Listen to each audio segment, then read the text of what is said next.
Hey everybody, welcome to 20 Sides to Every Story.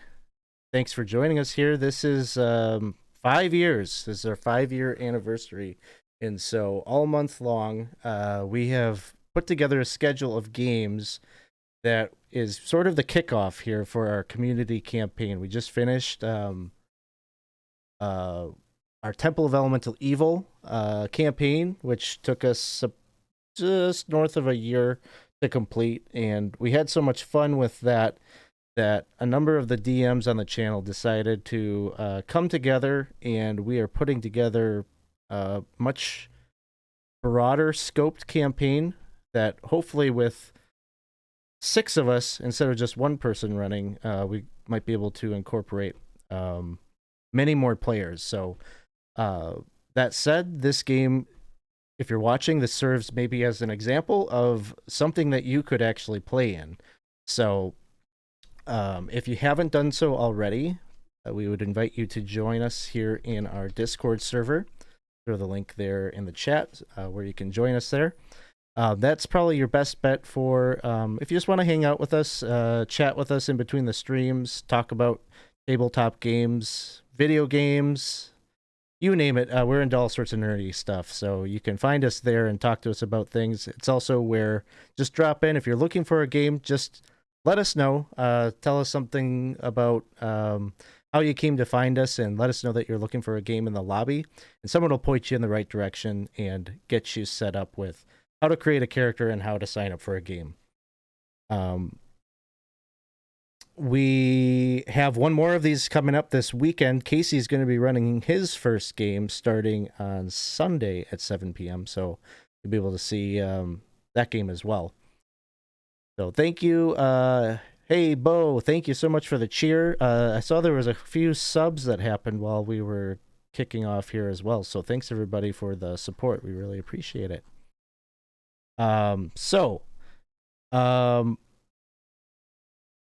I guess where we begin, just a little bit of setup in terms of, where this, and okay, thank you for the cheer. The hype train has been activated. So hype train has left the station. Thank you guys so much. That is awesome. So hopefully we get some more emotes. I think that's like the reward, right? For like what you get for doing in the train. Oh, thank you for the gifted subs. We appreciate that.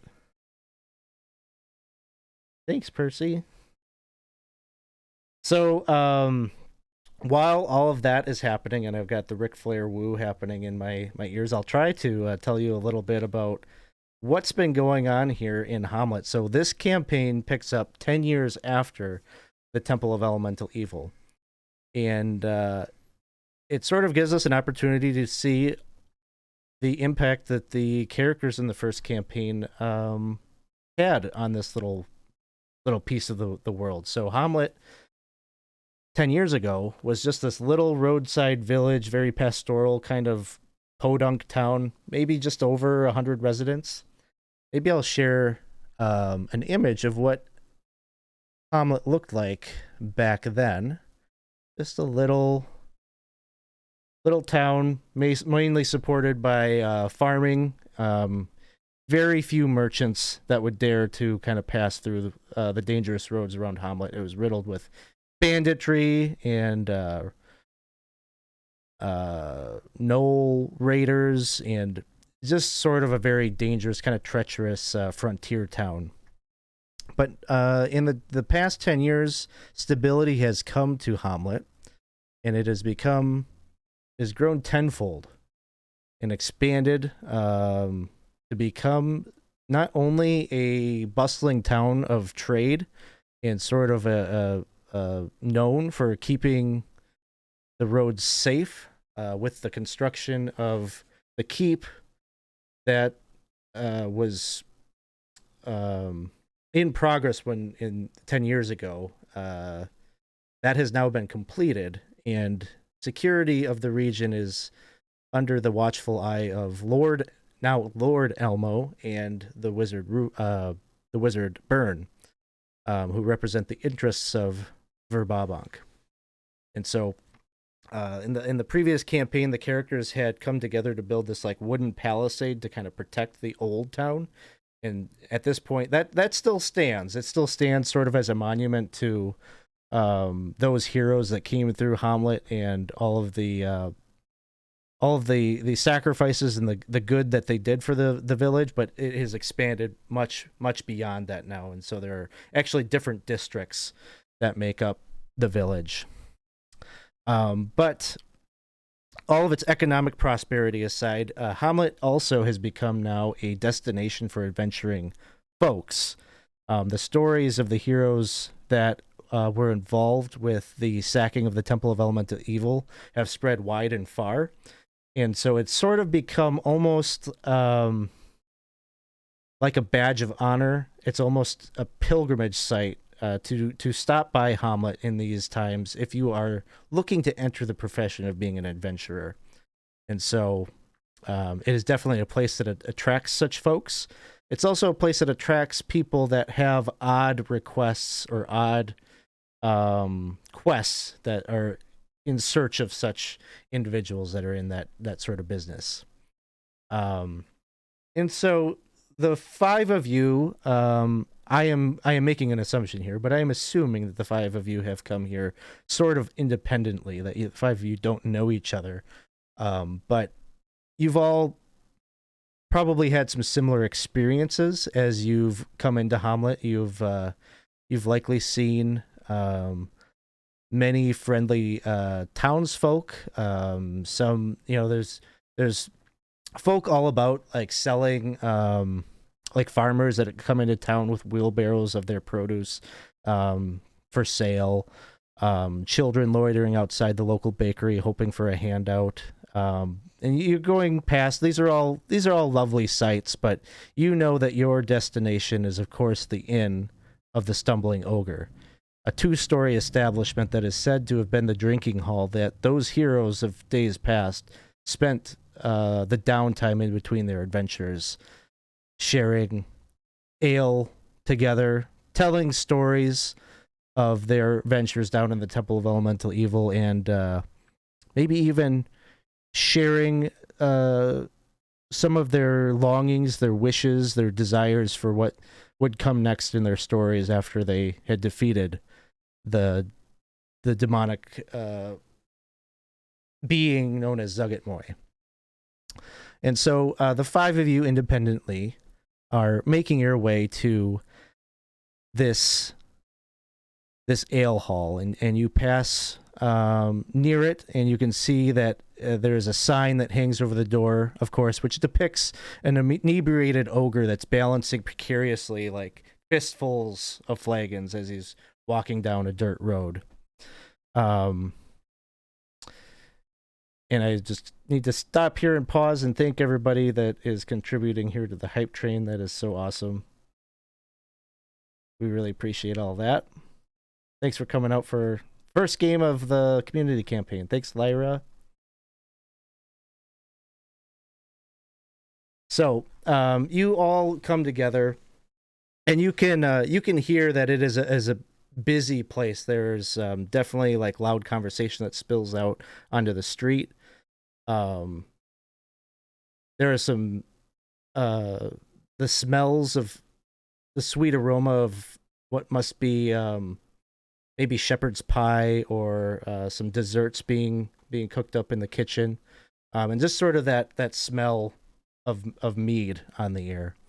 And as you pass through into the tap room, it's very enchanting looking place. It's bright and cheerful, full of both locals and travelers alike, people like you that have likely come here seeking a quest of some sort. There's a roaring fire in the hearth, that sweet aroma of something cooking in the kitchen, and all around there's sort of just like kind of a lingering smoke of pipe smoke that pervades the tap room. And you are greeted by a gentleman as soon as you come in.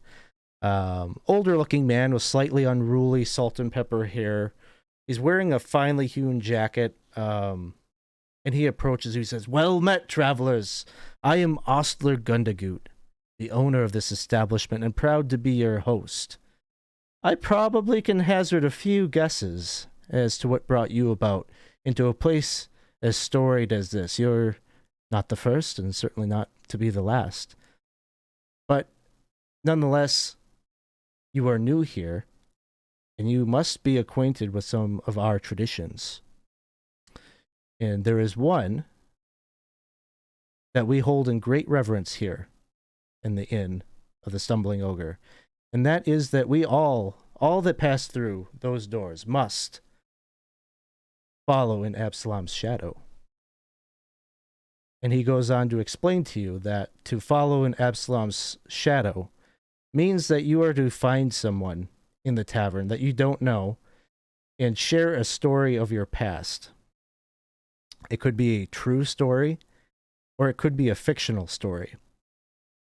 And part of the game is that that stranger that you share this tale to must assess whether the story is true or not. And if they guess incorrectly, they are to buy you the first drink.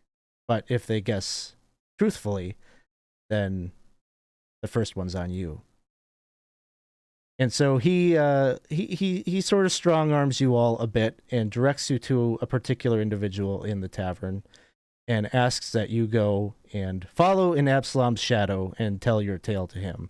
And so that's how we're going to do our character introductions here at the beginning, is that each of you will tell us what that tale is. You can either tell it to us in character, or you can summarize it. Either way is perfectly fine, whatever you're comfortable with. And so I think I'm going to we'll pick, of course, on the people that are a little bit more experienced with the community campaign and give the others a little bit more time to maybe think of what their story is. But let's start here first with you. Isaac, do you just want to tell us maybe a little bit about your character, kind of the baseline information, and then tell us your story?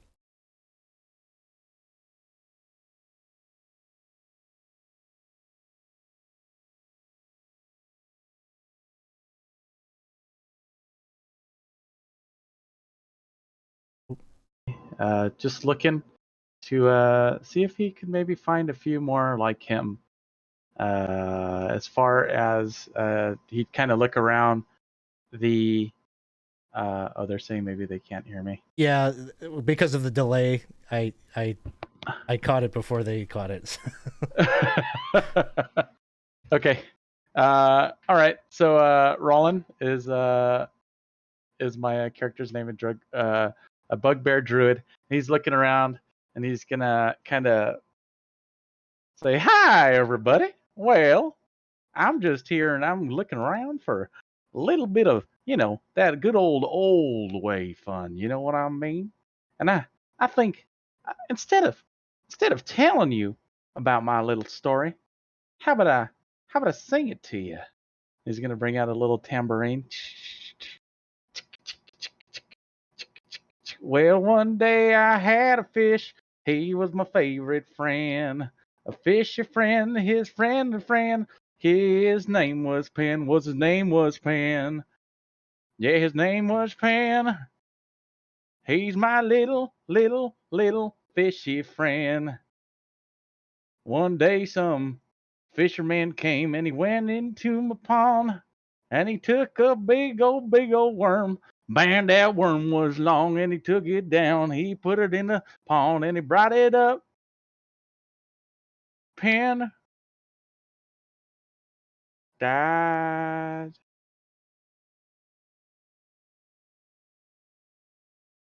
No, man, why'd I tell that one? That was sad. My fishy friend, he didn't live. He died. It was pretty sad. Little fishy friend. Friend. Pen. Not bad, huh? The person that you are telling this to says that seems like a reasonable thing that probably happened. Was it true? My fish's name was Greg. Oh. So they buy you a drink, whatever you would like. I'll have some herbal tea and a beer, please. Oh, double fisting. No, yeah. All right, let's move on over to Percy. Now, this one is interesting because Percy is actually playing what was an NPC in the community campaign, the first one. I can't believe you're making me follow that. That's just rude. Um, so I'm playing Elena Shaw. She's the young lady that was rescued in the Shaw homestead when some adventurers early on in the campaign decided to go on a beer run. And her story will be that when she was 5 years old, she met a young kobold, and they become best friends. And she has not seen him since her homestead was attacked.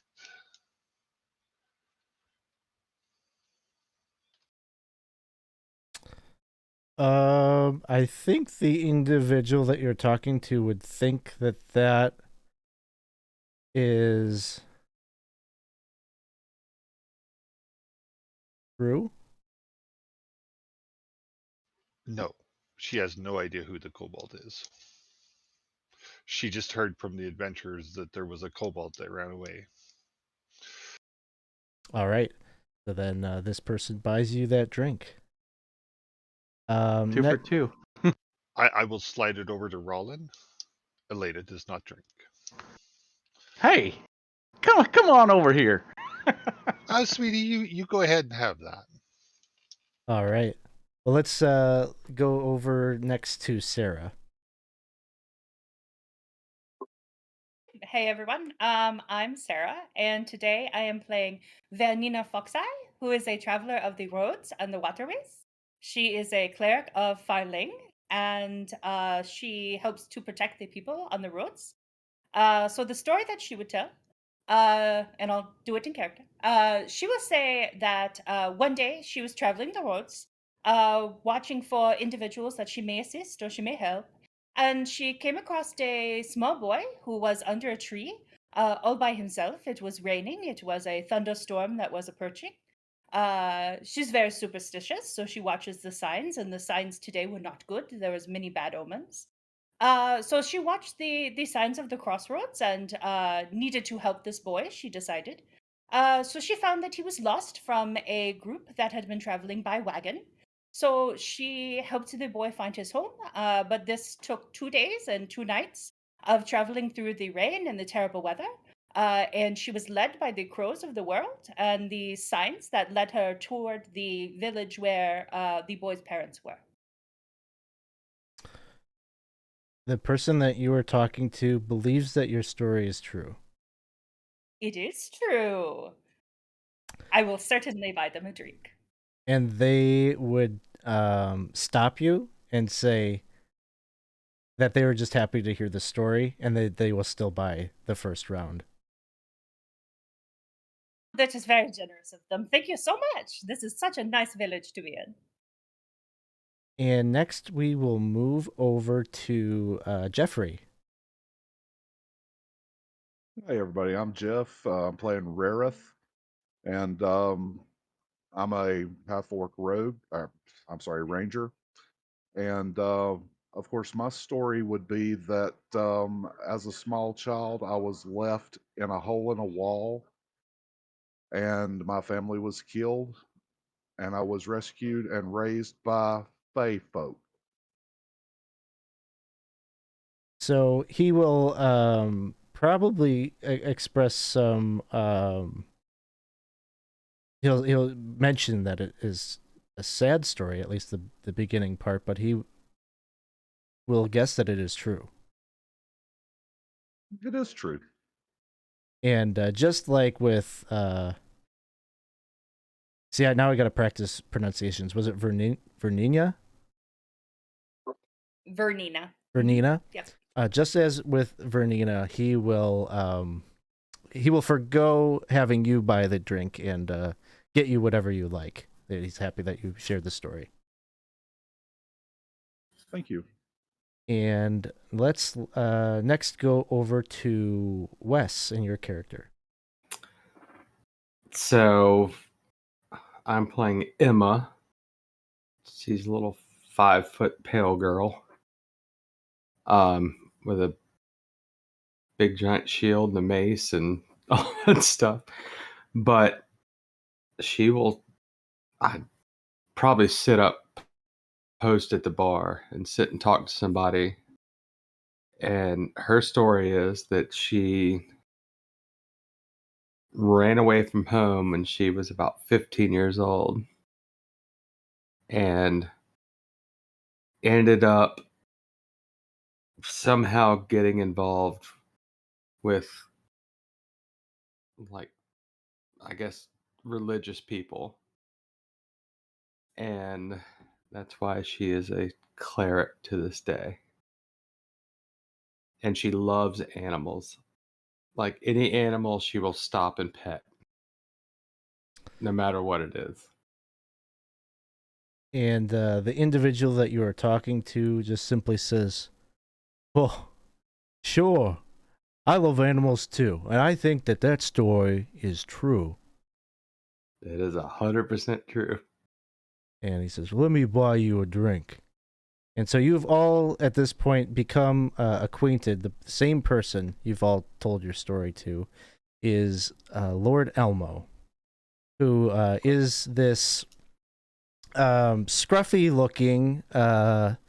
He doesn't look really like a lord. At no point did he make you feel uncomfortable or try to invoke his position of privilege to make you feel unwelcome. He, I think I loaded up some of these images, so show you a picture of Elmo.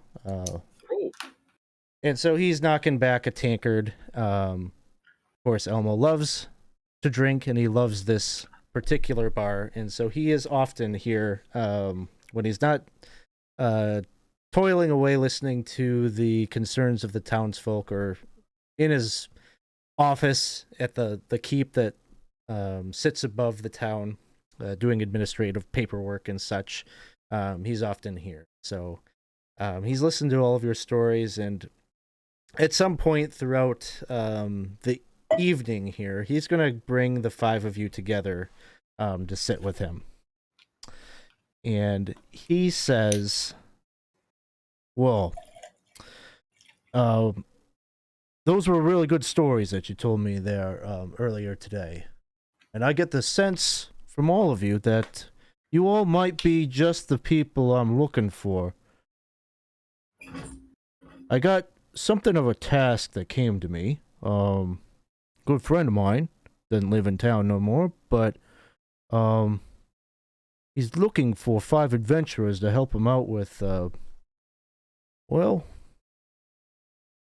based on the message they sent me, I ain't quite clear to me what he wants you to do, but I can tell you he's a good lad, a good chap, and an old friend of mine from back in my adventuring days." And he kind of like pulls out from inside the fold of his jacket a letter. He says, "My friend Spugnoir sent me this by courier pigeon. See, I hadn't had quite a chance to put it up there on the quest board." And he points to, there's like a big bulletin board that sits like right inside the doorway. You didn't have a chance really to look at it when Osler Gundagut, the owner of the tavern, kind of interceded, but you can see that there are different like pieces of parchment that are just kind of nailed to it, some kind of half ripped off, but it's just a mess of random things that people have posted up there in the past few weeks or so. And he says, "The long story short, my friend here, he's quite the admirer of fantastical creatures and beasts. Quite experienced with such things is Spugnoir. He trains griffins, he's tamed basilisks, you name it. He's very well versed in this sort of thing. Says here he needs adventurers to," and this is where I don't really know what he's talking about, but "add volumes to the collective knowledge of the world in the realm of strange and the savage creatures, and connect the remote kingdoms of the misunderstood. I don't really understand it. It's all academic talk, I assume. But my guess is that he needs you to hunt down some kind of crazy thing that is running wild out there in the Crawn Hills. Now, I'm not sure if this kind of quest is up your alley or not, but you know, my friend here is well connected. I'm sure he'll pay you handsomely for your trouble. It says here he's willing to give you 10 gold just for going out there and talking to him. I can actually speak to animals, so that's pretty good. See, I knew it when you told me that story about liking animals. I knew that we needed to have you in on the quest. I'm just looking Well, around and thinking that Uncle Spugnoir or Uncle Elmo, you used to run the town out of this tavern, didn't you? Well, some say I still do. Yeah, I've heard that too. Just because I got a castle up on a hill doesn't mean I don't do a lot of business down here, too.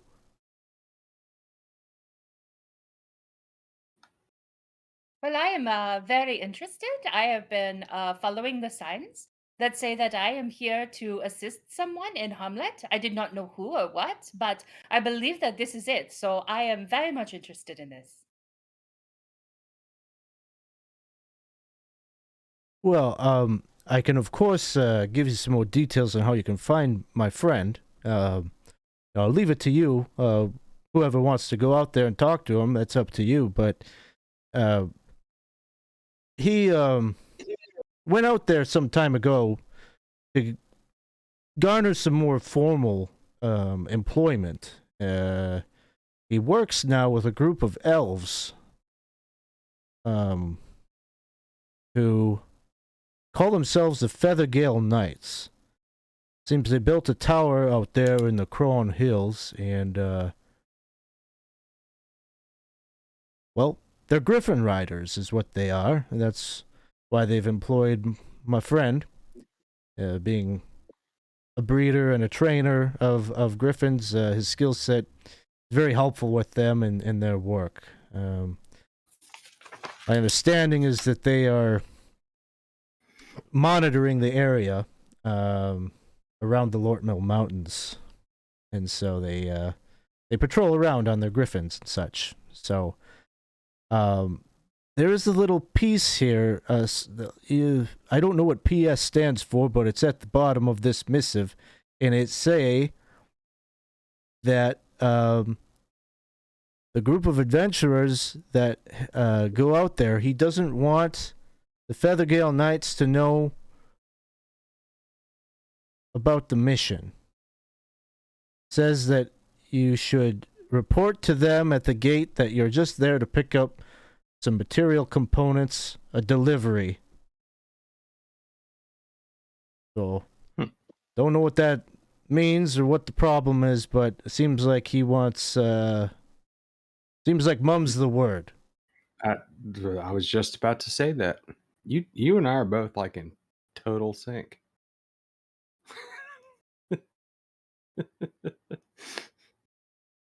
We're kindred spirits, you and I. I'll get you another ale. What are you having? Whatever. I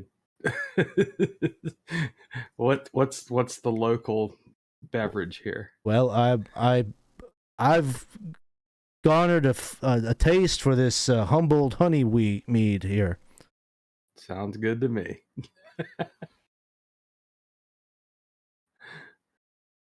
And so, he gives you some information on where you could find the tower. He tells you that Feathergale Spire is just south of a village called Rastor. Would take you about a week, so 7 days to get out there. Oh, jeez. By foot.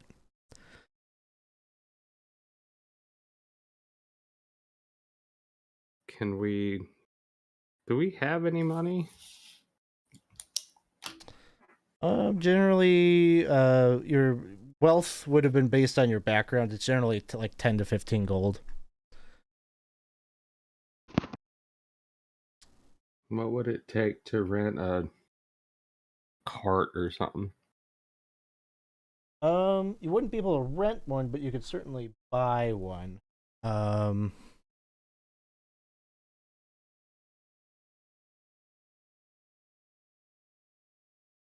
Let's see. So we're all together, right?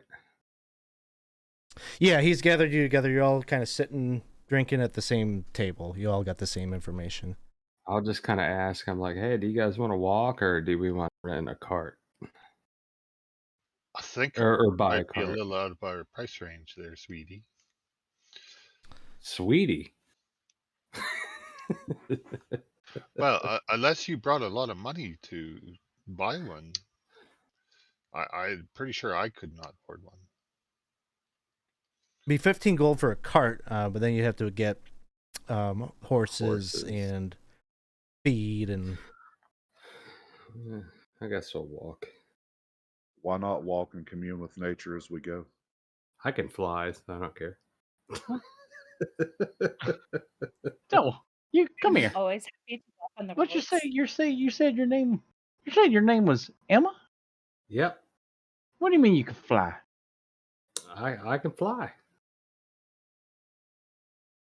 I'm not gonna do it right now because if I do it, Just I do it right now. I want to gotta see take- it. I got. Okay. If you said you could fly, who wants to see? It's gonna. Who wants to see? I think he needs to fly or he needs to buy us drinks. Or buy. I'll pull my I'll pull my wings out and just show them to you, and then like fly like 5 feet above you.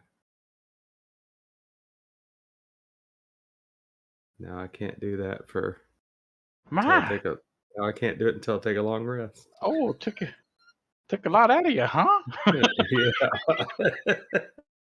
Yeah. Thanks.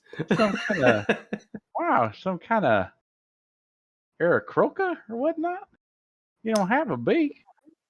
No, I'm an Asimar. Hmm.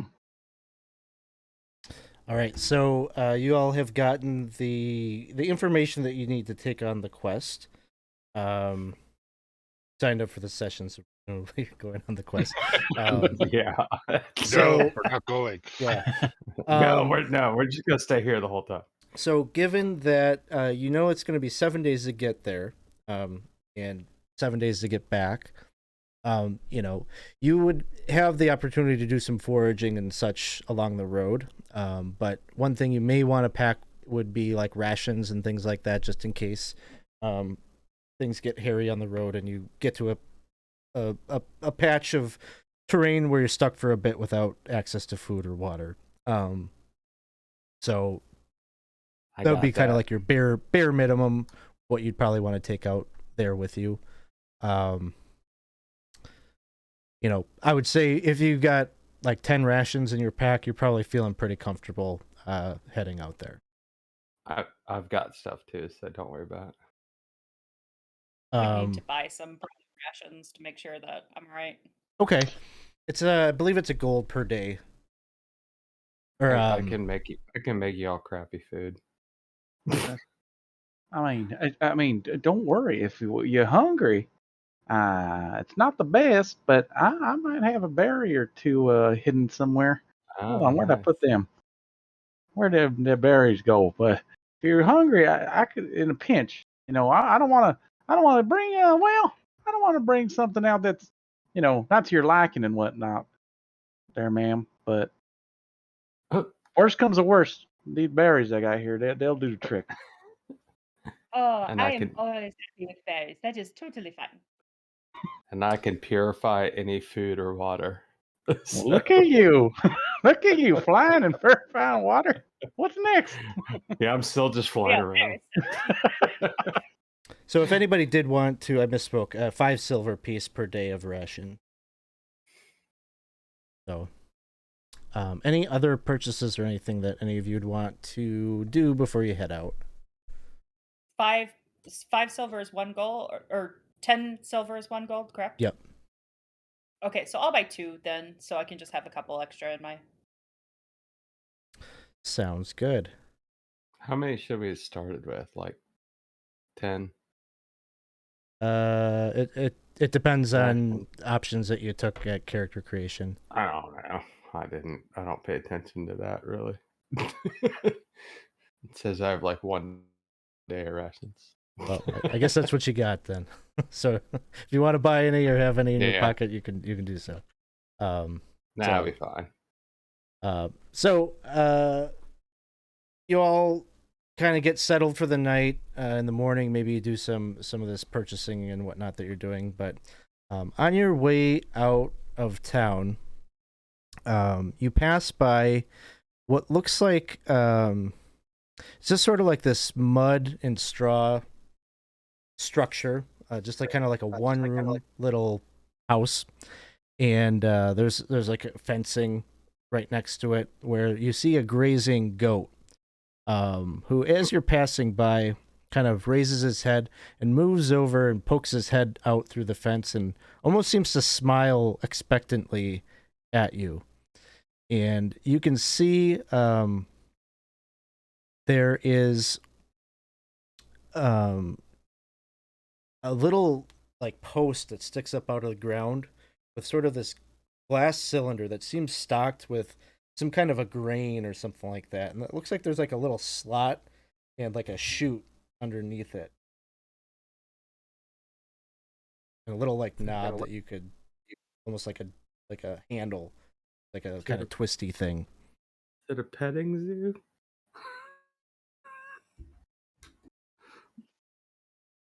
And over the kind of the doorway to the building next to the little donkey pen is a religious symbol. It is the holy symbol of the god Farlangen, the god of travel.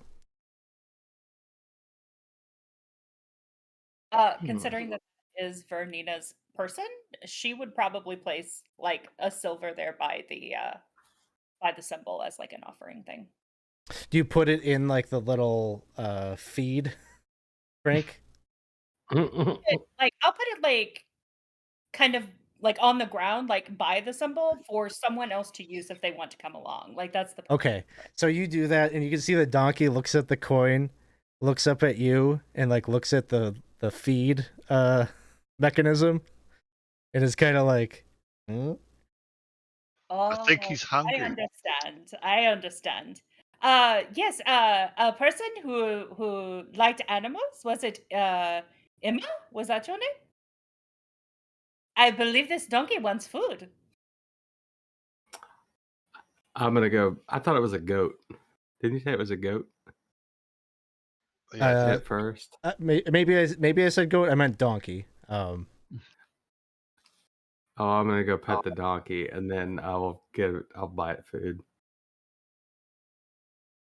So you put a coin into the machine, and you know, a little, very insignificant, almost insignificant amount of food pops down, and the donkey is coming over near you, looking at you expectantly, Yeah, and I just hold my hand out.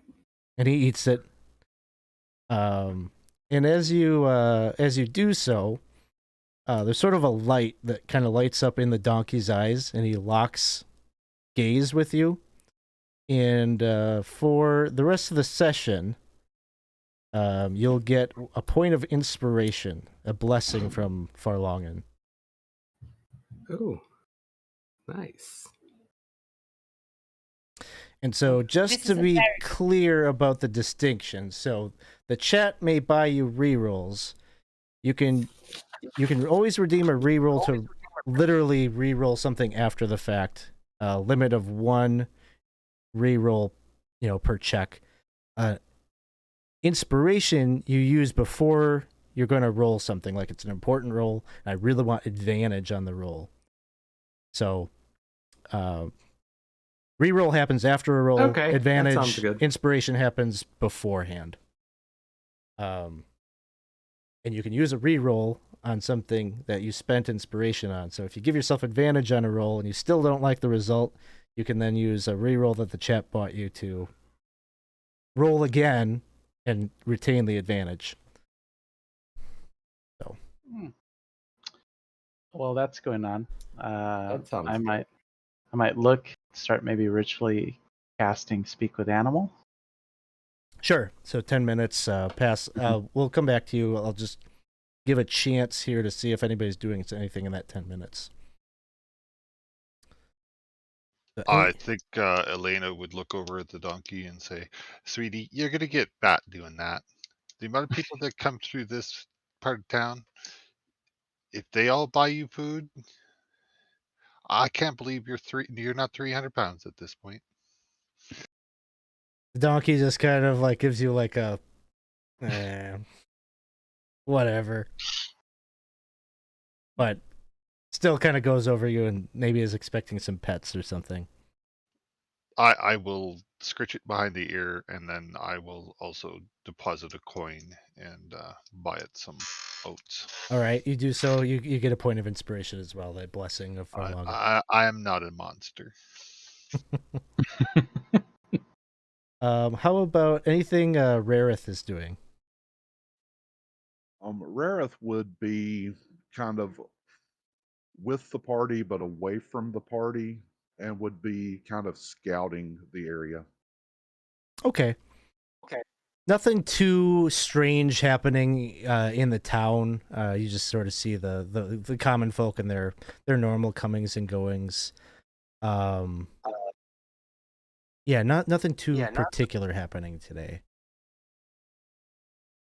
All right, so 10 minutes passes, and Rollin, you got your Speak with Animals spell is up.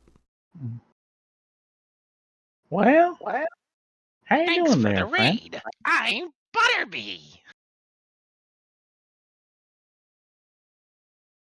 How you doing there, friend? Hi.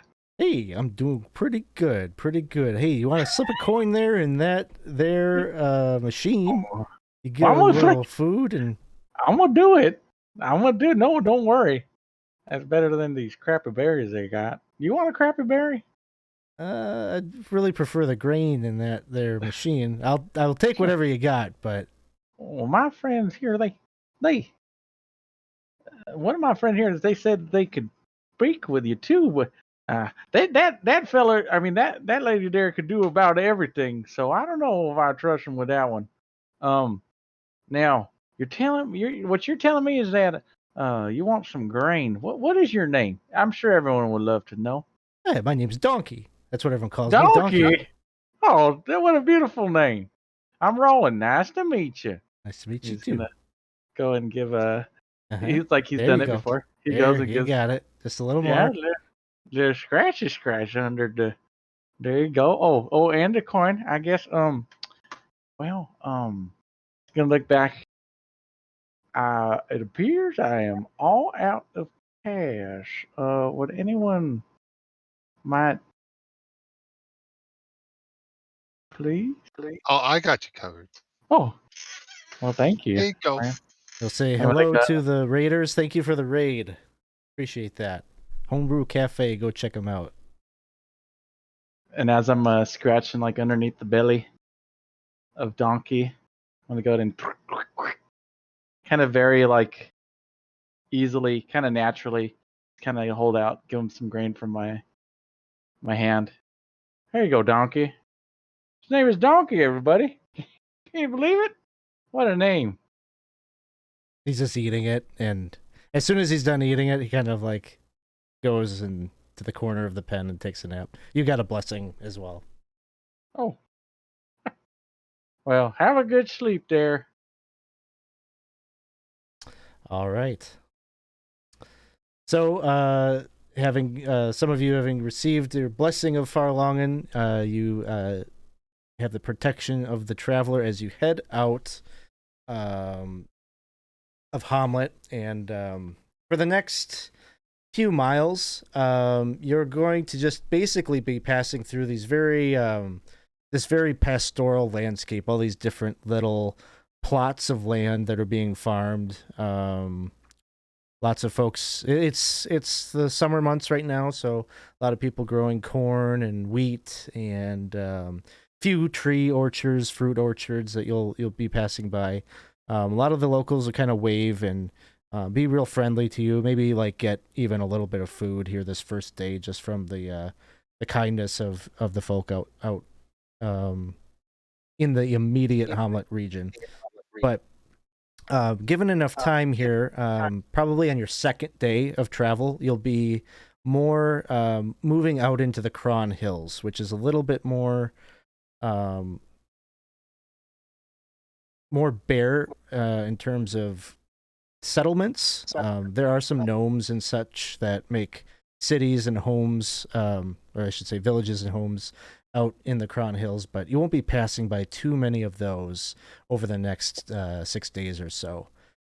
So I'm not gonna do like day by day kind of travel types of things, but we'll just roll a couple of things just to. I always feel bad for rangers because they've got all these like travel things. I usually just skip past travel, so want to make sure that we give a chance for some of those abilities to get used. So, a couple of things. I think the first thing that we would want would be some sort of a check. You're just going based off of some very general directions that you got from Elmo.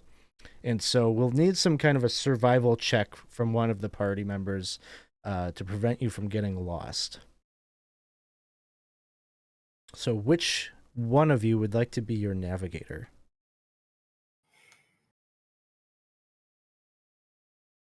The Nobody? ranger. I would be more than happy to do that. Oh, go ahead then. All right, Yeah. go ahead. This is a very easy DC 10 survival check to keep from getting lost. You're out on the plains, and there's more than enough landmarks to help you get through. And so, but with a 7, I'm going to say that there is an extra day of travel that gets added on as you get lost for a little bit here.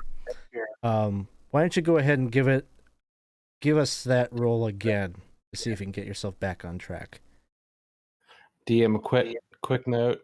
Apparently, I can't fly right now. I don't know why. So you got really hammered the night before, and you were just jumping like in the air, like saying, "I'm flying." Sure, you're flying there, Missy. thought I could fly. So, Rarith, you just get lost for like a day or so, and then you manage to get yourself back on track, and it's clear sailing from there on out for the next 7 days after that. The next roll that we will have, really any of you can make this, but this would be your foraging roll to see how well you are at kind of collecting food as you go these next few days. So why don't you all do a DC 10 survival check just to see? Survival. Okay, so what do I do again? I just click that.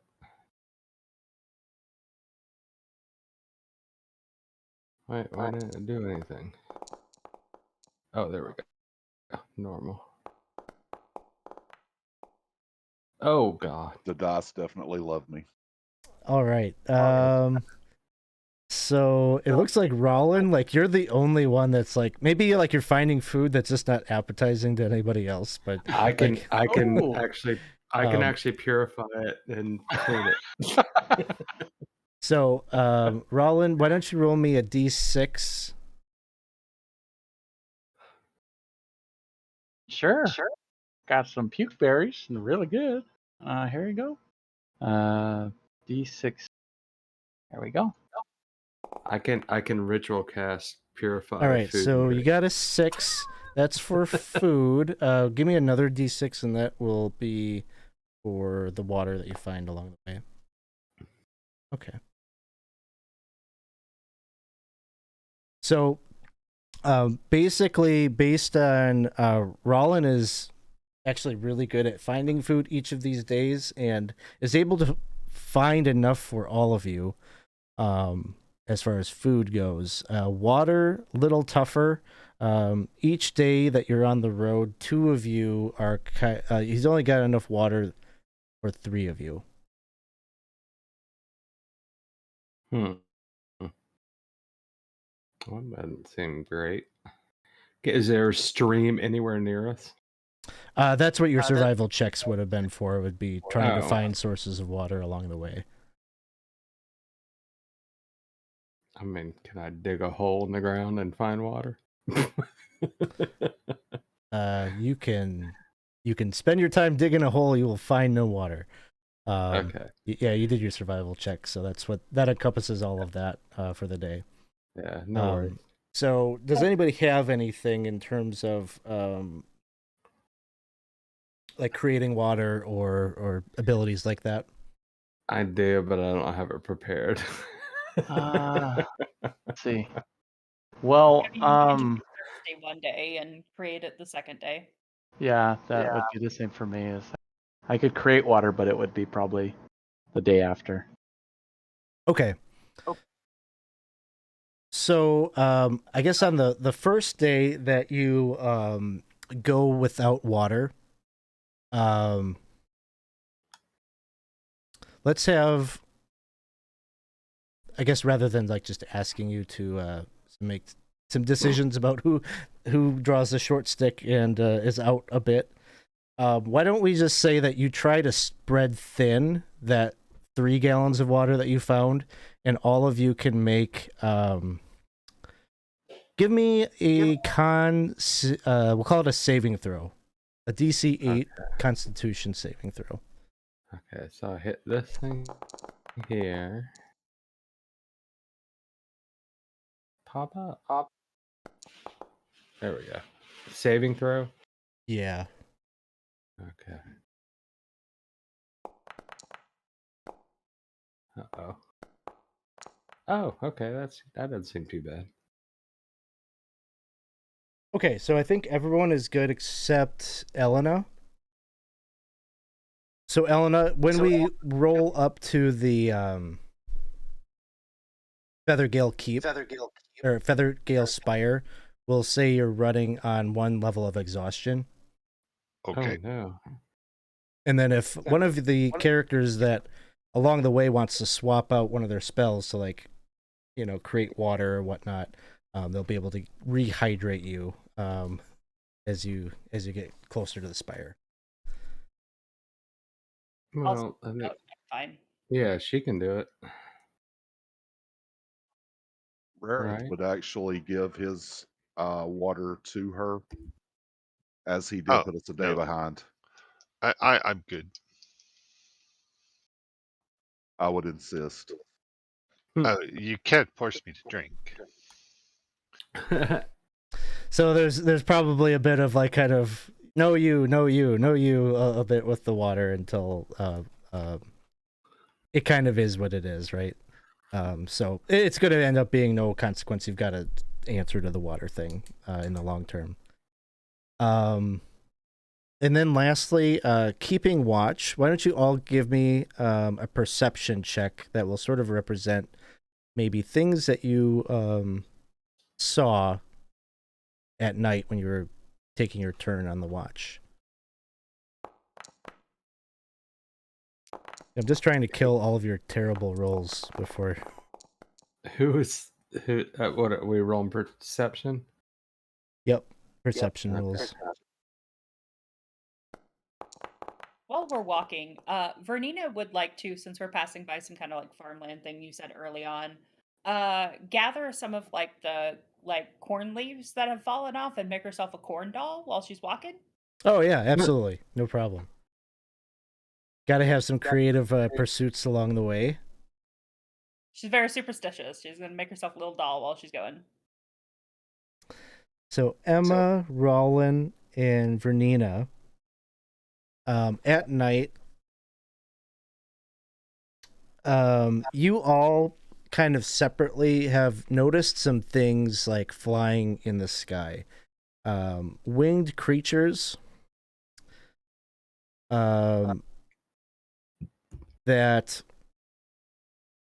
appear to be probably like medium-sized creatures. It's a little difficult at night to see what they are, but whatever they are, they didn't harry you or problem cause problems with you.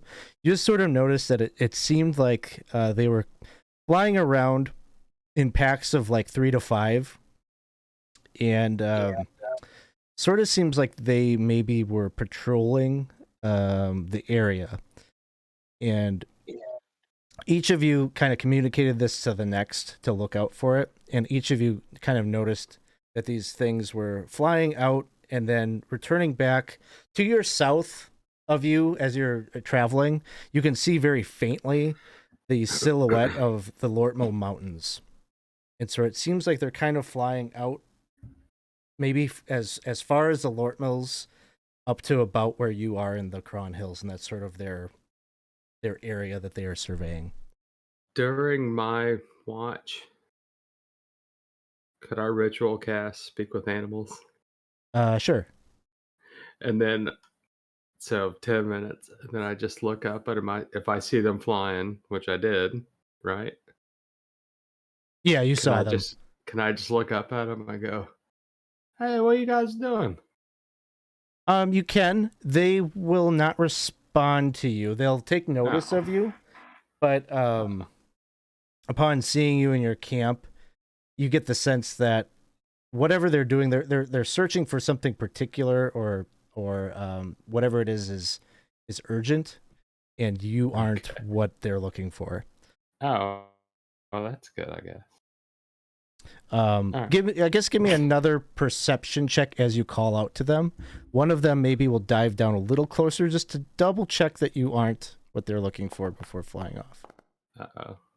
Okay, so what you see as it gets a little bit closer, in the darkness, you'll be able to pick it out. I think you've got dark vision. Is that correct? Yeah, I got dark vision. So it maybe gets within sight where you can pick out a few distinguishing features. It almost has like the head of an eagle, but it is very much like humanoid looking.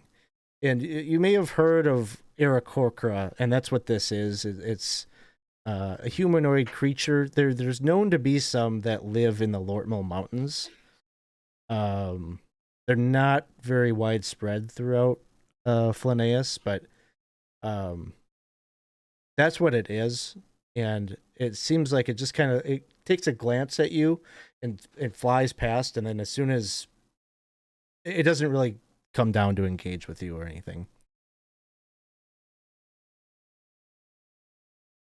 So that is what you see on the watch. So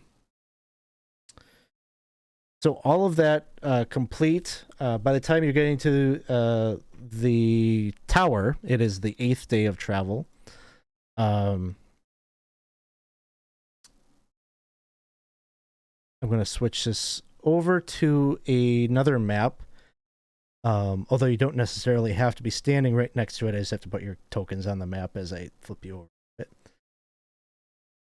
I'll flip us onto the map and then I'll give you a description.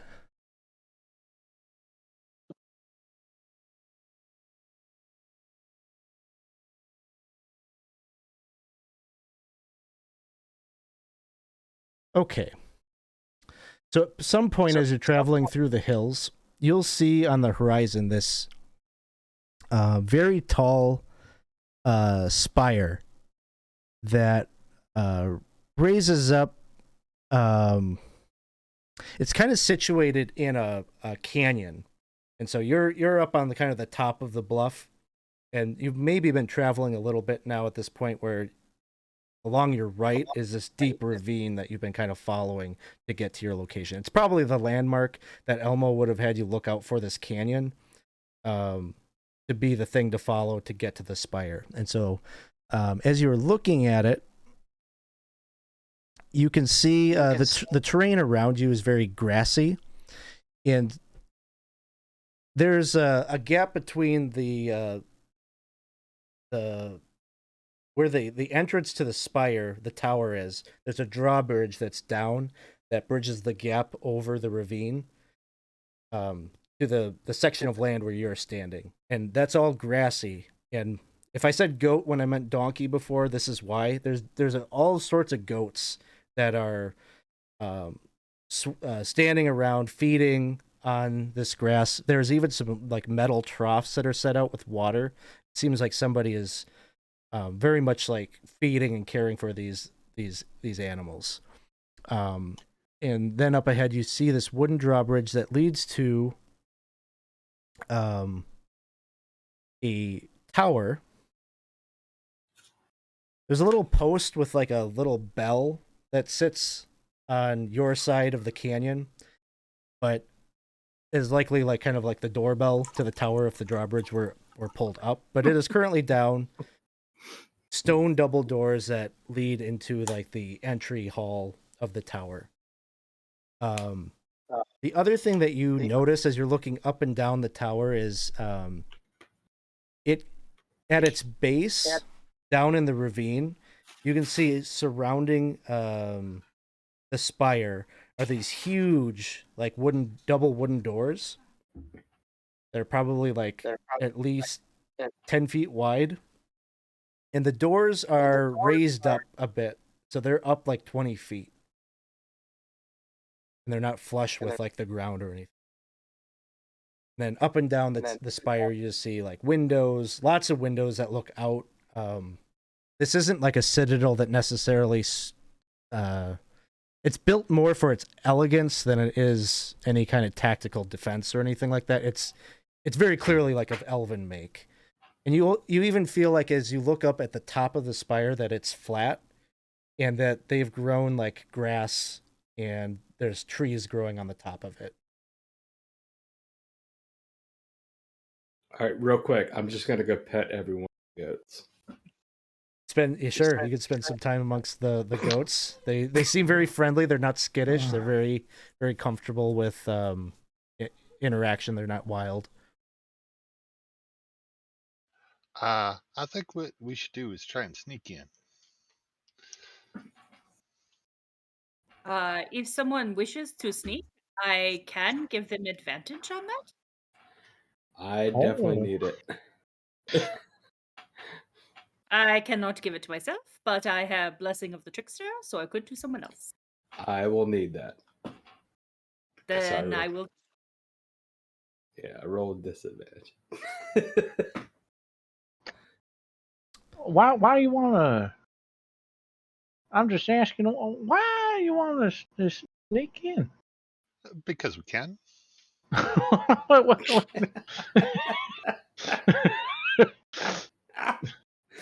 You never know. Why not? I mean, they could just be friendly people. Oh, they got nice They goats. certainly are friendly, but why not? It'll be fun. I mean, they got nice goats out here. Look at this. I'll just bring one of the goats with me. Just picking up a goat. He'll let you. I think you should be the one that sneaks in. Go ahead. You go ahead with that goat. Sneak in.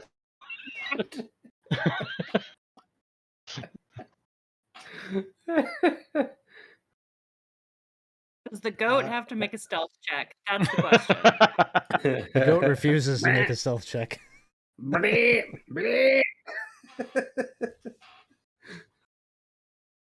I could just say I found it and I was bringing it back to the owner. Sure, but there are windows everywhere. I'm sure they're watching us. So our plan's already failed. Well, maybe.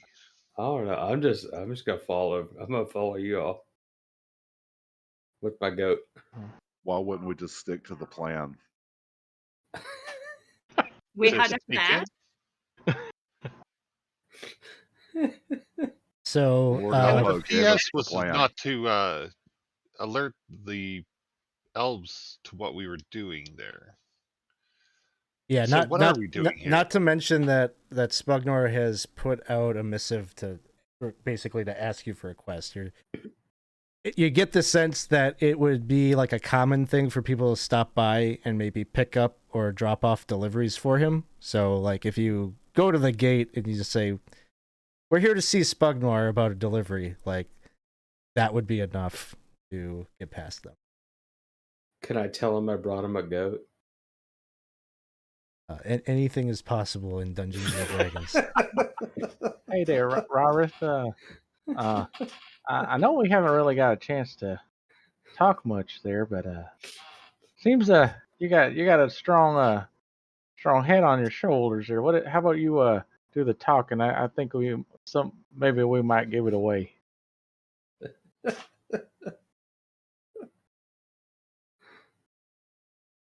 Who are you talking to? I'm talking to Rarith. Oh. Have you not noticed that I don't talk much? Well, that's good. We don't need to talk much. We just got to say we're here. The problem is we're going to talk too Very well. much, I think, is the problem.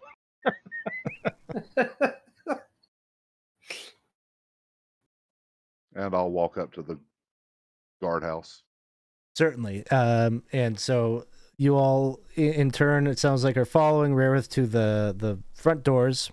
And I'll unpause the game. You can move your tokens up here.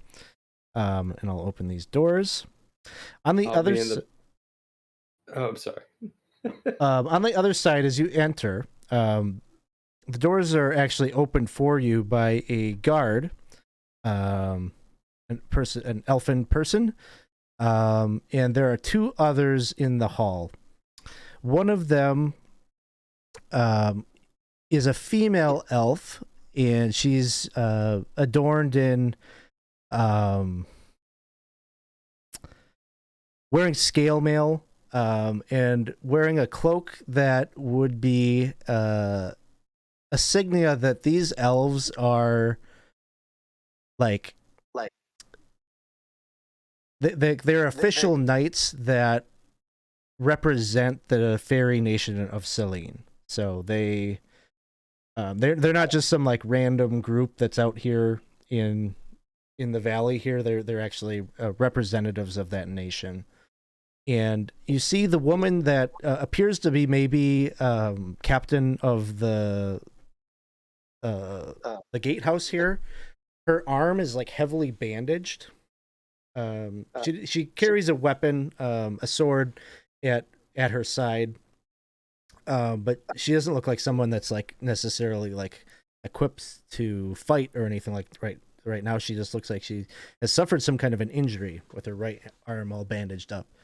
She's got red hair, which is like kind of wrapped up, tied back into a bun. And she stands to address you. She says, "On behalf of the fairy kingdom of Selene and Her Royal Highness, Princess Arisi, we welcome you travelers to Feathergare's Spire. Alas, I wish we had better hospitality to provide for you, but we are currently in the midst of dealing with a very, very dangerous set of creatures which haunt the Sighing Valley. Please be cautious while traveling abroad. State your business." Can I walk up with the goat and then hands one of the other guys the goat? She will like very promptly like move up to you and put her hand out, and she'll say, "Sir, I need to ask you, ma'am, I need to ask you to please return the goat from whence you found it. There was no livestock allowed on this level of Feathergale Spire." Okay, I'll just shove it out, and then I see her bandaged arm, and I'll go ahead and cast Cure Wounds on her. As soon as you like go up to her to like cast a spell, she'll say, "Sir, please keep your distance from me, ma'am. Keep your distance from me." And I said, "No, I'm just gonna help you, and I'll cast Cure Wounds on her if she'll let me do it." She won't. Like the guards, you're coming up to cast a spell. The guards are like, kind of like intercede and like block you. Okay. Well, she say, "I'll ask once more. What is your business at Feathergale Spire?" We're going to see Uncle Spugnoir. Uncle Spugnoir? Yeah. They all kind of like look at each other. Well, of course, we can lead you to him right away. Well, thank you. And one of the guards will take you and open up these doors. and lead you downstairs. There's a spiral staircase that seems to run from the first level all the way up, and then also leads down. And so he starts to lead you down, probably to the lower level, which would be the level from the outside where you saw those large wooden doors that ring the tower. If you have a feeling that's where you're headed. So I will just move your tokens down that way. Yeah. And as we're going, I'm gonna go up to Rareth and whisper to him, I can't believe that worked.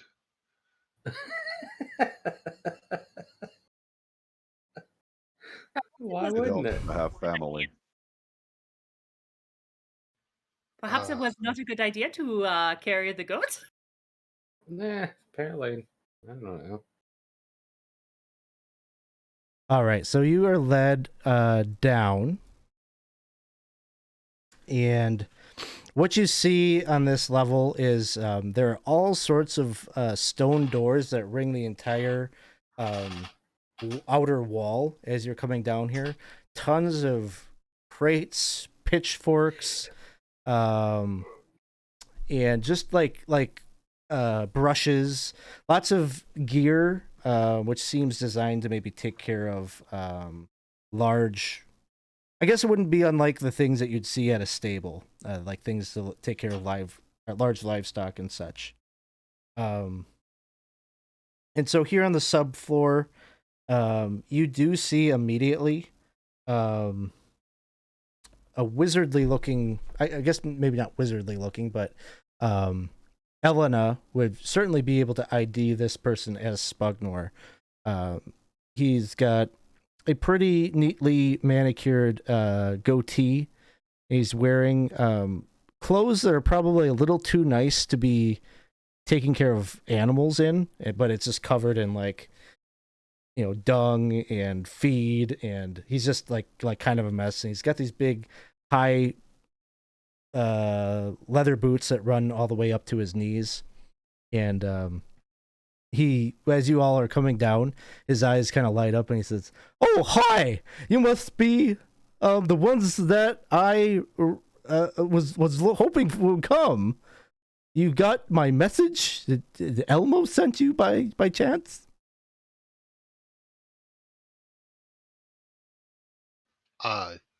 I'll turn to the rest of the group and I will say, this is one of the heroes of the temple. This Oh, is Spugnoir. Heroes of the Temple. No one's called me that in a long time. But now I am just a humble caretaker of animals and beasts. And I have need of you. Insight check. You want to do an insight check? Sure. What is it that you were doing an insight check on? He said, I'm just a humble caretaker of the animals. And he mentioned that he was, oh, never mind. It didn't matter. No, you think that this accent of his seems a little too silly. There's no way that this is a real persona. He's hiding something for sure. He must be some like super powerful wizard. So, he kind of like he's kind of like meandering about doing chores as he's talking to you. The elven guard like leaves you alone, and he says, "You didn't mention anything up there to the guards at the gate about why you were coming to see me, right?" I may have called you Uncle Spugnoir. "Oh, that's fine. I talk about my daughter all the time, so they must have maybe thought you were part of the extended family." You have a daughter? Well, of course I do. I adopted my daughter from the same orphanage that you came from, Elena. Oh, I did not know that. Oh. She probably doesn't mention me all that much. So he... If I was your daughter, I would mention you all the time. Well, that's very nice of you. But we'll see how you feel about me after I tell you what I need you to do. You probably saw at the gate that there's been some trouble here recently. The Feathergale Knights, they've been getting into some trouble with some manticores that have made the valley their home. It might be my reason why they're here.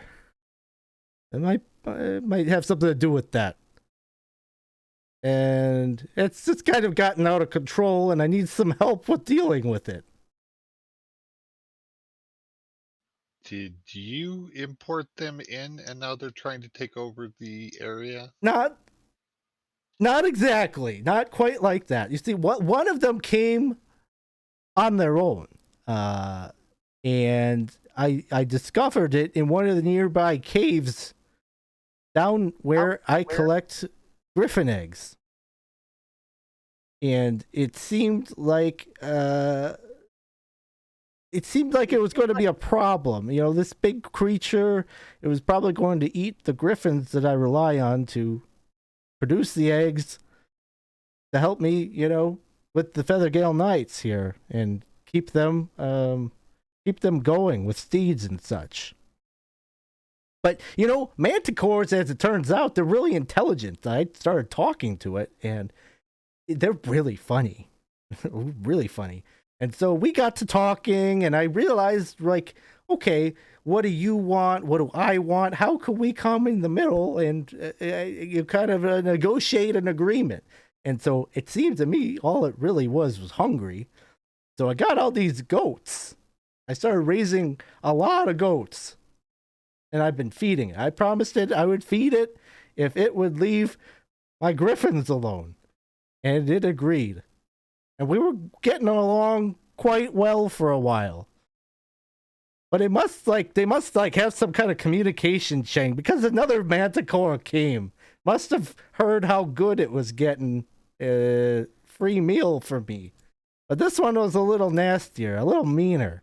And the Feathergale Knights got attacked by it, and it took out 2 of the griffins. A number of the Feathergale Knights are injured and up in their beds on bed rest, trying to recuperate and such. So I need your help. Do you want it dead or trapped? Well, I guess I just want it gone. At least the aggressive one, I would like it just to go away. The other one, it's kind of my friend, and I've been studying it. You know, I've been writing, I've been learning from it. There's not enough written about manticores. It's a very big gap in the literature on manticores, and so I would like to continue my research with the one. What's his name? What's your friend's name? Ursula. Well, that's what I call her. I don't. That's what I call her. She seems fine with it. So when you say speak to the manticores, do you mean like speak with animals, or do you mean like they speak a language? Well, they do have their. It seems that they do have their own language. I've been using a modified version of a speak with animals spell to communicate. I've been trying to learn their language a bit and write it down, because I'm not sure that there is a translation guide in existence for them. And you believe that all they really want is food? Well, that's what Ursula wants. This other one seems as a little bit more territorial. See. Well, this does sound indeed like a problem. I would be happy to assist.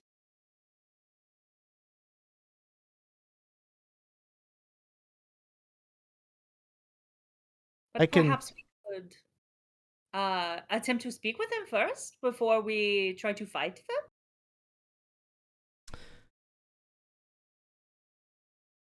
if you could, that would be amazing.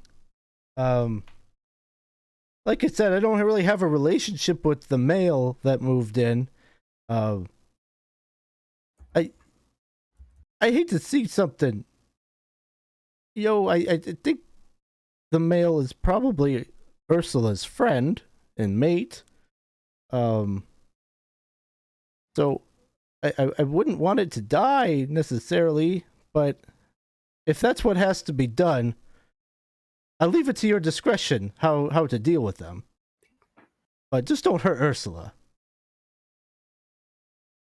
What If can they're you tell us mates, about? Oh, sorry. Go ahead. if they're mates, they may just need a home. Oh, that's a good idea.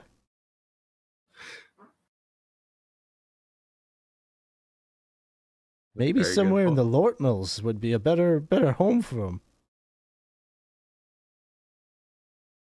Because Isaac's just nodding because he's in charge of designing adventures in the Lort Mills.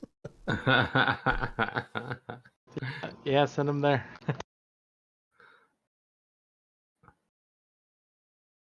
Well, I can tell you where the den is. It's down towards the southern end of the Sighing Valley. I get the sense that during the day, the male is out hunting. So if you're looking to talk or come to an agreement about relocating, doing this during the day might be the best time. Oh, because you gotta talk to the wife first. Well, I Well, believe. if you go at night, you might have two of them there, and I'm sure that her mate, like I say, is the aggressive one. He might not be in the talking mood. And do you expect the Feather Gale to try and attack them again? That's why I asked for your discretion, because they're currently looking to kill both of them. So we may run into them? Well, it's possible. I don't think that they are going to start their campaign until later this evening. So we might have a bit of time before they really get into it. And Or- if they decide to Well, move, actually, hold on. I forgot that there was like a day. You guys are a day later, so maybe we can weave that in here. So he'll say that actually they started. They have started patrolling, but they are actually down. Like they're down 2 griffins, and most of the riders are badly injured. With they were dismounted and fell, and so a number of them have like crushed bones and such that even low level magical healing won't deal with that. They just need bad rest to get back up to speed. And so their campaign is pretty sparse. There's very little that they can do at this point until the others recoup. Alex, would I know how to differentiate between the male and the female? I think so. If you, it'd be like a pretty low DC check, like a DC 10 nature check when you see one. Well, the only question that I might have is if these folks upstairs might wanna they want them both gone. What do we do if we get one to stay and one to go? Uh-oh. We would want to keep them together if possible. Are you willing to? I mean, I've had.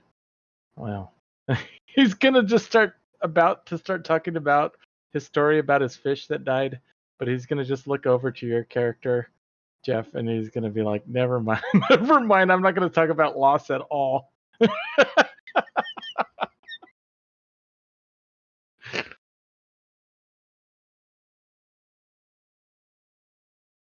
I mean, I know manticores are dangerous, but I'm gonna try and pet all of them. Seems Spugnoir. risky. Yes. What? Is there a way that Ursula will know that you have sent us? He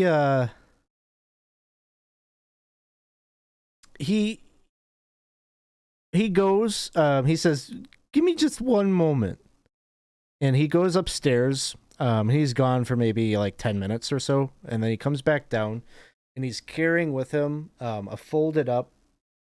It looks like a traveler's cloak. It's green in color, and you can see the design work on like kind of the thread work in the cloak is golden and kind of carries with it sort of this pattern that sort of resembles like leafy foliage. It's got a cowl on it, and he hands this to you. And says, "This is my cloak. It was the item that I was hoping to repay you all with, for doing this task for me. I'm usually wearing this when I head out that way. It's a magical cloak.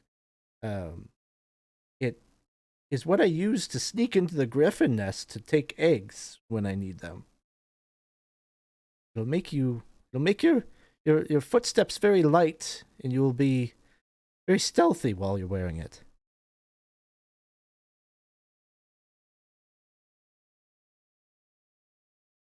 And Ursula will recognize this cloak.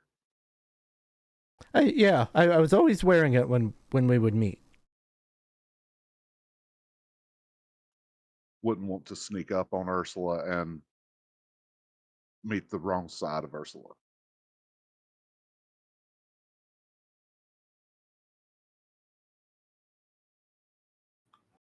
I mean, there's two of us that can cast speak with animals, so maybe someone who doesn't have that ability. Well, you said Where that they speak common. They don't speak, our language. Is there you got a quick 5-minute tip guide to try to alter that spell a bit? Yeah, he'll basically explain to you, those of you that have the spell speak with animals, that's what he's been using. But he's been altering the spell a bit to talk to the monstrosity. It's not, so basically what it is, to bend the spell, you'll have to do like an arcana check while you cast it to make it have the effect that you're looking to have. So it's not an automatic success, but there'll be a skill check involved. Oh no, that's not good for me. I think Roland has put the cloak on already. Yeah. Oh. All So I blurry. guess it's just put. I don't know what's going on right now with my camera. Hiding in that woodland scene. That's right. I apologize about that. Sorry about that. I'll get it fixed. I see that we. Are there more questions that you have for Spugnoir, or do you feel you've got what you need to come up with a plan of action? If it comes to blows, what can you tell us about manticores? Oh god. Oh, well, let's hope it doesn't come to that. There's like a pained expression on his face. He says, "They're very dangerous. You definitely don't want to face one in the air."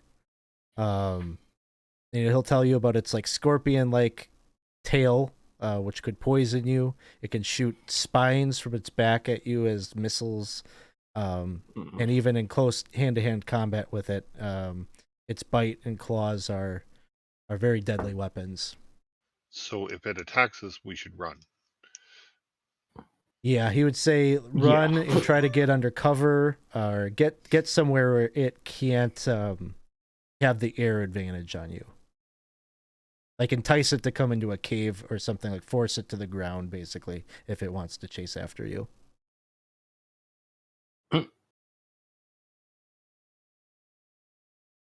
You're like out of game. Have you ever fought a manticore? No. They're horrible. So bad. So I see we don't have Sarah right here, so if you don't Yeah, have further questions for Spugnoir, this would probably be a good place for us to take a break. To allow her to jump back on. So when we come back, we will start things off with you on the valley floor, and you'll be able to kind of and you'll be on the canyon floor, and you'll be able to kind of explore around a bit. So thanks everyone for hanging out with us here tonight. Thanks for all the cheers and the subs and everything like that. Yeah, we'll take probably like a 5-10 minute break and see if we can get Sarah back on here.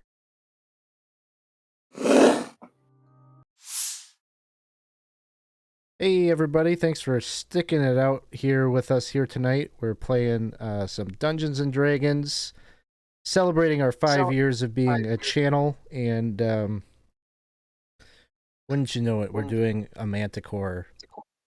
We use the word hunt very loosely because I'm getting the sense that nobody has a desire or an appetite for truly getting into a manticore fight if they can help it. And so I think I'll probably just pass it over maybe to some spokesperson here of the party to kind of tell us a little bit about what they're thinking in terms of the plan. Just sort of, again, just to recap some of the things that Spugnoir has told you. He has told you that there are 2 manticores. There is one that more or less he was able to communicate with and reason with. This is the one that he calls Ursula, and is the original manticore that he made contact, that moved into the Sighing Valley in an effort to appease it. And the reason that he wanted to appease it was because he was concerned that it would eat the griffins, the wild griffins that he is using to acquire griffin eggs. In an effort to appease it, he has been raising some goats and basically bringing it food for it in order to placate it so it doesn't eat the griffins. It would seem that a mate has moved into the valley now who is much more aggressive and more of a maybe a little bit more of a predator, and has been attacking the Feathergale Knights to whom Spugnoir is employed.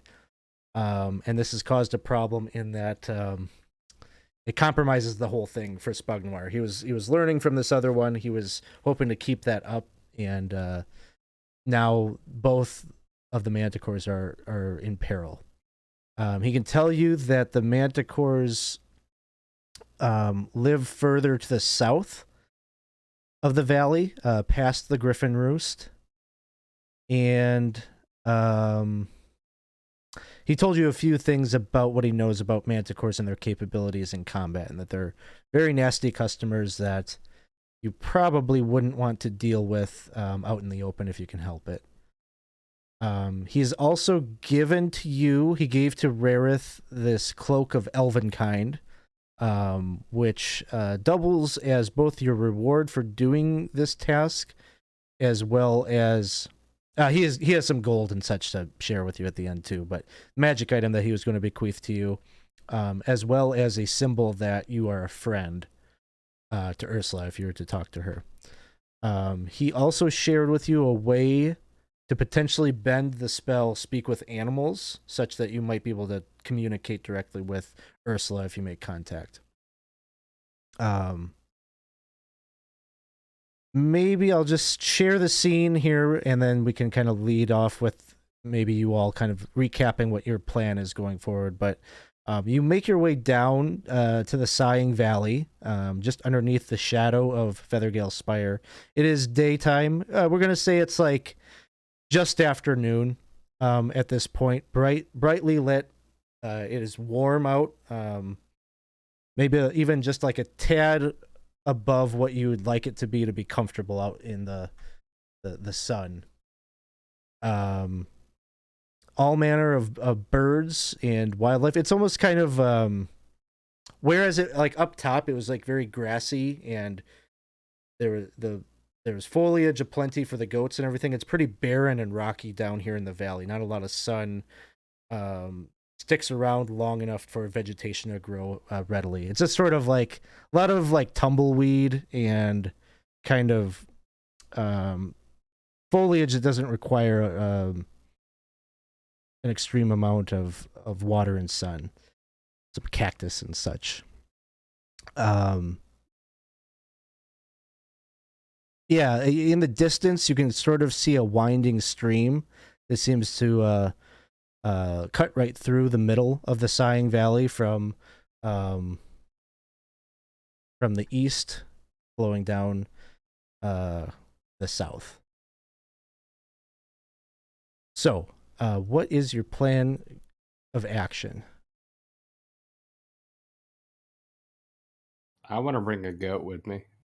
Okay.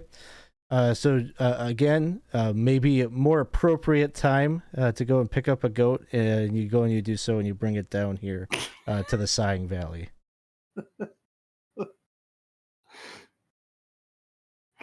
That's all Who I'm gonna has the do. cloak? I got the sense that you had it. Yeah, you. But- Yeah, you said you put it on. Okay.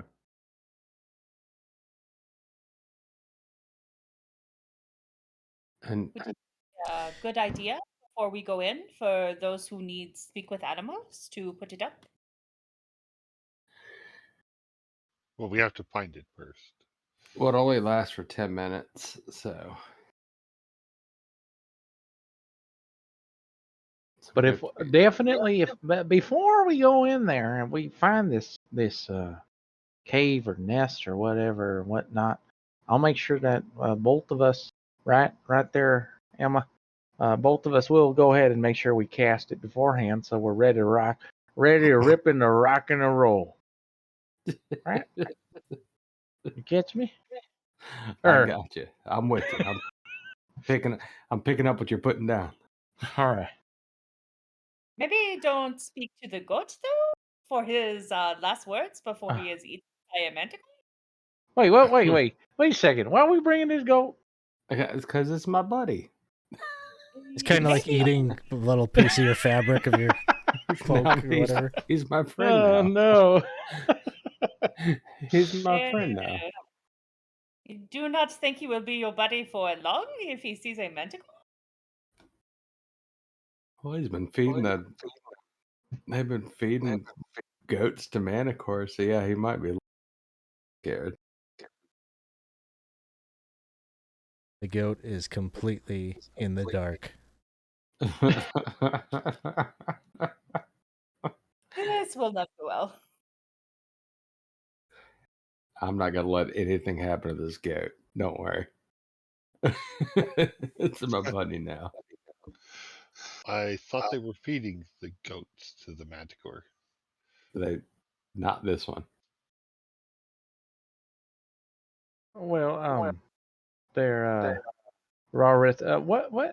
What do you have? I mean, you seem like you're. I mean, I mean, I like fishes and singing stuff, but you seem like you're. I could see the way you walk on these dirt paths. You know what you're doing. You know where to go. What do you have anything maybe that we should be doing before we're going up to this Me? cave? No. No. I mean, do you know how to do that too? You're Not at flying real all. good the other day. I couldn't even fly. I thought I could. I was just jumping around drunk. No, I have no. I'm not good at survival or anything. That's where I come in. Yep. I have a decent survival too. So I guess we make our way down. I guess. All right. So the group is trying to gather what your plan is. You're just gonna start walking kind of south, and I don't know what, follow the river maybe, Or or taking direction, I guess, from where he told us where to go. kind of Griffin heading place. south way. Yeah. I think definitely doing it during the day. Yeah, it's just afternoon, so it's probably like equivalent to like 1 o'clock. You probably Spugnoir may be prepared for you a little bit to eat before sending it out, but it's definitely like sun is directly overhead basically. I would Did like he- to keep an eye on the skies in case we see the feather gale flying their griffins or Yeah, you give know. me a perception check. And I was gonna say before we left, did he happen to give us any health potions or anything? Nothing like that. He gave you the cloak is what he gave you. Oh, okay. So perception of 5. Sky looks pretty clear of cloud cover and things like that. You don't immediately see any Feathergale knights or anything in the air, which probably stands to reason with what Spugnoir told you is that they were maybe planning to head out a little bit later this evening. And their patrols are probably not too regular. Like they probably only got really one shift that they are doing at this point of patrols throughout the valley. Can't find workers. No, they were attacked by the. Most of them are recovering because they already ran afoul of the manticore. Yeah. And I'd like to point out that flying is hard. You tried the other day. It didn't go well. They did fine. Wait! Don't. You were great. You were wow. You were way up. You're way up there. Yeah, Tux. Yep, that's right. They also lost 2 of the griffins are dead. So they are low on mounts as well.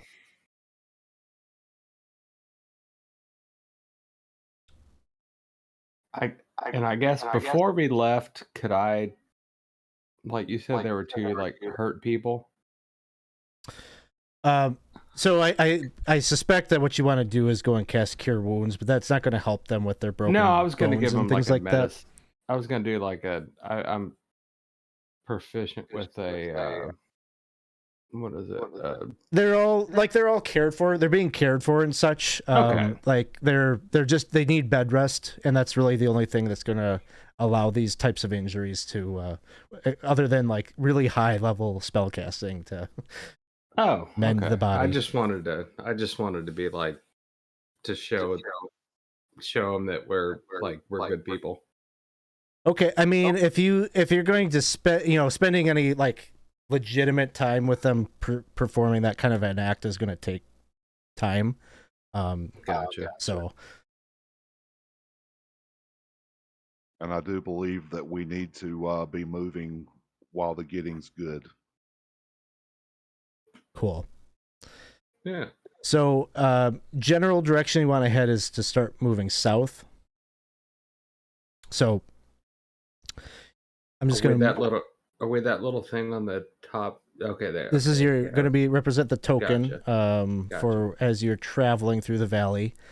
And I'm going to say when you get to this spot here, you're going to see kind of just beyond this, there's sort of like a plinth of rock that rises up maybe 20 feet or so, and it's maybe 30 feet wide. You start to like pass by it, and on the other side,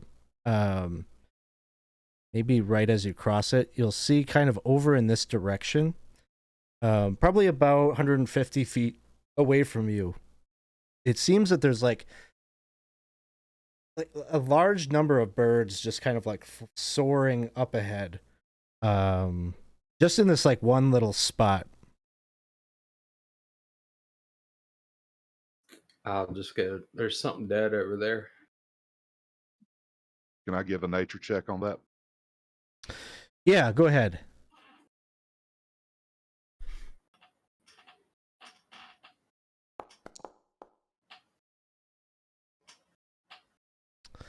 Okay, with a 6, your guess is you're not able to identify exactly the type of bird that's in the sky, but probably the suggestion of it being some kind of carrion bird of a sort seems legitimate. I think that we should go check it out because they may not be dead. They may just be dying. Agreed. I'll go with you. So, in your approach forward, any precautions that you're taking in terms of maybe trying to do this sneakily? Yeah. Like sticking close to that plinth of rock? So anybody that's heading up closer to take a look can give me a stealth check. If you give me, you can give me Blessing of the Trickster, right? Yes. Okay. So I just have to roll normal instead of with disadvantage. And Vernina would be definitely sure that this is a bad omen. I just rolled a d20 to myself to see how she's taking it, but she says Okay. that this is a very bad omen. So Rollin and Elena move forward. Probably using the plinth to kind of give yourself a little bit of cover, stay in its shadow, and just circle around it. And what you see on the other side there is that there is a giant vulture that looks like it's picking at the remains of. It looks like a humanoid creature of some sort. How did you roll a 7?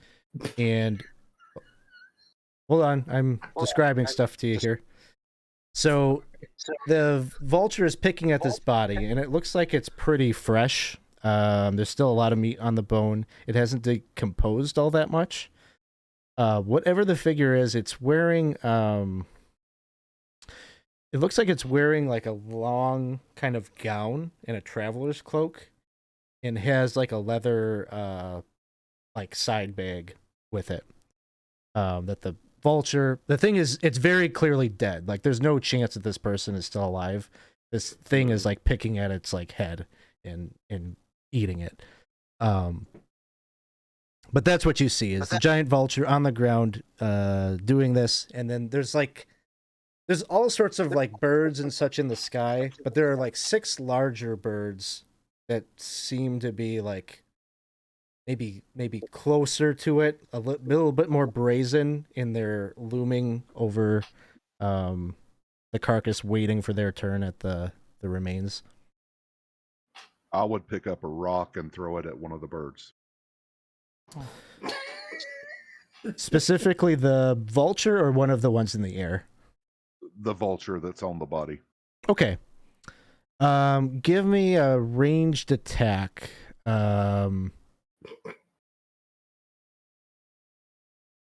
If you've got like a ranged weapon in your inventory, like, you feel free to just use that.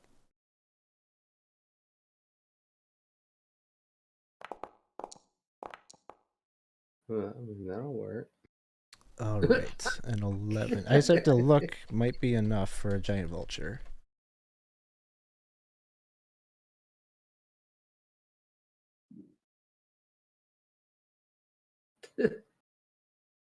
Okay. So what is your intent with the throwing of the rock? Is this like a try to get it to disperse kind of thing? Just trying to get it to stop eating? Yes. To shoo it away. Okay.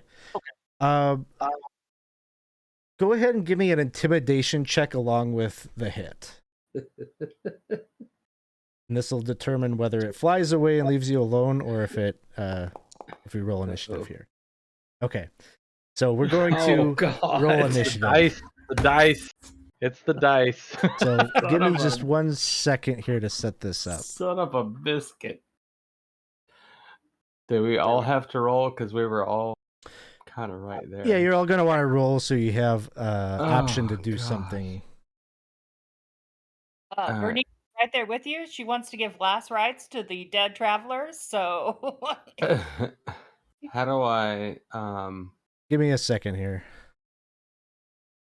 Out of character real quick. How do I change dice? Right?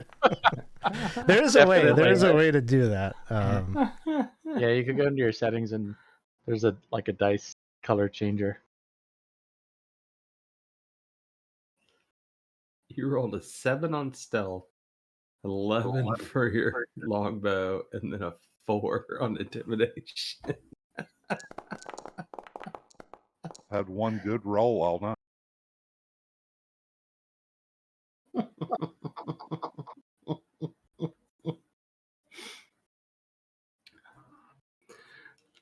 Is it okay for us to roll initiative yet, Alex, or not yet? Yeah, you all can do that at this point. I already rolled.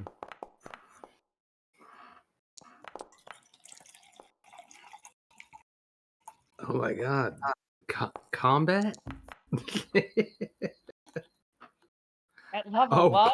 How dare oh you. my god! What is? I was gonna say, at least you're gonna get the initiative right, and then 3. that might be good though. That might be good. That's good for a cleric. Yeah. Well, clerics either they need to go first or last. Not this level though. Oh Oh, no! You didn't have to do that.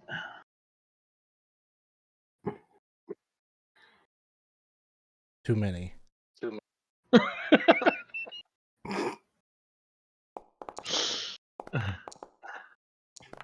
Hilarious. Okay, so we're gonna say that those of you that stealthed up, which I think is who all stealthed I up. rolled a. Let's see. I rolled It doesn't a. matter what you rolled; it just matters that who moved Oh, up I is what I stealthed need. up.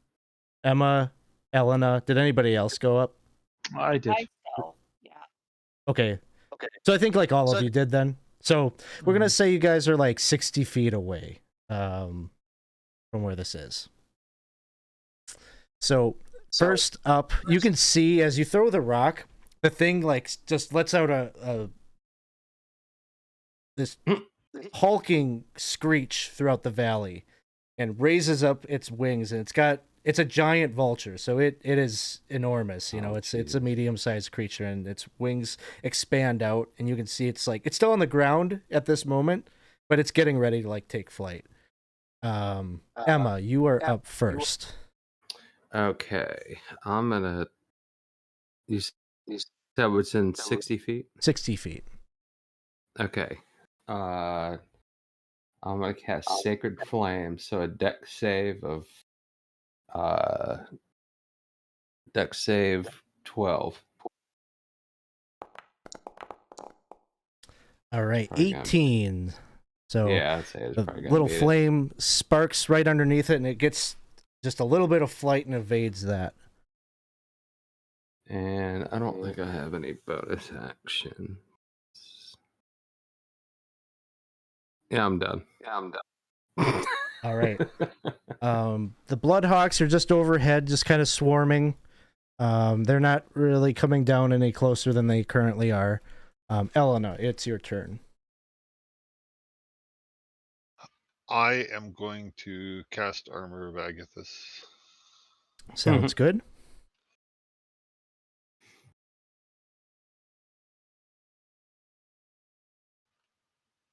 And that is my turn.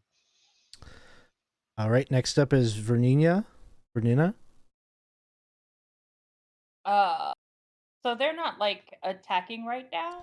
The ones in the air aren't.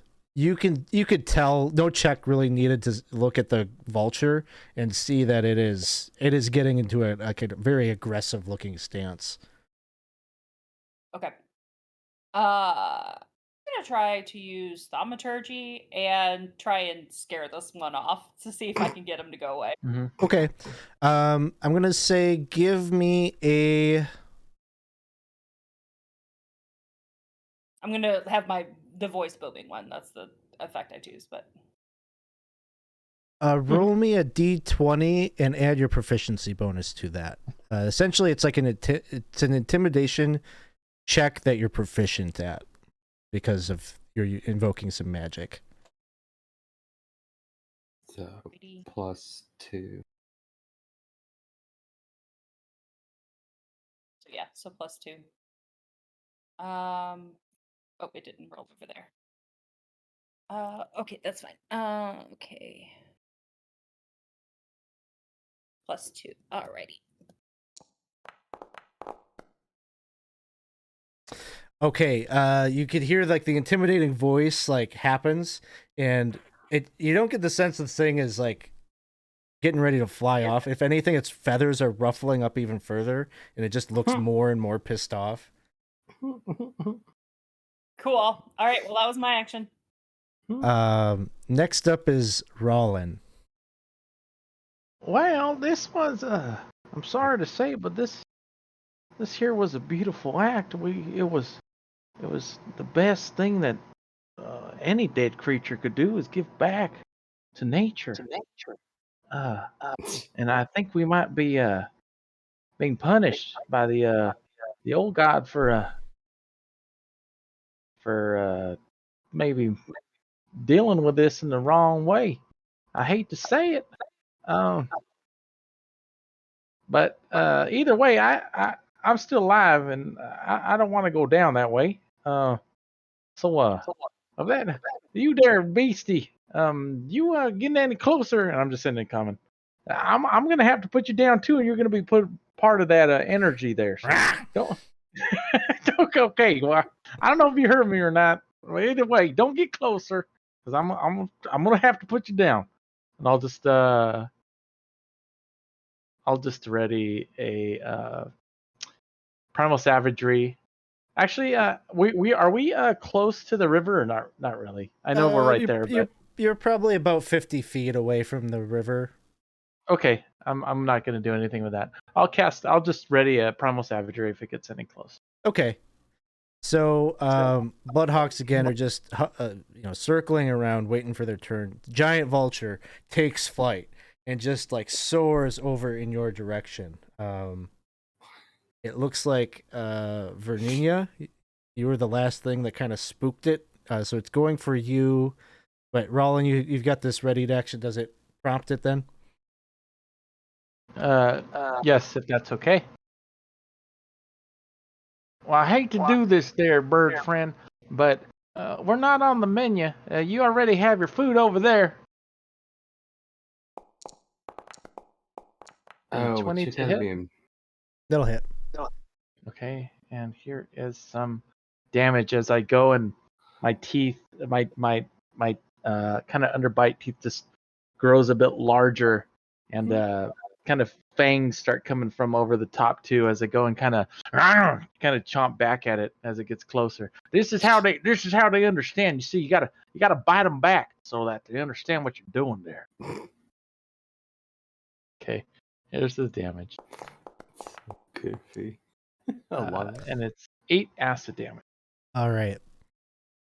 I'm going to say as you intervene there, its ire is drawn to you. And so you go and you attack and you bite into like the side of it. It tries to bring its talons to grab at your shoulders. Uh-oh.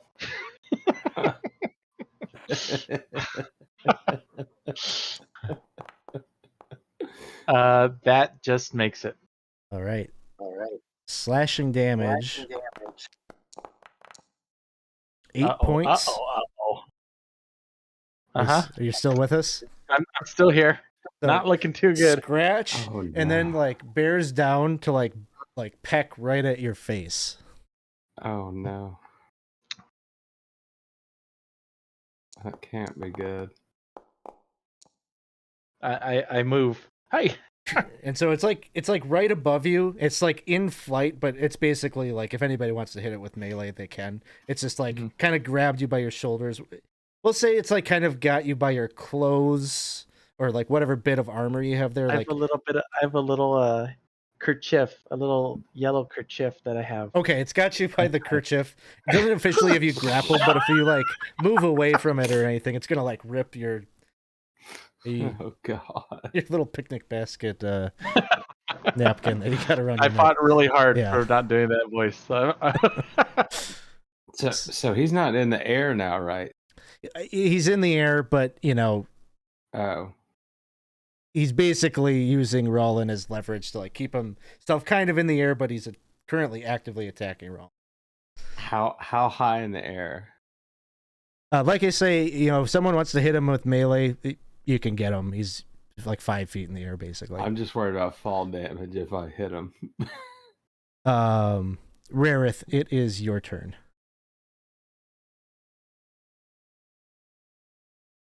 I will fire an arrow. That's what I was worried about.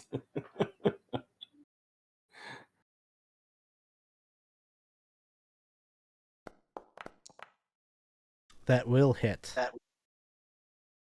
Uh-oh.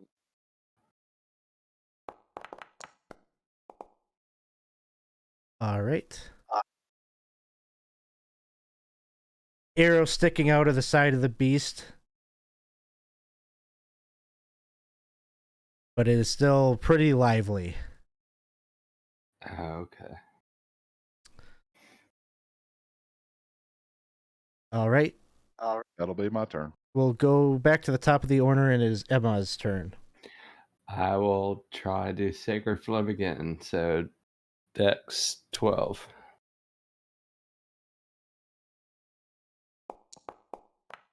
Dex save. It will fail that dex save. Cool. Okay. Let's see. Oh, let's see, how do I do that?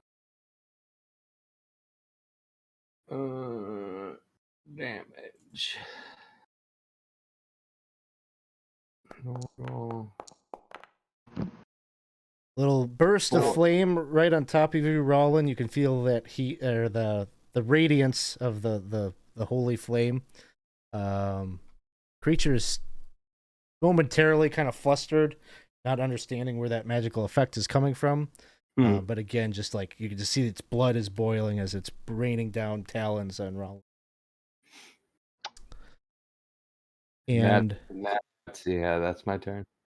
that will bring us to the hawks in the air dive down towards that body, and they are now taking their turn. They see that the vulture is momentarily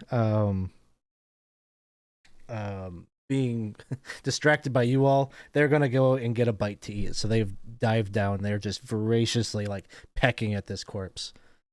Good for them. Elena, it is your turn. I'm gonna start moving towards the corpse as well. And Elena is going to say, Alex, we could really use some help here. And then she's going to fire an Eldritch Blast at the giant vulture that's attacking her friends. The giant vulture? Okay. Yeah, I'm just running towards the corpse in hopes of scaring away the other birds. Okay, sounds good.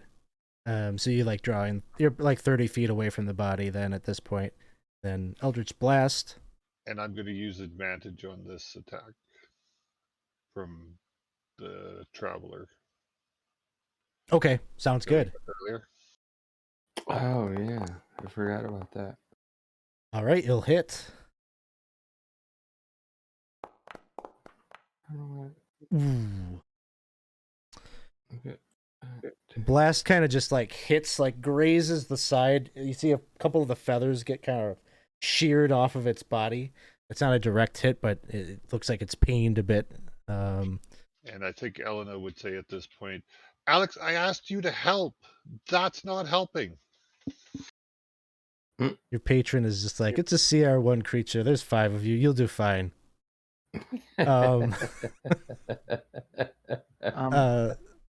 Alex, I'm sorry. I don't mean to interrupt, but quickly. No, he didn't take damage from anyone else until that primal savagery, correct? That was the first time, yeah. Okay, I have a feature that I'm able to do a little bit of extra damage. Do you mind if I roll it? Yeah, go ahead. Okay, thank you. Just be a 2d6.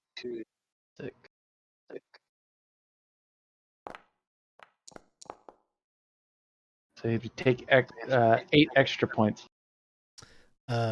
Elena, your patron is like, see, I retroactively allowed that bit of damage to go through. The vulture dies.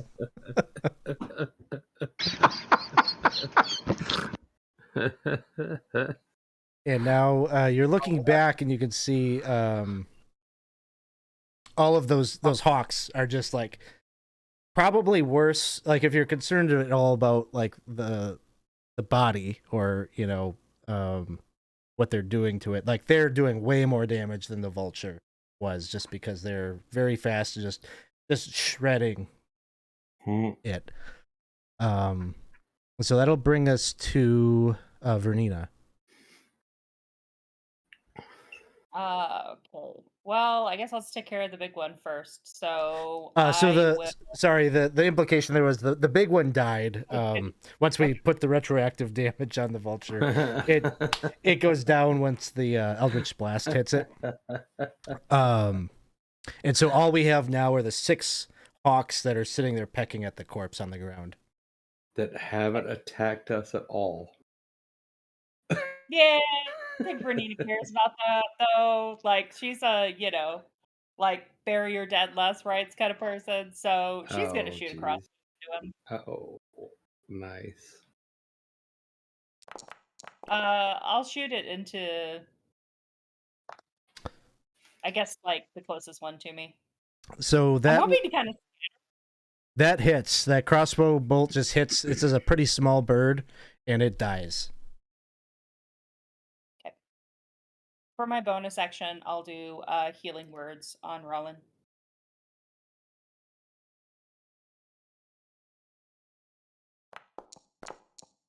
Or 6. And that's my turn. Thank you very much.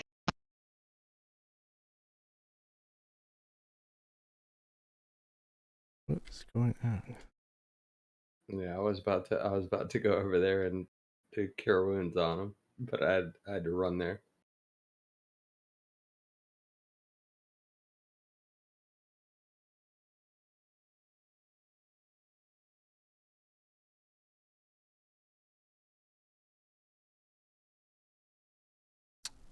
Okay.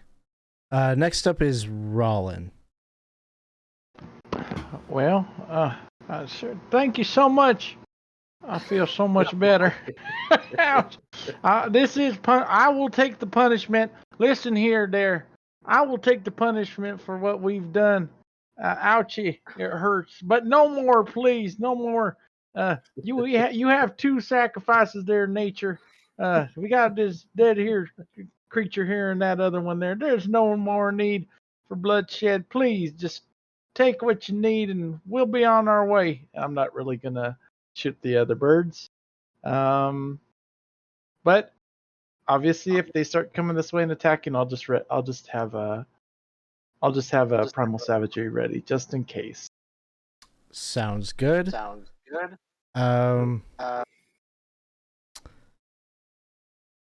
These next 3 hawks just continue. They're just continuing to tear up that body. Rareth, it is your turn. So seeing one of their own fall did not phase them at all. Doesn't seem to. They're just in this like feeding frenzy currently.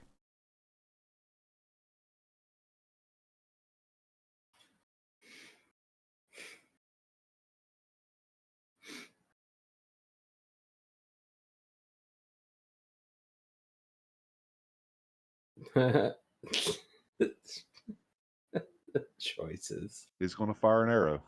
Sounds good. Oh, jeez.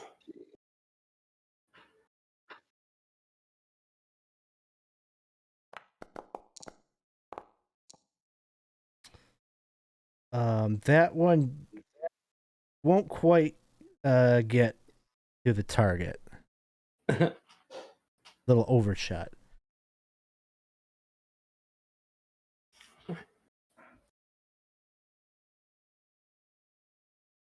All right. We'll be back to the top of the order, and it is Emma's turn. I'm gonna do something really stupid. You said the guy had like a little pouch on him. Yes. I'm gonna walk up there and I want to grab the pouch. Okay. So you're basically reaching into like this flurry of beaks and such. So give me a sleight of hand check to see if you can safely grab it.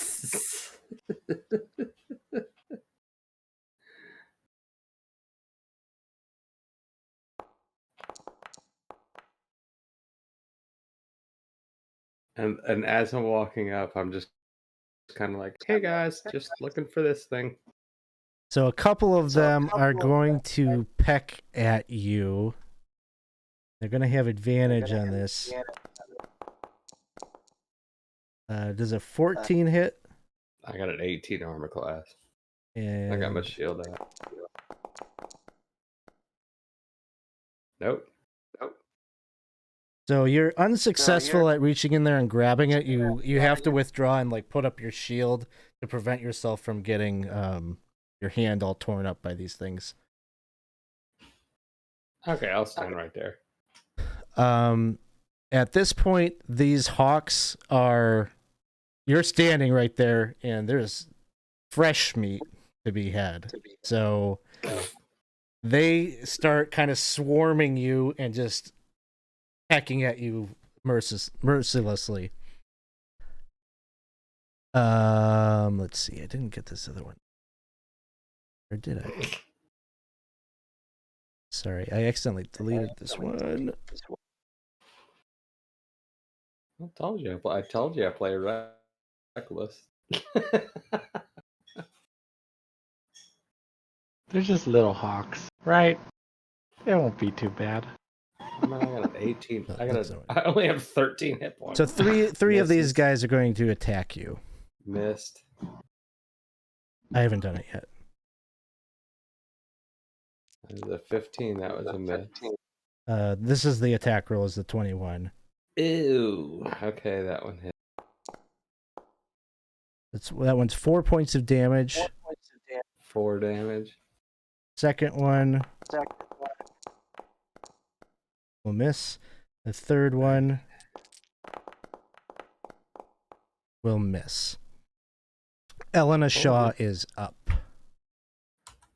Told you. Jesus, we could have just talked to these things.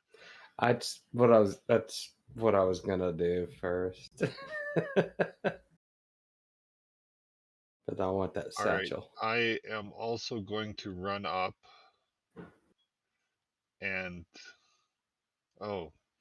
before I get to him, I will cast Eldritch Blast Sounds good.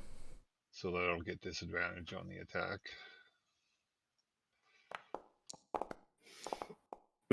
You hit.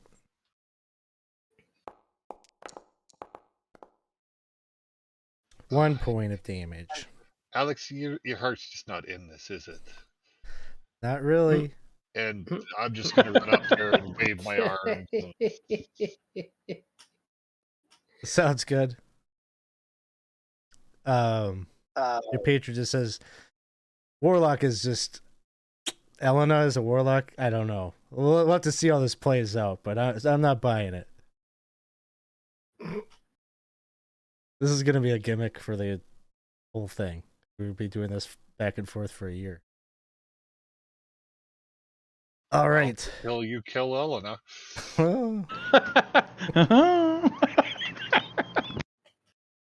You don't think I have a backup character ready Vernita's to go? turn. Vernina. Crossbow.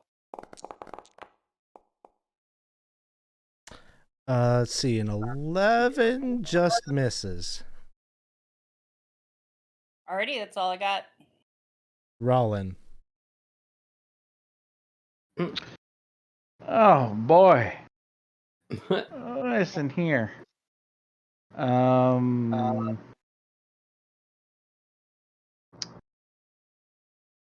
going to try to this giant hawk that's on the ground. Is it pretty beat up? The dead one? Yeah, the dead one, Alex. Yeah, Is the dead one beat up? I mean, is it like pretty like is it? What I mean is it like kind of like pulverized a bit? Would it be easy to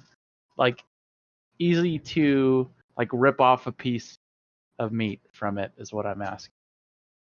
The hawk or the vulture? I'm sorry, the vulture. The vulture. Okay. It's not like mutilated or anything. It's like there's probably some bald patches where like the feathers have been ruffled off and just the general stress of what happened, but it's not. Yeah, you could cut a little piece of meat off of it. General stress. What my plan is I'm gonna try to get these creatures as best they can to try to go and just eat this thing and leave us alone.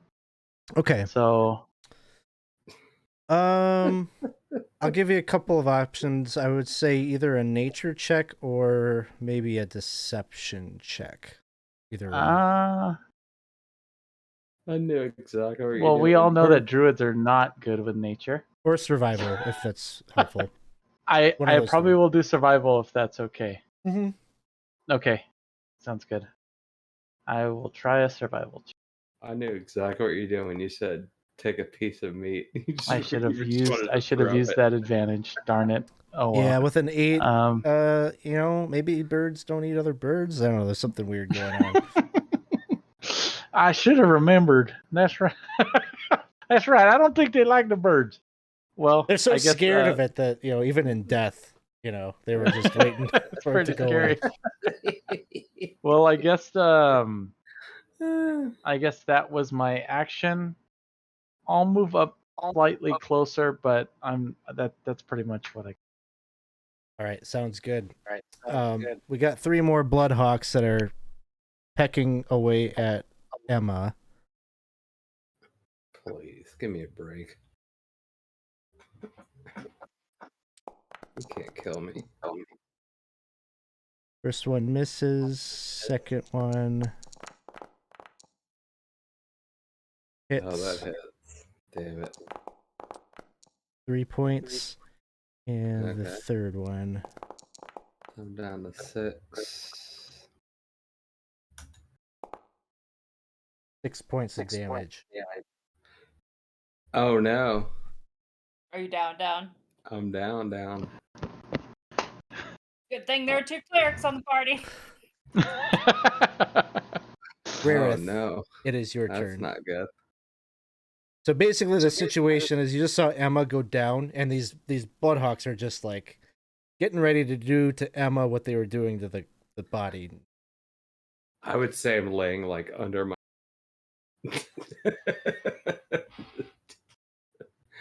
but they're still hitting me.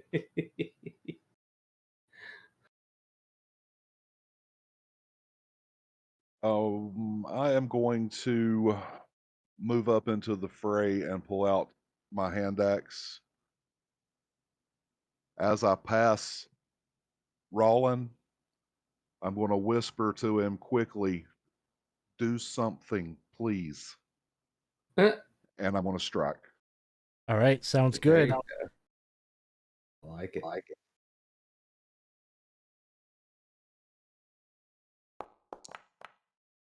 All right, that will hit.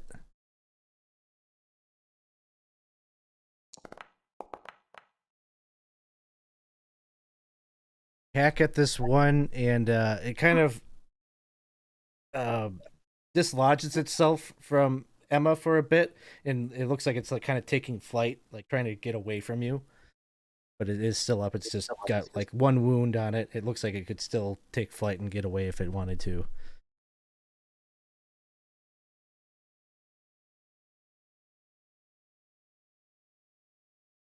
And that will bring us to the top of the order, Emma. Oh no. Please give me a death saving throw. How do I do that on here? I can do it. You just roll a d20. I can do it on D&D Beyond. I'll just roll a d20. Oh, that's a 9. Okay, so that's 1. 1 failure.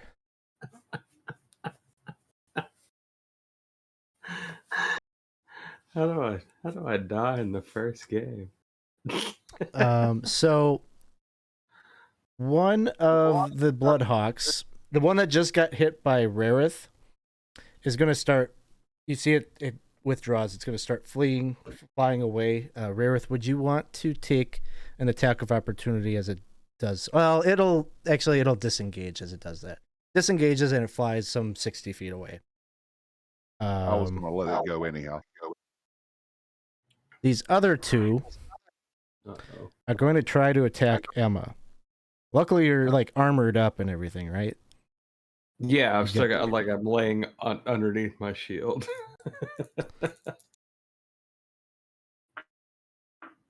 Oh Jesus!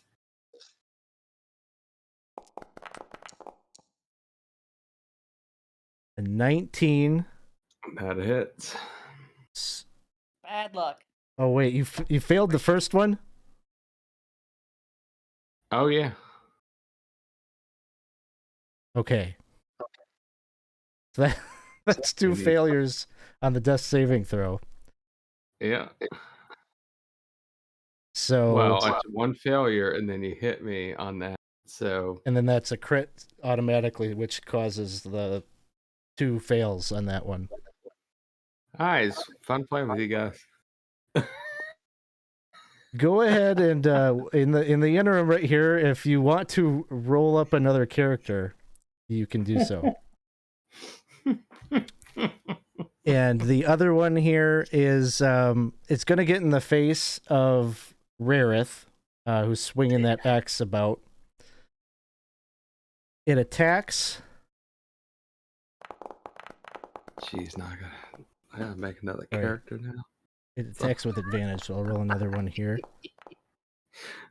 20 to hit. It was going to hit with the first roll. Okay.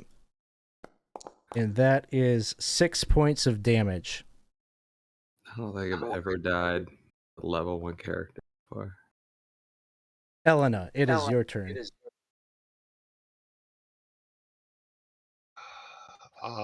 So how far away from these things am I then? I believe you moved up a bit, so you're probably within 30 feet. All right, I will fire an Eldritch Blast at it and hopefully get them to reconsider their decision to attack us. That will hit.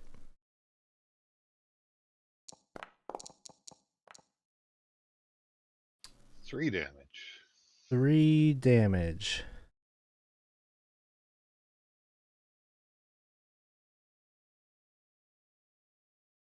All right. You hit one. It doesn't go down. Any particular one based on what's happening. There's one that's still pecking at Emma. There's one that's actively engaged with Rarith. And then I will hit the one that's engaged with Rarith. Okay. Sounds good. Vernina, it is your turn. Well, I guess now I have 2 bodies to bury, and one of them is a rainy, so I will not be letting this go. Oh, okay, crossbow. All right, that will hit. I would like to shoot at the one that is pecking at Emma. Okay. Sounds good. That's 4 points. Save me, bro. There's not anything I can, like, I don't have a room of fire. I know. Like, there's nothing to do. It's hard to do at level 1. That will bring us up to Rollin. And he'd kind of just, when he was told that, he'd just be like, do something. I have been doing something. Well, I don't know what else to do. I mean, I could do this, but I don't know. I mean, this ain't right. I mean, they're attacking. They're in a frenzy. It's unnatural. You're right. I have to do something. And he's gonna just go ahead and just go ahead and take a little bit and just and as he spits, he's gonna do a little bit of like magic, and that spit's gonna turn into like a knife of sorts. He's gonna try to aim it in the center of wherever, avoiding like his companions. He's gonna try to get as many of these birds as he can in this 5-foot kind of radius area. And he's gonna cast a ice knife on that center one. Okay. Yeah, it would basically hit all of them. Okay. It's making me do it, so I'm gonna just do that there, and there we go. Is it not letting me? Let me see. Okay, so I need. I guess I roll to hit. Here we go. This makes me sad. Leave Oh my goodness! 9 to hit one of the hawks. So that will miss, and then it shatters, and then shatters. They all need to make a dex save. Yes, dex save 13. All right.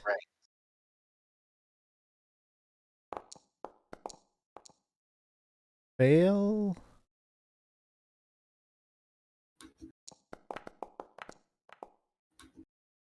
Success. This is the one that was actively pecking at Emma. And then Sure. Whatever I could get the biggest bang for my buck, that's what I'd be shooting at. And then these others are healthy ones. So this one makes it. This one makes it, and one more. Okay, so it looks like the lead one is going to take full damage, and the rest half. Okay. So this would be a 2d6 cold damage for. I wonder if it's. Oh no, it did +2. I'm sorry. So that first one would be a 5. Let me get rid of that. Sorry, I think they changed their interface. Okay, so that would be 7 total damage. Cold. 7 total damage. Yep. So the one that was attacking Rarith goes down.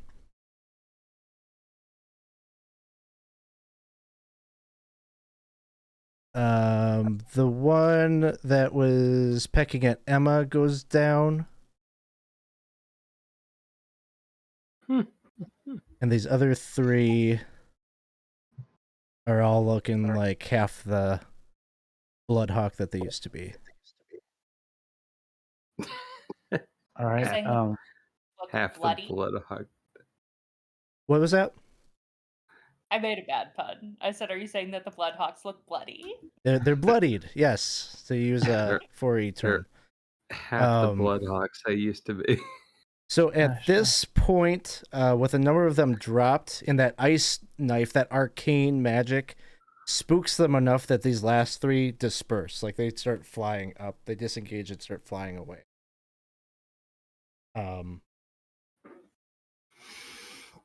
We'll give Rarith any response to that you would want to make as it becomes your turn.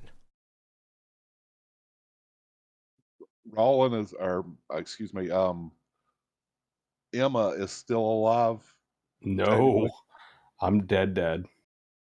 I failed. It's basically 3 death saves. I'm done. Oh, no response. They can go. Okay, so they take for the horizon and fly out of here. These carrion birds. You're all probably left a little dumbstruck about how this escalated in the how brutal and primal that these creatures pecking at this corpse could be.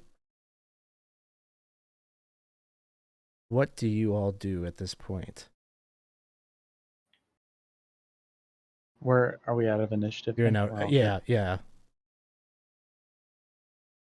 I knew this was a very bad omen. I did not lose a friend, though. You know, he's gonna kind of say, kind of looking down at the dirt, and he's gonna say, I was always taught we're not supposed to really interfere with these natural things, but feel quite bad. Feel quite bad that this happened. He's gonna kind of move up and go, I'm sorry there, friend. Wish I knew more about you. It seemed like you could do anything, and I'm really sorry that this is how you had to go.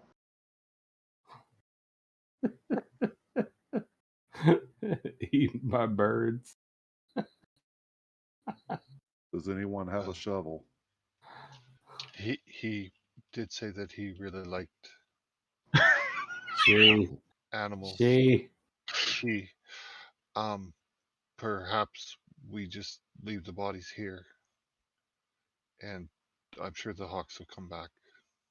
Oh, that's thanks. Appreciate that. Just gonna tear me apart. That is. I would say Elena's probably just in tears at this point. Well, I have a question because I don't know a lot about the Greyhawk campaign, but do you know if there's specific funeral rites that Rainey do? Because my character would know that. Yeah, so the rainy are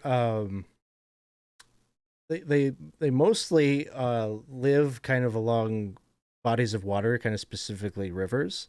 And so, setting one kind of like that almost like a Viking type of like laying them down a boat and like sending them either over like a waterfall or maybe even into like the sea if they're closer to like the ocean, which is down to the south.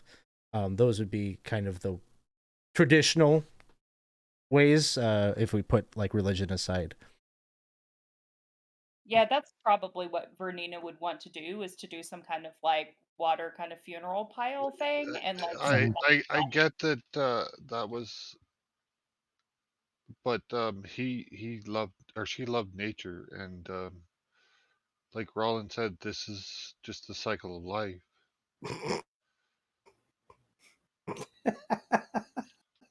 But So you just I let the birds eat me.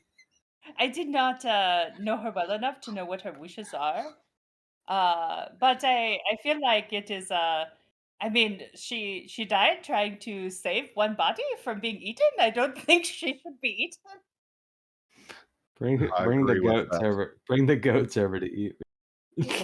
Well, either way, if I think uh, I think you do have a point. I mean, we could definitely do something. Maybe. I mean, there is nature everywhere.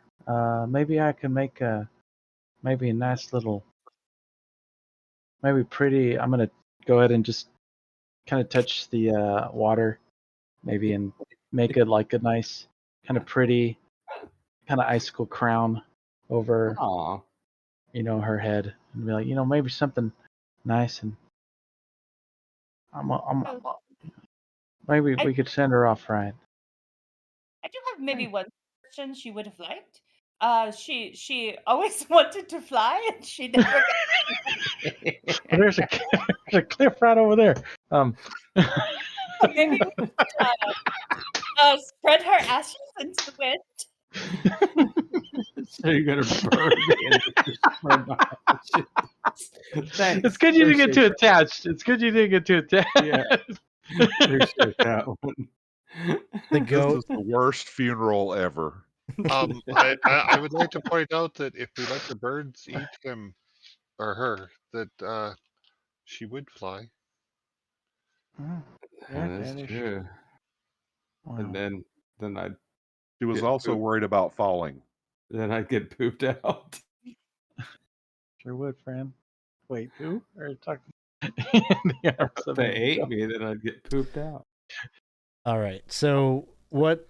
Having a bunch of discussion here about what to do. What is the consensus that you all come to?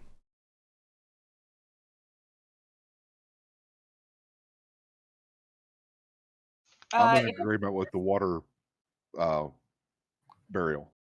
I'd say water burial is fine, and we'll let. I mean, if these birds think that they need this energy, then it's right here. And the fish would probably eat him anyways. Oh, fish, they love. Yeah, they do. They love. I'm never mind. I'm sorry. You and the fish. So it sounds like you're maybe going to construct some kind of a way to send Emma down the river. What about the other body? What is it? So it is fairly torn apart, but despite this, you did get there in time. That it is more or less still recognizable, even though it's very bloodied. But it appears to be a human.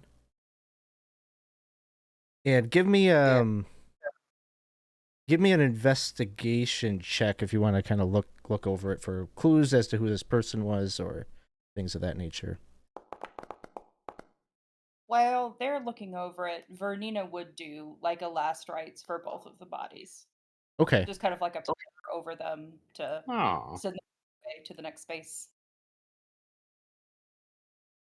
So, Elena, as you're checking over the body, you just take note that it looks like human, male. Again, wearing looks like some kind of like a white robe with sort of blue trim, and then was wearing like a traveler's cloak with a cowl, and carrying a pack, like satchel. That was the object that Emma was going for when they passed, when they were attacked. I'm gonna look inside. As you open it up, what you'll find in there is she was carrying, or he was carrying a dagger, and also has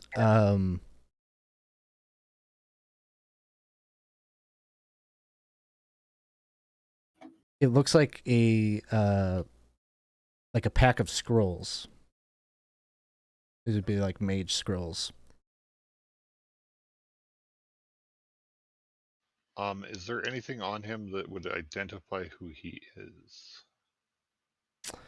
With your investigation check, we'll say you identify that there looks like there's maybe some kind of a tattoo or a marking on their shoulder, but it's hard to make out what it is with like how badly like the tissue there is marked.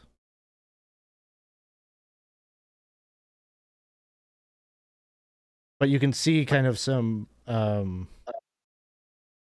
like kind of like the edges of some blue line, like some kind of blue ink. But a lot of it's kind of marred and damaged. It's hard to see what exactly it represents.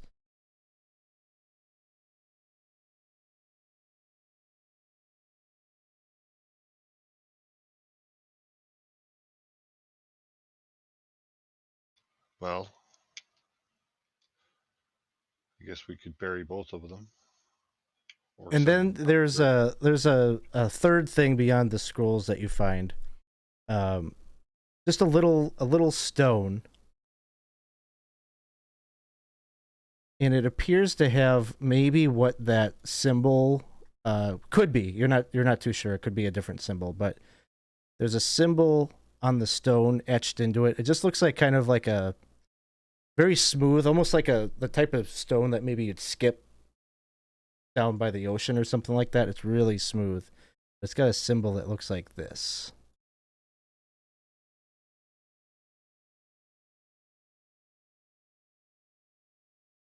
Could I do a history check on the symbol? My background is that Vernina grew up in the city of Greyhawk, so she would have interacted with a lot of people.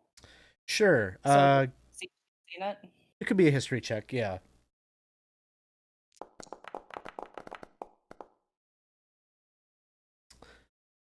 So, it definitely seems to you like some kind of an occult symbol. You also probably did a fair bit of research about the place that you were going to in Hommlet, and that there were obviously problems in this area with cults that devoted themselves to elemental evil. You could tell this is not a symbol that lines up with any of that symbology that was recorded as belonging to those cults during that time. However, there is something about it that feels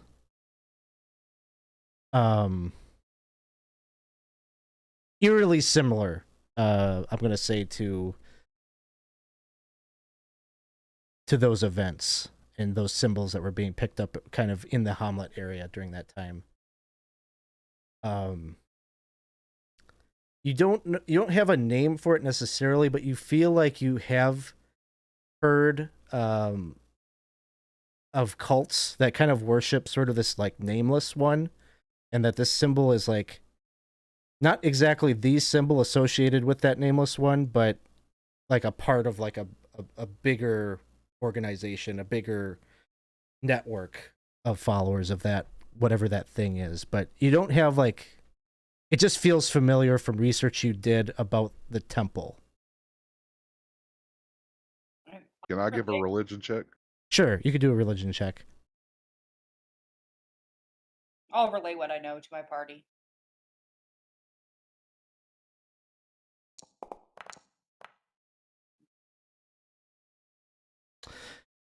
Of course, I know nothing. Yeah, the two of you kind of have a little bit of a back and forth, maybe. Like Rareth, you're sharing some knowledge, but then Vernina has like greater details about um the cult. But let's put it this way, just to make it further clarified for Vernina.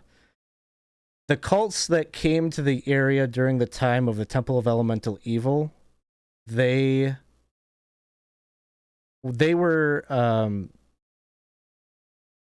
almost like false cults to elemental evil. They all were duped by Zugetmoy, and so they had these like sort of symbols that they used, but they were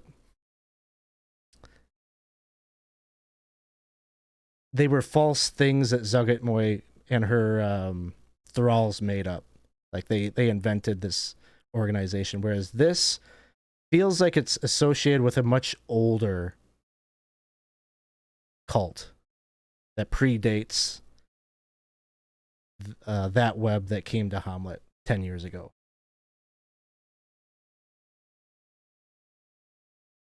I say we should keep this stone and ask at the Citadel and around if anyone knew of this person or this symbol. Spugnoir's real smart too, so he might know something when we get back Yes. to the. Are we gonna continue? Uh, we could, but I am a little worn out, and so I don't have all of my resources. Although, if we wait Well, a I day, think that we're just going to talk to them. this is true, but I also did not expect to be fighting birds. Neither did I. I am happy to continue if you want to, though. Speaking from the dead, you can have what I had on me as a cleric.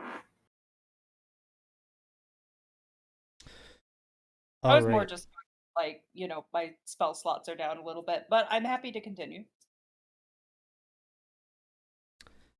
So I think your options. I'll just give you options, just because I want to move us along, just given the time. So options would be take a short rest and continue.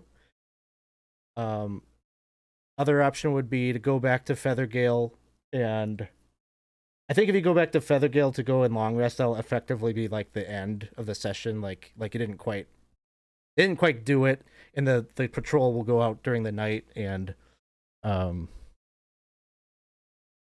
potentially take care of the manticore problem in their way. Or, I mean, I'm happy to hear a third option.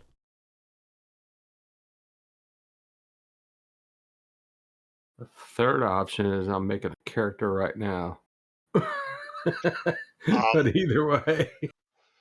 I think a short rest and continue. At least give it an attempt. Mm-hmm. Sure. All right. So go ahead and start doing your short rests. Wes, you are in the midst of how far along do you think you are on creating that character? I just started. It doesn't matter. I don't need to be back in this right now. Not right now. Okay. I could probably get. I mean, I could probably throw one together, so it's not a big deal. But just you all go do your stuff. All right. Well, if you get done with character creation, just let us know, and we will find a way to narratively put you back in here. Yeah, I mean, it shouldn't take so me like 5 minutes. For the rest of you, go ahead and short rest and do all of that. And then your plan is to continue south? I'm sure would it's what think he so, would yes. or she would want. All right. So, feel free to be doing your short rest things. Anybody need any help with how to do that? Yes, please. Okay. So, on your character sheet, open it up, and do you see where the hit dice button is? It's like just to the right of where your hit points are. There's a button that Got it. says short rest and long rest. I have the short rest up. What do I do in there? So you can click that, and then I think it asks you for like how many. I think you just click rest. There's Yeah, like I an don't. SR and a LR next to it, isn't there? I think if you had more dice, you could choose how many you wanted to roll, but you only have the one at level 1, so if you just click rest, you should be good to go. Oh, okay. And I don't need to hit roll next to the select dice to roll. I don't think so. Just try hitting rest and see what happens. Can you also remind me, like,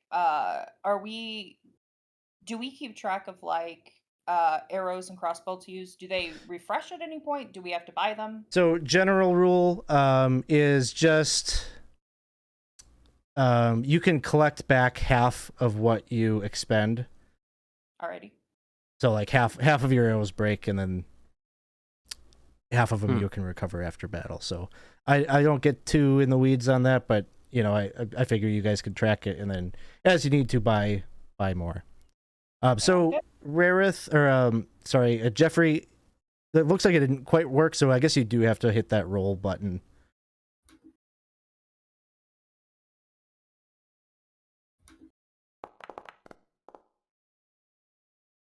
Perfect. So then that should have automatically gone towards your hit points.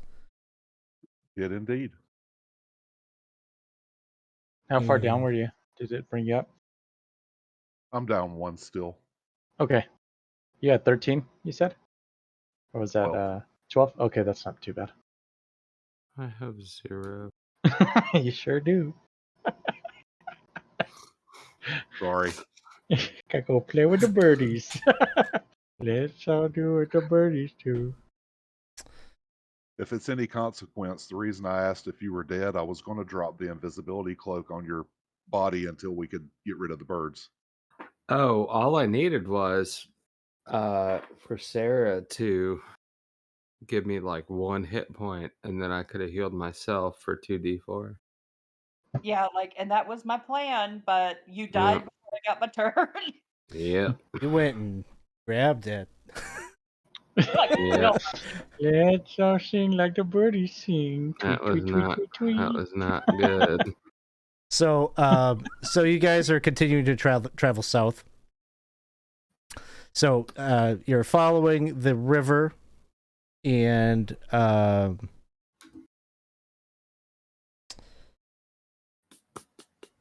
as you get to around the bend here, you hear some kind of like a howling sound, like a roaring sound up ahead. And what you can see is standing on top of this plinth is this large creature with what vaguely looks like a humanoid face, but with like the mane of a lion and these spiky protrusions that ring that face. Leathery wings that would look right at home on the body of a dragon, and this long tail that has a scorpion stinger attached at its end. And it looks like it's basically just sunning there right on the top of that plateau and roaring out almost in a show of Jeez. dominance here in the plateau. Oh no. I Is it begin roaring at to. us? No, it's you're quite far away at this point. You're probably some 500, 600 feet away.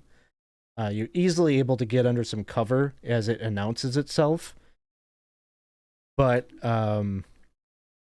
you know, pushing your luck any further, there would be maybe a chance, if you were just walking out there, that it would see you.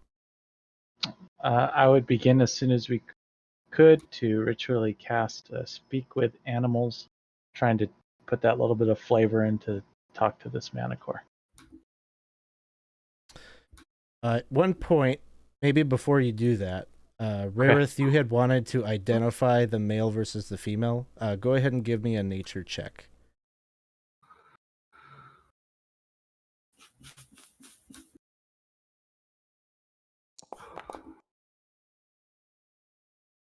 Hard to say.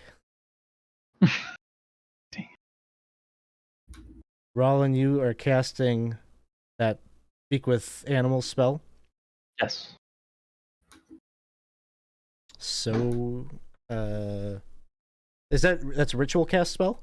Yeah. Okay. Yes. So you 10 spend 10 minutes or minutes. It remains there on the plateau. Just you get the sense it is looking and just kind of gazing down.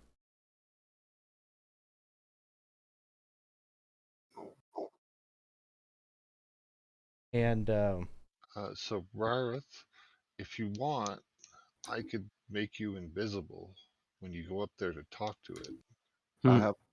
I have a cloak of invisibility that I'm donning right now. let me just look up that cloak. I don't think it's exactly a cloak of invisibility. I think it's a cloak of elven kind, which I think just gives you like a big stealth bonus. Advantage on stealth. Yeah, advantage on stealth, and perception checks to see you have disadvantage. You kind of get it on both sides. More of like Sam's cloak in Return of the King when he covers. Thanks for the raid. I'm Frodo. Butterby. Hey, High Shelf Collective, thank you so much for the raid. Thanks for dropping by and hanging out with us. We're doing a 5-year anniversary game here, playing one of our community campaign games where we invite the viewers to come and sign up for a game with us. Really appreciate that. The hazard of being level 1, you die.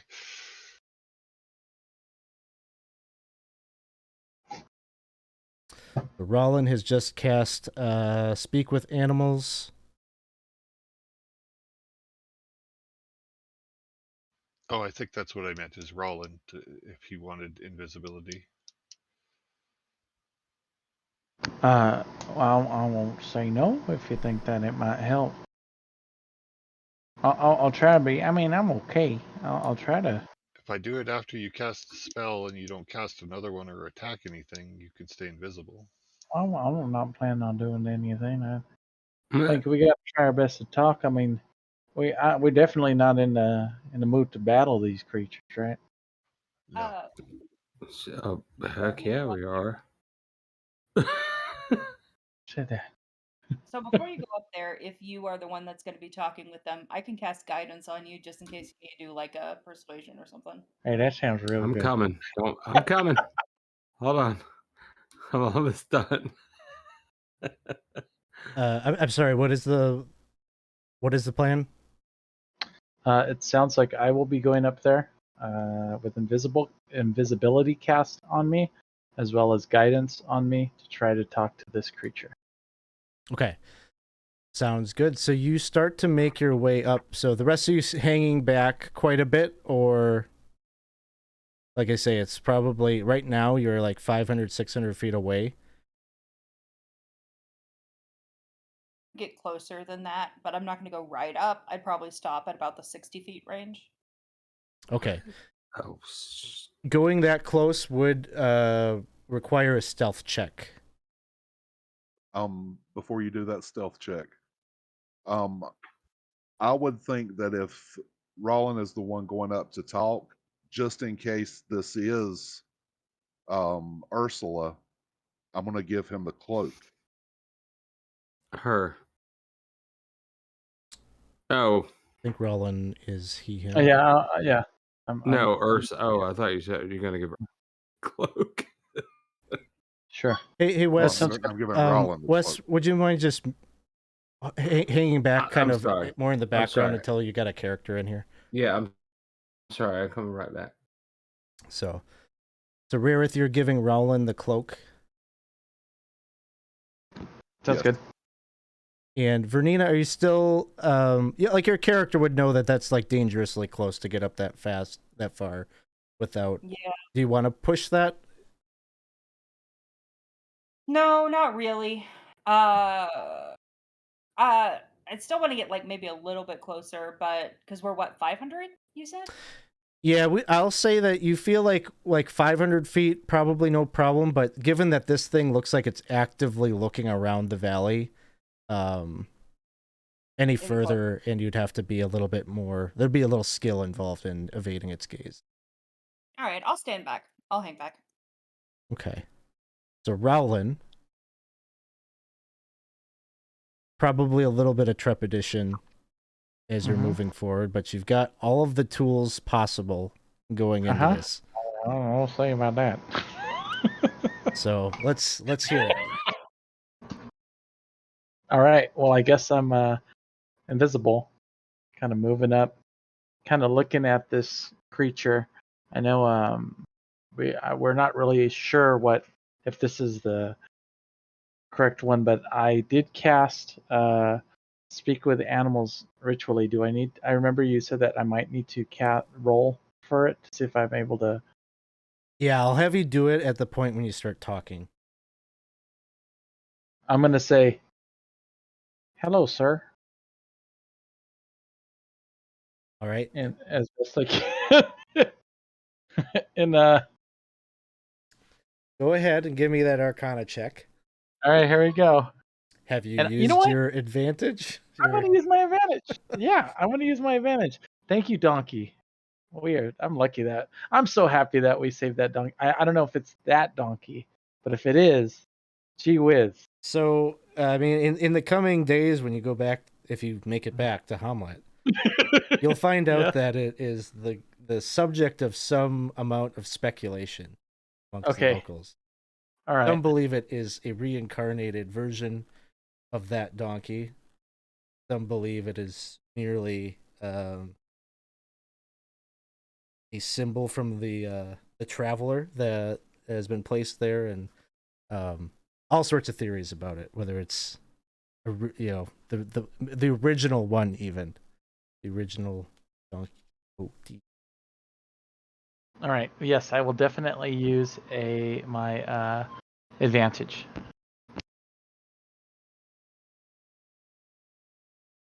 All right, here we go.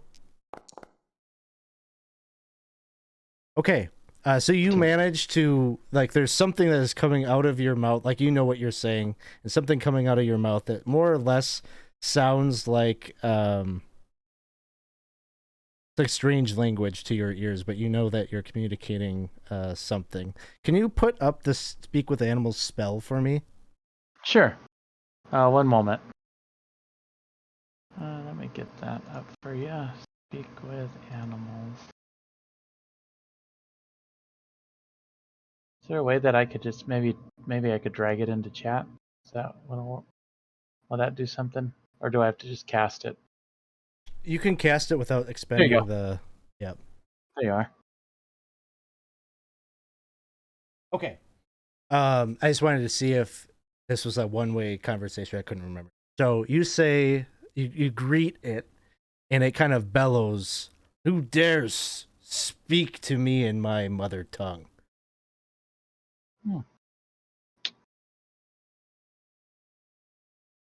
I'm sorry, sir. A coward who doesn't even show themselves. Show yourself. Who are you?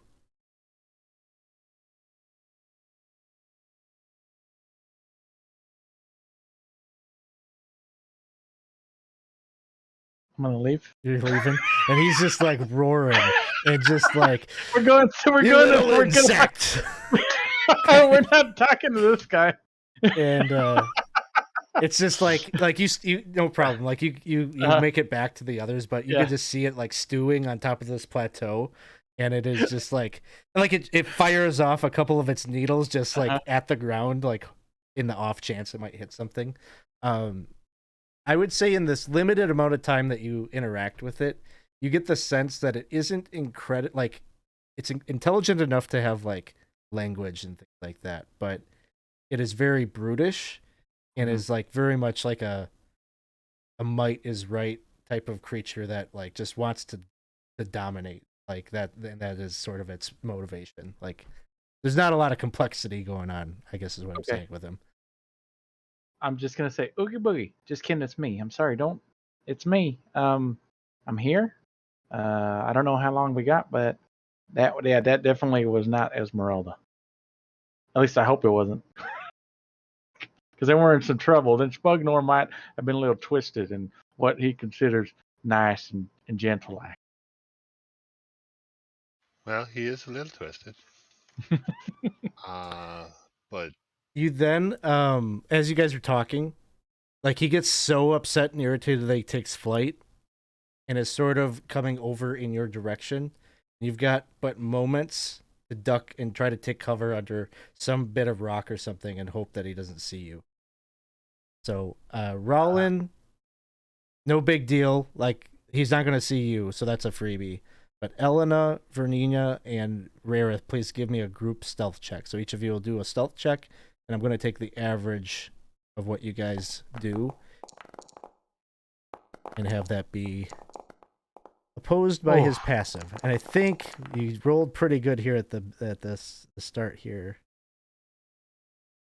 Yeah, no problem. Rareth, you're maybe just a little bit slow and like, I don't know, Vernina like grabs you and pulls you down just in the nick of time as the thing like almost like maybe you caught his eye, but then he like kind of does a double take and doesn't see you there and just moves on and continues flying to the north.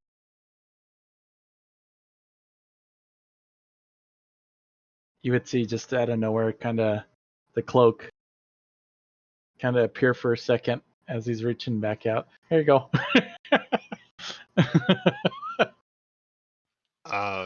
should we head south then? I think so. We'll try to keep our. I hope he's not going down. to kill the elves. No. I think they're pretty well protected in that their tower they got there. Well, I'm more worried that he'll end up getting killed. Well, we better hurry and we'll see. So as you're passing like closer to the south, this whole like this landmass that you see just to your south here is a raised up plateau. Probably cuts up maybe like 30 feet or so. And as you're like maybe passing by it, you can see that there's like a cave up there. You think that's where they live?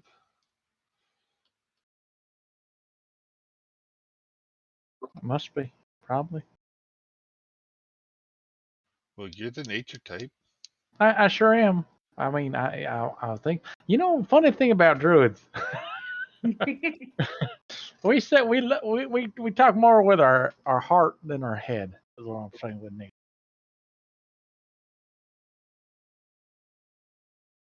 Well, should we go check it out? I would be looking for any signs that tracks something that would say there's manticores living here. Okay, give me a survival check.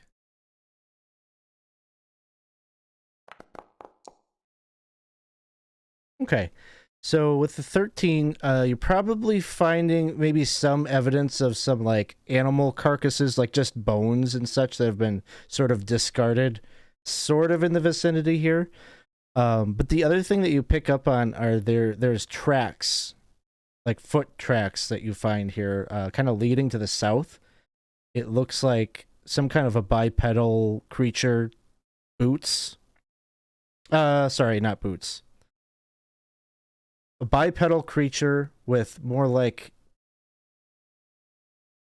animal paws, almost like a dog's paw. And then another set of tracks that seems give me a nature check along with the survival. Do these bones look like goat bones? No. Okay. 19. You think that this other set of tracks, it's a four-legged creature, and the paw prints are that of like a hyena, but a giant hyena.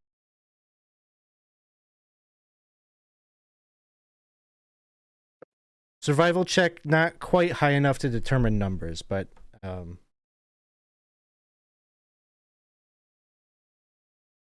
And Okay, the bipedal, would I know possibly what that was? Um, given As a the player, I think I know. But yeah, I think you probably know. I think you probably got it. And they seem to follow the curvature of the plateau and head to the south.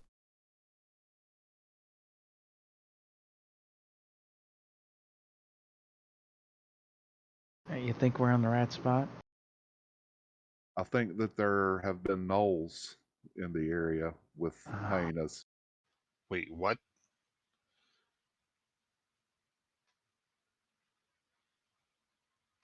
So this went all the way better. Keep an eye out. You think we're further south then, or what do you think?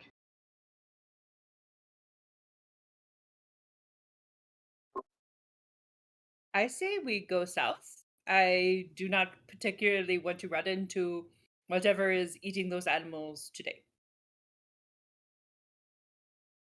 So you continue heading south, probably keeping a keen eye out for these things that Rareth has identified. And what you're going to see as you come around to the other side of the plateau is you see another cave across the across that river that cuts through the valley.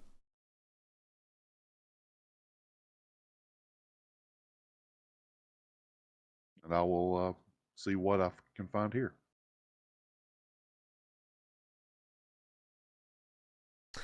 Gazing out across the river at the cave, like I would say probably both cave mouths are probably about the same width. They're maybe like 15 feet wide, maybe 12 feet high. They're quite substantial cave mouth openings.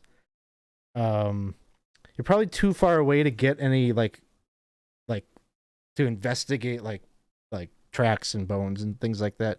You probably have to get a little closer to the cave mouth.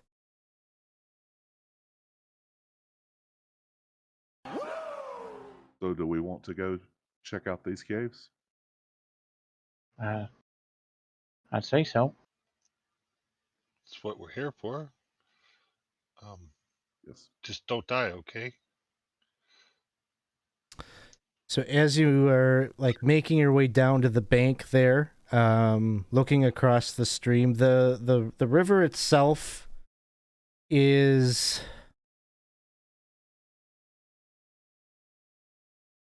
it's not extremely deep, and it's only maybe like 200 feet wide, 150 feet wide. There's patches where it's maybe 100 feet wide. But it's rushing. It is a fairly powerful current.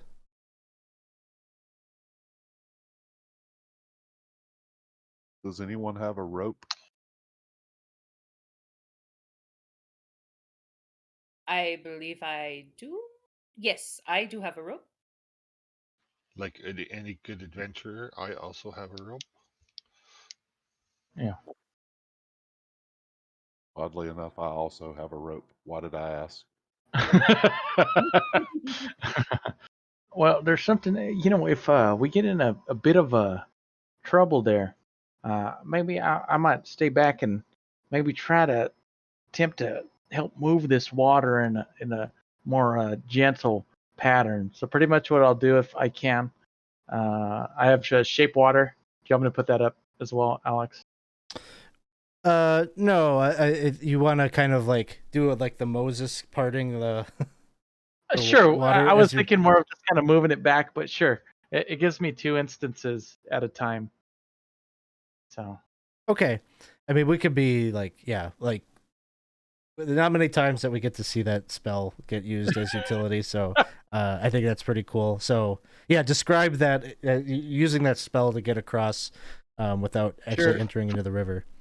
I'm gonna say maybe that we either way, if, depending on how I'm saying it's pretty deep. So at first maybe I'll try to move it so that we are able to kind of walk across on the bottom of the bed. But I think it's gonna spill over us. So I think what I'll do is I'll just we might need to squeeze, guys, but kind of 5 foot, 10 foot increments, and us just moving across. casting kind of stepping stones as we're moving across the top of it with making it ice. Perfect. So that works, and you manage to get over there without any problem. No risk of getting carried away by the current or such things. So you make it over here. You can see the mouth of the cave. And Rarith, you wanted to do some survival check kind of stuff over here to see what kinds of information you could discern before you head in there. So you will find bones over here.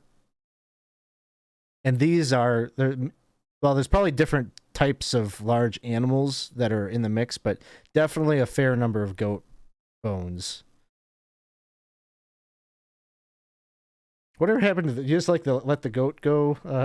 Well, I was going to make a big old deal about, we are going to make sure this goat does not get eaten. I'm going to protect it and whatnot, but I don't know. At this point. I thought that's why we brought the goat is for like a peace offering. Honestly, I think Emma just thought that it was a good idea to bring this goat over just for a friend. Emma had a lot of bad ideas. You haven't met her sister yet. Oh no! It is not good to speak ill of the dead, but I have to. I just can't log in. Yes, I also thought that the goat was bait. I don't know why we brought a pet goat with us if it was a pet. Well, how about this? Did you bring the goat with you? I guess is what I'm wondering. Like, does somebody do that? I think it's scurrying away during the battle. I brought the goat with me. Now our sister's coming for vengeance. Sure, the goat's chewing on Emma somewhere, at least their coattail or something. Okay, so I guess what I'm hearing is the goat is not with you. Got it. So you've got this close. You're fairly certain that this is all evidence points to that this is likely the Manticore cave, as opposed to the other. What would you like to do? Start casting speak with animals again. Okay. So 10 minutes pass. No problem. You said there's a lot of bones, like goat bones and things around here? Yeah. Mm-hmm. If there's little bitty bones, Vermina's gonna pass that 10 minutes by picking them up because she likes divination stuff, so she's gonna use those for Oh, sure. Yeah. Probably the smallest thing that the manticore probably eats is like, I don't know, like probably the goat, but there's some tiny bones, in the goat's skeleton that you could pick up for little divinations or things like that. Get that goat wishbone. Get that goat wishbone. Absolutely. So, Rollin, you've got your speak with animals up. You just don't know. Like, you don't know if it's viable until you try it out. So, we'll save the Arcana check. What else? If we think that Ursula is in the cave, then I would probably go ahead and put the cloak on and go with Rollin this time into the cave. Is it possible that with your speaking with animals that you can translate a conversation between the manticore and myself? I'll do more than translate it. I'll I can translate it for you, sure. Is the cave dark, and do you need light? I'm okay, but I'm not sure. I can see in the dark.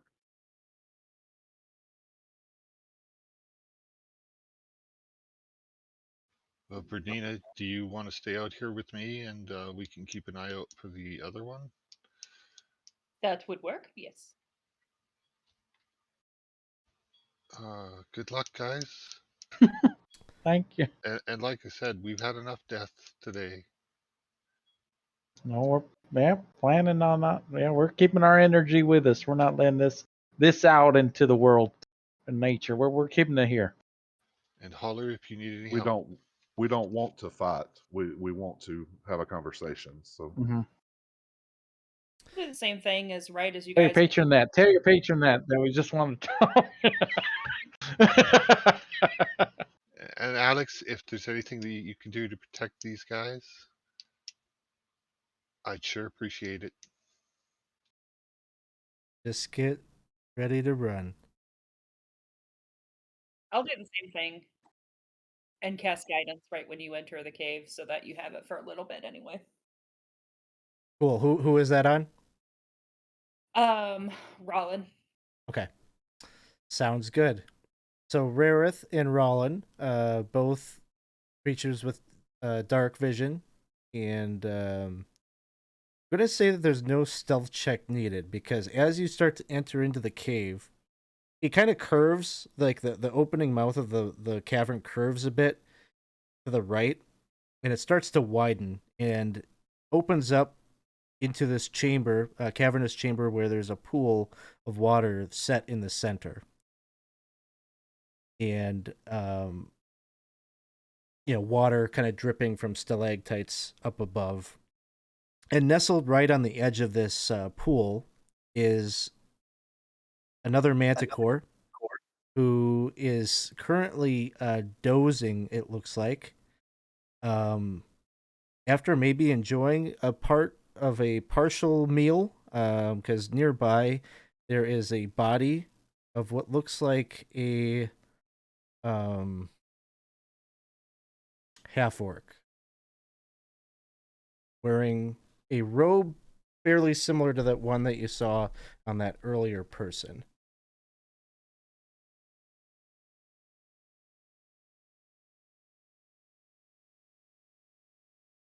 I want to whisper to Rollin, Mm-hmm. should we wake her? I think that's while we're here. Say. I will clear my throat and say, we are sorry to disturb your slumber, and have that translated. Here we go. All right, Rollin, give me that Arcana check. And I'm going to, if possible, use that guidance along with it. Yep.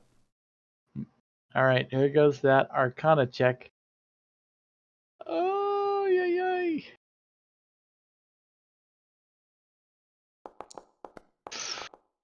Oh, I'll just roll it anyway because I have it. Need to. Oh man, hey. All right. Okay. You 14. needed a 13. So you clear it. You see its eyes start to slowly kind of open, and it definitely wakes with sort of a guarded demeanor, but almost looks like taken aback a bit by the fact that you're speaking its language. And it says, explain the meaning of this trespass. I'm going to be I'll standing translate in everything. front. I'm going to be standing in front of Rollin so that she can see the cloak, and Rollin can translate. Are you Ursula? Spugnoir sent us. There's a look of recognition in her eyes as she looks at the cloak, and she says, Spugnoir sent you. Come bearing food? Where's tribute? We had a goat, but it scurried away during a battle with some birds on the trip. I apologize for losing your tribute.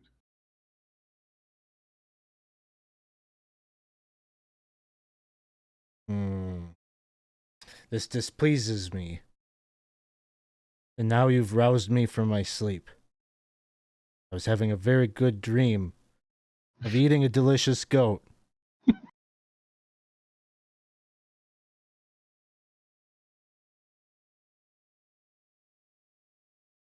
Spugnoir would like for us to find out what we can do to alleviate the problems that are happening with the people at the keep.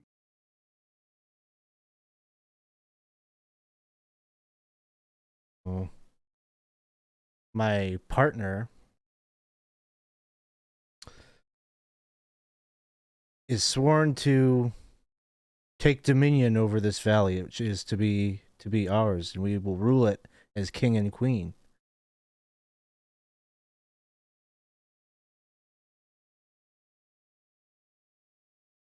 He believes that the elves will not pose a threat to us much longer.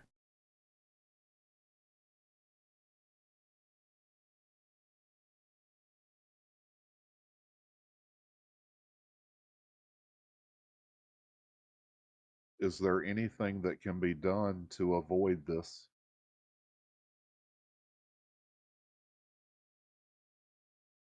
You don't bring goat. You say we are not to feed. So basically the conversation keeps going and it keeps coming back to food. Mm-hmm. Well, Like their primary motivation for coming here is basically because she starts explaining like the wildlife here. It is to our liking. Like it is to our cuisine. We enjoy the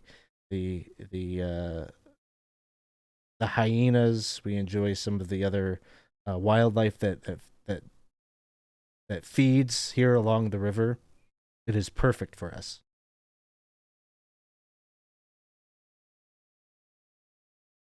well, if you're and this is and he might just not necessarily step in front of you, but just maybe step to the side, just so that he's kind of the one talking. You said, well, if you're looking for tribute, we did leave a number of carcasses down the river a bit north, but you have to understand we're trying, we're just trying to protect you. Protect me? Well, yes, you're a friend of ours, friend of our friend, and well, we were sent here because well, Spugnoir was worried about you. He was worried. So, you're trying to invoke that something would threaten their reign over the valley. Because you're talking of protection. So, yeah, like, what is it? What is it that you're bringing up? It's gonna be. I mean, he's not necessarily gonna say that they're gonna go and attack him, but just say that maybe it's not safe in the valley. We've gone through it. We've seen. Maybe he'll just say maybe he's seen a number of creatures, maybe kind of being more ravenous than normal. Okay. That seems like prey is a little bit more scarce, and we're trying to protect them. Okay. I'll say, give me it sounds like a persuasion check. Sure.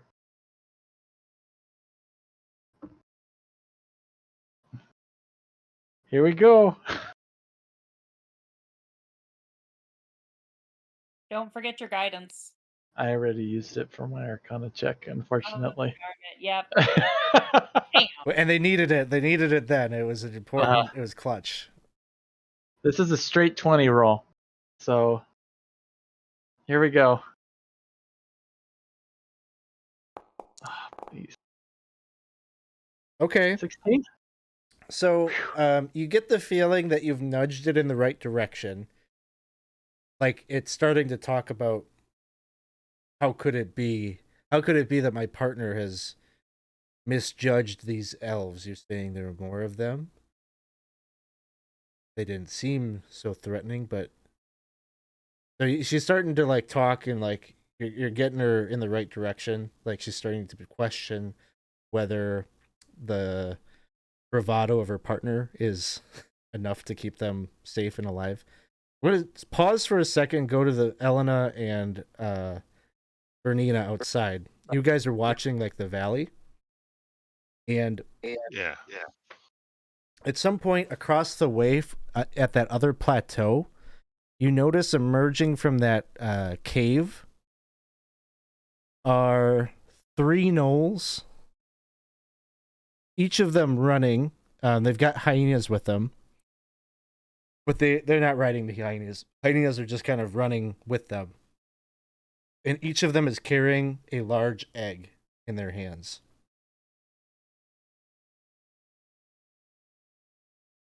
And Elena, you probably heard the stories of griffin egg thievery that happened in Hamlet when you were a child. That's what you're getting you're remembering like the story of Teasley stealing the griffin egg from the griffin nest. Story you've probably heard a number of times before.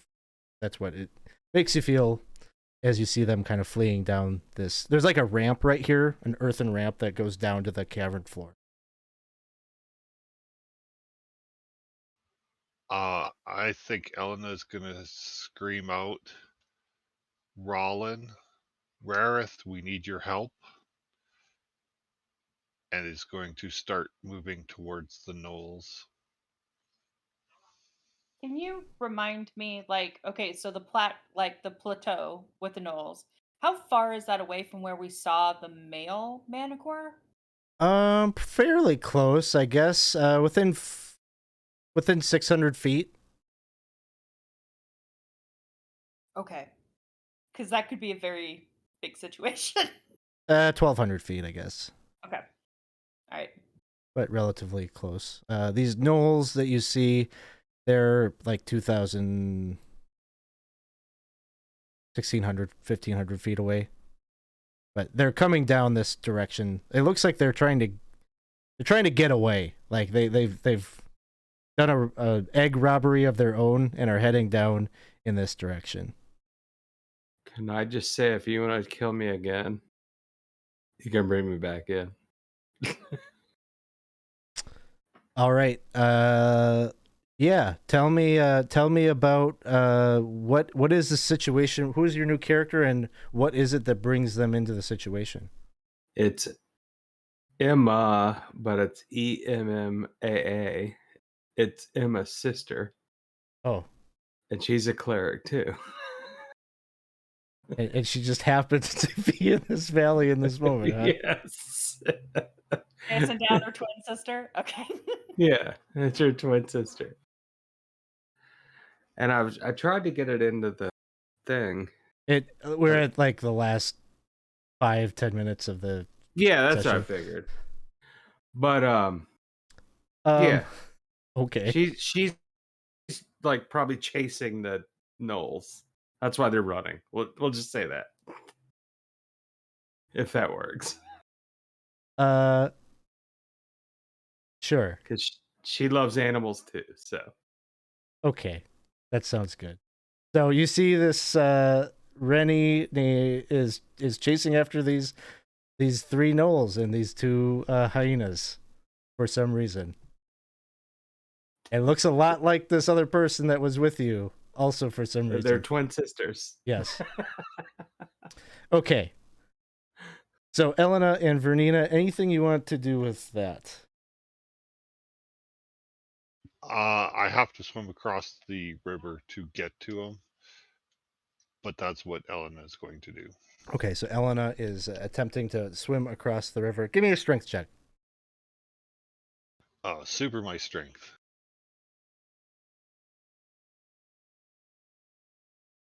You had called back into the cave? I did, yeah.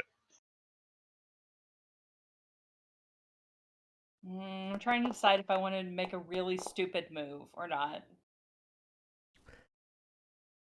7. The long and short of it is going to be that the current is just too much for you to get to the other side in time to catch up with them. But let's hear about the stupid move that Vernina is going to make. Or not. Oh, fine. I guess, like, yeah, I don't know, like, how this is gonna go, but I'll do it anyway. So Vernina calls back into the cave, trying to goat the manticore, and says, "There are no stealing your food." Okay. And of course, the two of you in the cave understand that, but the manticore doesn't, right? So, but you hear the intent that is coming from Railrith, or from Vernina. Sorry. So, with that, we'll go back into the cave, and the manticore's hearing this commotion coming from the mouth, and she says, "There are others with you?"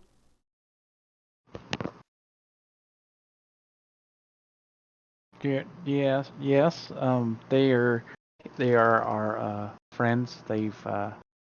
We've braved this. I mean, we've lost a very strong and irreplaceable party member.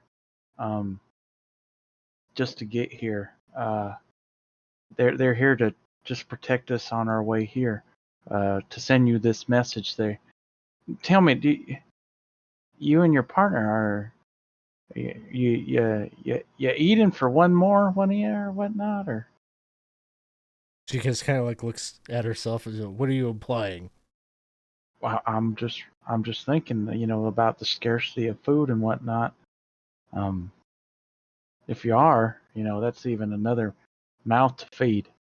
It sounds like you have enough competition from what my friends are telling me outside.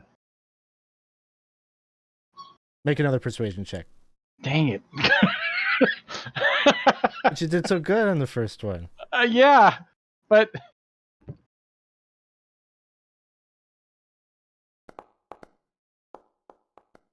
11. Okay. She says, she takes that into consideration and says, "Well, of course, once we're established here, that would be our plan. But I don't see how it is a problem. We will be at the top of the food chain here. I think we will be able to take care of ourselves."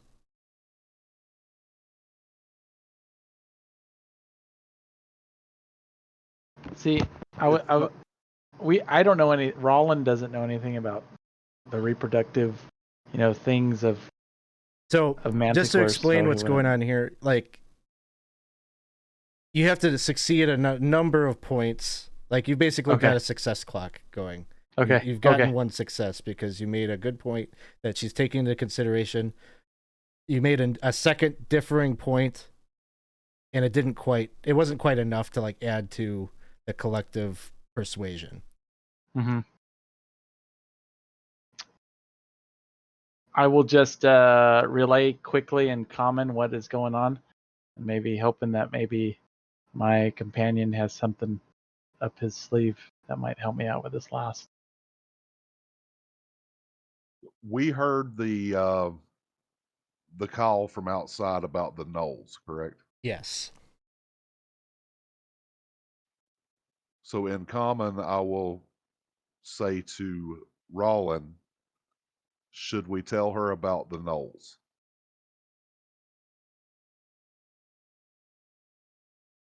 I mean, they said they were coming this way. I guess it would prove that we are friendly and we maybe have their best intentions if we let them in on this. I agree. All right. So I'll relay that my friend here says about the gnolls and whatnot.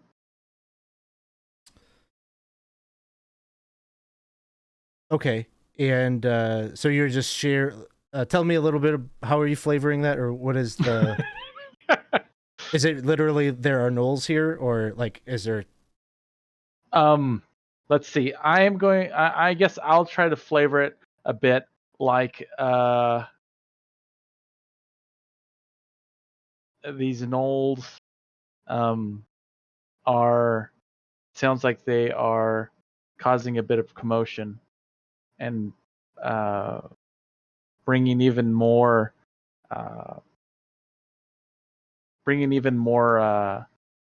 competitive like predators into the valley.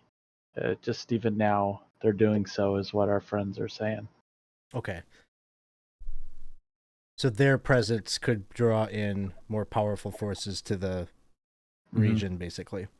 give me another persuasion check here. Okay.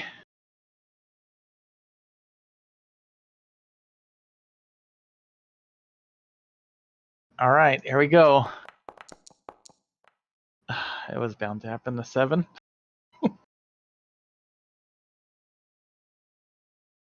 She's suspicious of you, and she says, if you're truly so concerned and not really allies of them trying to trick us into leaving our home, prove it by bringing them as tribute. I was just about to have you ask that question, so let's. Hey, what do you agree know? to that. He was about. Yeah, they were about. We'll be right back. If you had succeeded on that, it would have had the manticore go out there and like deal with it themselves. But now, unfortunately, you're able to communicate, just not enough to really get inside the mind, apparently, of a manticore and just talk it through that. So, let's do this just to kind of close out the session. We'll have a little combat here. Basically, Wes will just have you roll like an initiative. You won't be on my tracker, but we're just old school, figure out where you're in the initiative and whatnot. So, you all, let me get the tokens here set up.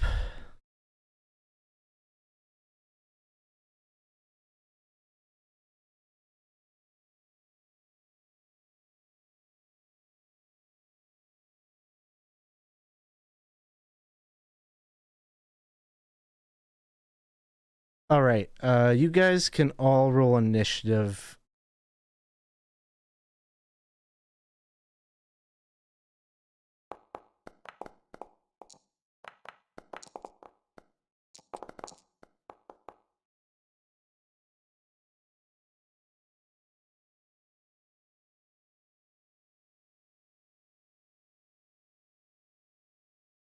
All right, hold on, I'm pulling up my character sheet. I got 6 on dice, so it's not gonna be. I'm gonna be low.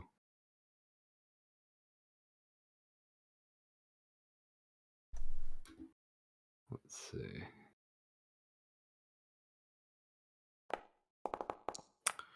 That's gonna be an 8 for me.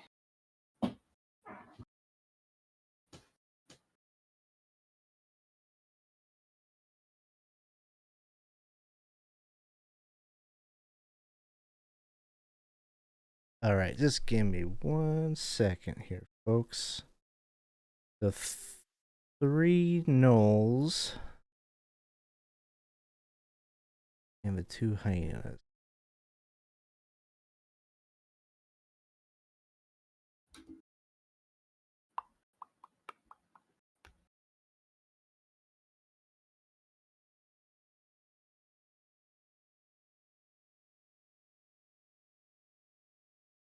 All right, rolls are happening.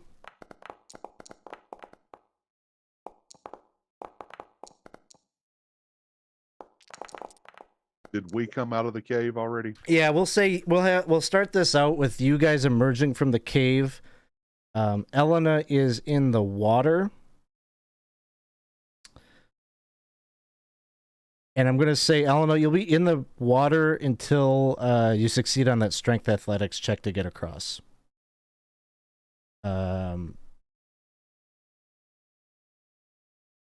Yeah, so we'll say, I guess just for the sake of the combat and whatnot, we will say that they are running and they're along the river. They're basically 200 feet. Just to put some numbers on it, like it's getting kind of gamey here, but you're 200 feet from all of you that are emerging from the cave. And Elena, you're like 100 feet from them as they're traveling south. So we're going to start things off here with Elena. So you're in the river. You could see them. You could see them running like cartoon bandits with these eggs like over their heads, and you can see they're kind of like high-fiving each other. Like they made it. Apparently, maybe they stealthed in there and got these eggs from the griffins that are nesting in there, and they're making off with their spoils. Okay, so I'm struggling in the water. Yeah, so you can give me a strength athletics check if you want to continue forward.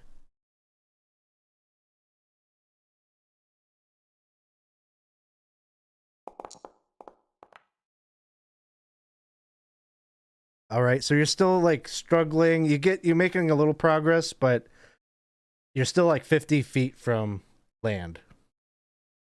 And can I Eldritch Blast them? Yeah. All right. So you got 2 giant hyenas and the 3 gnolls. Definitely going after the gnolls. Okay, sounds good. Sounds like a plan.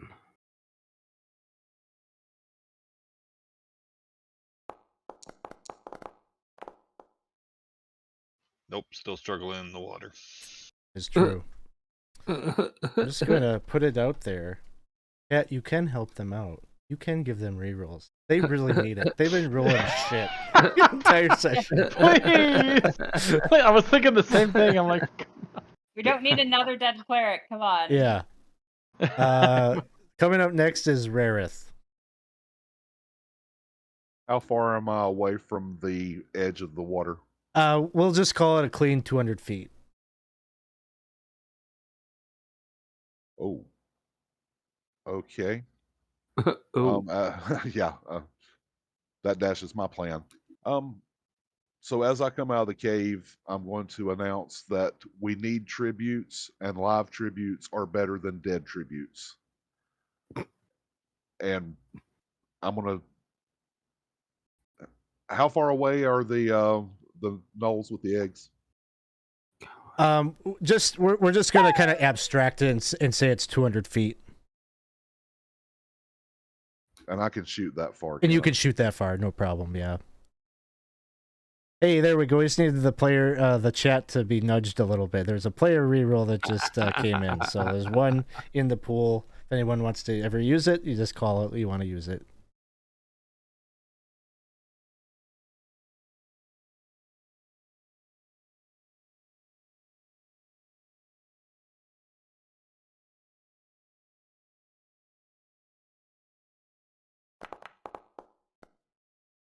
All right, a 15 hits a gnoll.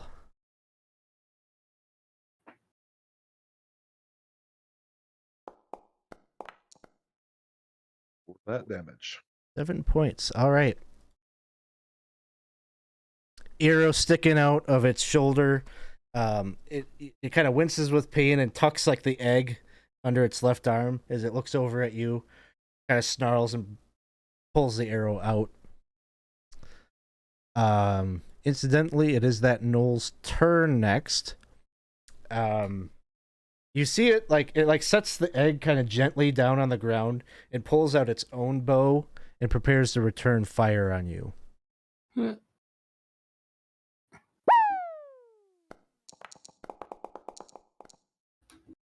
20 to hit. That'll hit. Deals 4 points of damage. And you guys have tons of rerolls that are coming in. One with the gun just redeemed a player reroll, and the potato lion just redeemed by everyone a reroll, so that's going to be 5. So that's you great. now have 7 rerolls in the pot. Where were you when I died?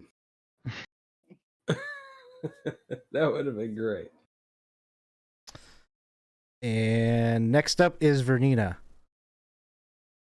200 feet away? Is that what you said? Yeah, Across the river. across the river.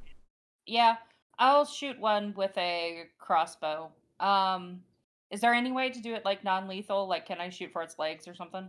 I'm pretty sure non-lethal is only with melee. Okay, that's fine. Still gonna shoot one of them. All right. So 21 hits, looks like 4 points of damage. Did you want to hit the same one that Rareth hit or a new one? The same one, the ones that's Same injured. one.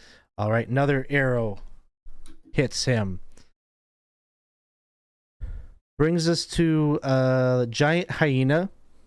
Hyena is just sitting there like on the bank looking at Elena and just like waiting. So it readies an action. Emma, it is your turn. It's Emma. How far did you say we are? Well, you're like running what, 50 I feet was behind them? coming. Yeah. You're Okay. 50 feet that's behind cool. them. I will. You know that your Oh. intro just puts you in like the worst spot on the battlefield. It doesn't matter. I've already died once today. That's true. I will cast Toll the Dead on the one that is injured. So a 13 wisdom save.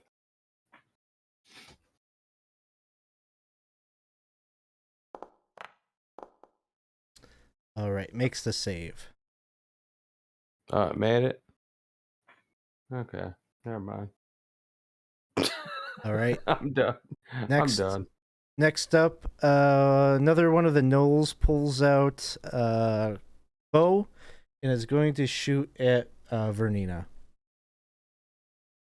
Alrighty.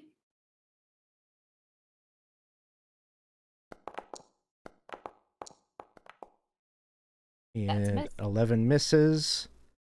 This one also sets an egg down on the ground there. Roland, it is your turn. Are how far away? I'm sorry, I know we're asking all these questions. How far away from the water are we? The river? Is it actually like just oh. So the river is 200 feet away, and I'm just abstracting that's like if you want to get across the river, that's what you have to clear to get in action with them. Okay. Yeah, it wasn't so much that I was just trying to see if I had because I was gonna try to do a little bit more shape water. Pretty much what my intention was is to try to put a little cover up for us against these arrows, trying to put up like a cube of water in front of us, like of ice in front of us, trying to protect us a bit from these arrows that are coming in. Okay. But sure. I'll say you guys get like a +2 to your armor class if you do that. okay. Yes, I'll go ahead and kind of put up a little makeshift kind of ice sheet with little holes kind of sticking out, or you could kind of maybe go in and do your little thing. Because I don't have any range enough to hit these guys, so that'll be my action. Sounds good. This other hyena is gonna circle back and start charging towards Emma back there. And I'm back like behind them. Yeah, so it'll dash and get over to you. So it's like point blank kind of like with move you. my character. And then it is the next Gnoll's turn. That's me, right? That's And- my old character. Yep, so there you go. Okay. This third Gnoll is gonna take a shot up at Rollin, I'm gonna say. So add a +2 to your AC on this. And a 20. Just the fancy little icicles and what just breaks through. Oh no. 5 points of damage. Okay. Brings us to the top of the order, Elena. You're still in there struggling in the water, and now there's a big thing on the other side waiting to fight. All right, so I will do a strength check first.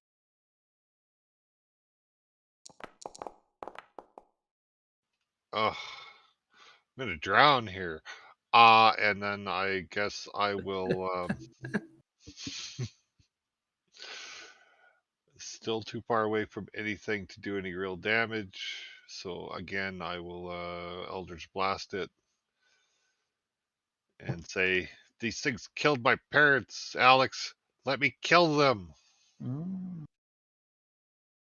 And Alex will say, "These gnolls live like 8 days away from where you lived. I don't think they knew each other."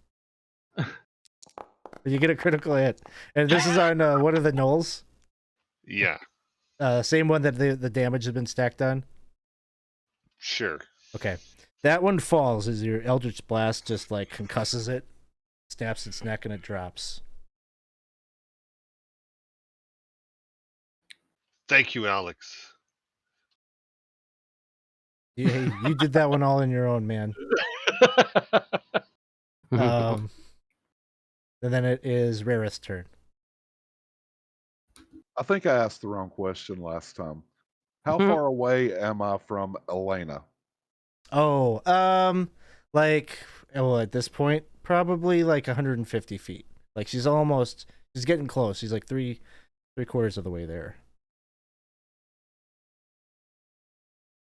Okay, so I'm going to move toward the bank, my maximum amount of movement, and fire on the next. I'm going to fire on the hyena that's eyeballing her. Okay.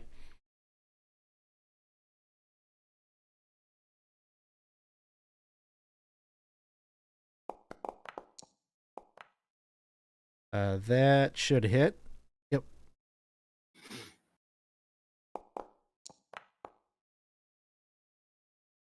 All right. Awesome. We turn next then to Vernina. Awesome. I will shoot at one of the gnolls. Is there one that's injured right now, or no? There is not. They're both. Okay. Then it doesn't matter which one I shoot at. I'll just shoot at one.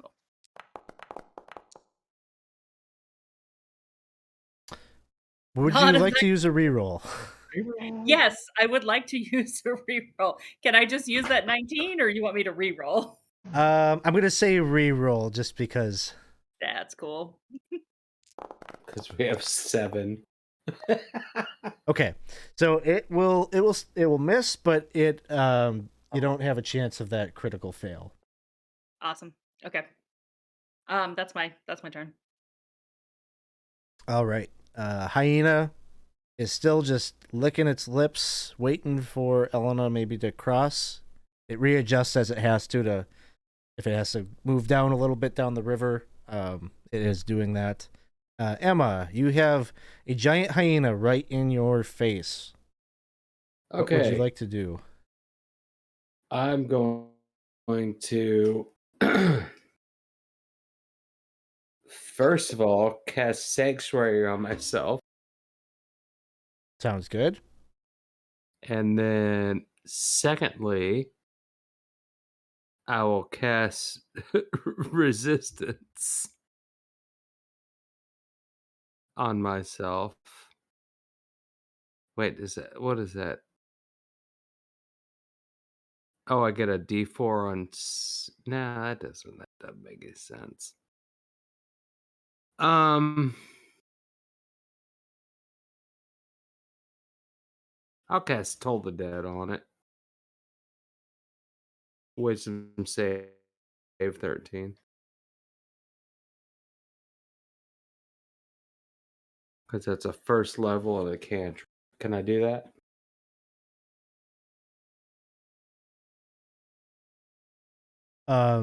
Do you want to reverse order that and cast Toll the Dead before you cast Sanctuary? Because if you cast Sanctuary and then cast Toll the Dead, you'll null your Sanctuary. Oh, yeah, I guess so. Okay. And you're casting Toll the Dead on the hyena that's up in your face? Yeah. Okay. No, the one that's like way far away. Just getting clarification. It rolled a 17. Okay, and then I'll cast Sanctuary myself. Sounds good. All right, next up is this gnoll over here. I believe this one was shooting at... I think this was the one that was shooting at Vernina.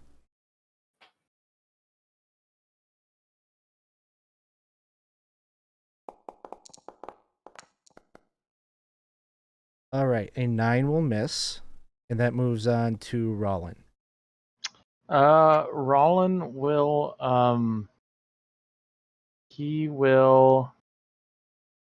he's not going to be able to do much as far as attack and whatnot, but I think Walling this hole there. I would, in order to give help action, would I have to be next to the person? Is that how that works? Yes, unless you've got like a special. You're right. Okay. Well, I'll do I will do Vernina since I believe that we are still close together. So I'll give Vernina a help action to try to maybe, and then I will go prone. Okay. Help! Lay down.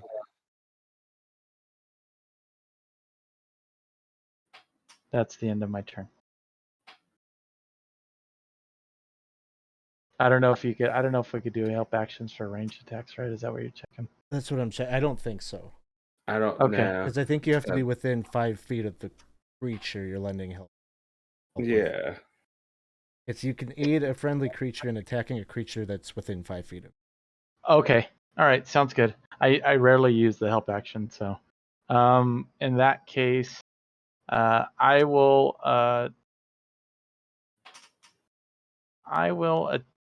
attempt to bolster whatever defenses we have of that water, and then I'll go prone.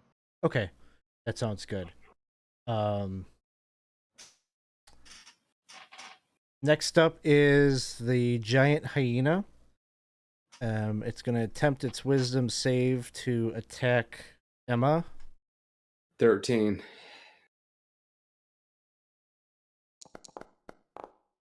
Jeez. Son of a. Okay. Dang it. 17. 17 damage? No, it's 17 to hit. Oh no, it hits. I think this one, her sister's only has a 16. 9 points of 7. damage. Okay.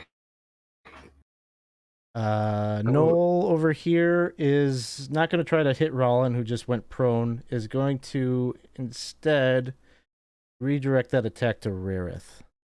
Oh no, I only have 10 hit points. Now I have 1 hit point. You're gonna kill me again. I don't like this. 5 will miss. Back to the top. Elena, it is your turn. Still in that current. Ah, this water. Bane of my existence.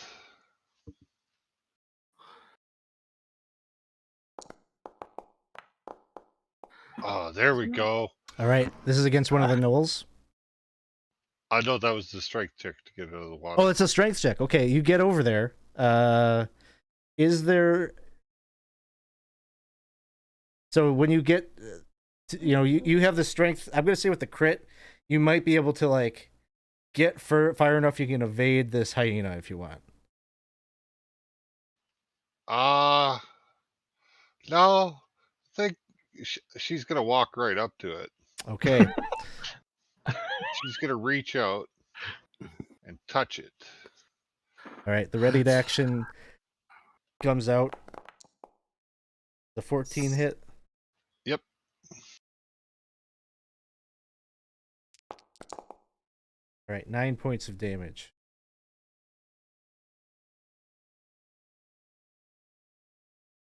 Y'all make some interesting choices. I swear to God, if you kill 2 of my characters in one game, I'm gonna be so bad. I mean, they're twins. They were born together. They should die together. They will. I'll use a reroll. Using a reroll. Sounds good. 15 hit. 15 hits.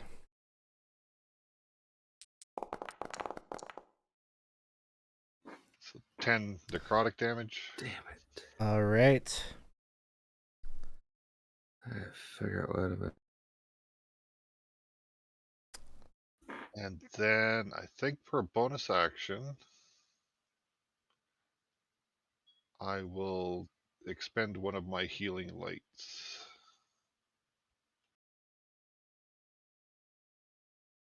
Oh, just one of yours? I'm gonna have to use both of mine. My healing hand. Well, if it hits me again, I'm probably going to go down. So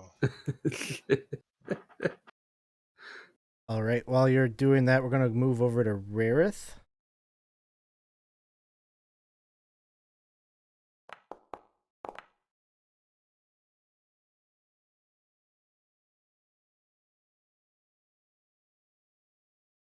Why didn't we buy healing spells?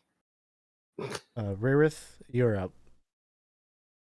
I'm going to fire on that hyena again.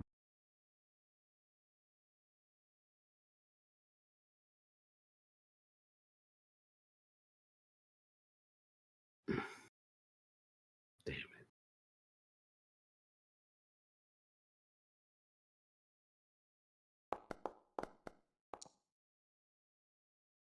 An 11.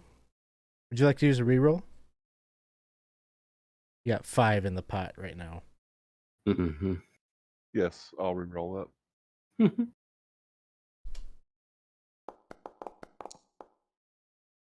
17 hits.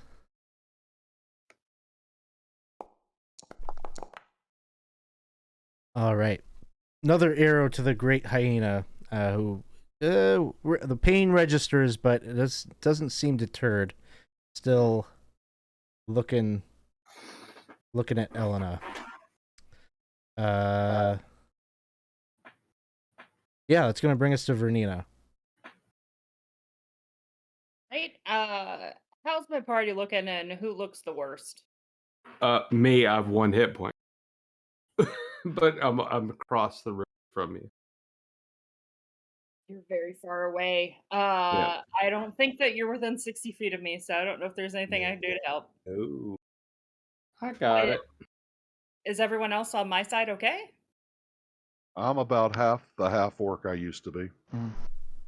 Alrighty, then let's see if we can get you more orcish. So I'll use my action to shoot my crossbow, and then my bonus action I'll do healing word. Sounds good. Would you like to re-roll that? Yes, I would. Wow, what is with me and this crossbow right now? All right, you managed to make it not a crit fail. Jeez, wasted. only by 1 though. Like, Nice. yeah, rerolls. Good lord. Okay, I'll do healing word though.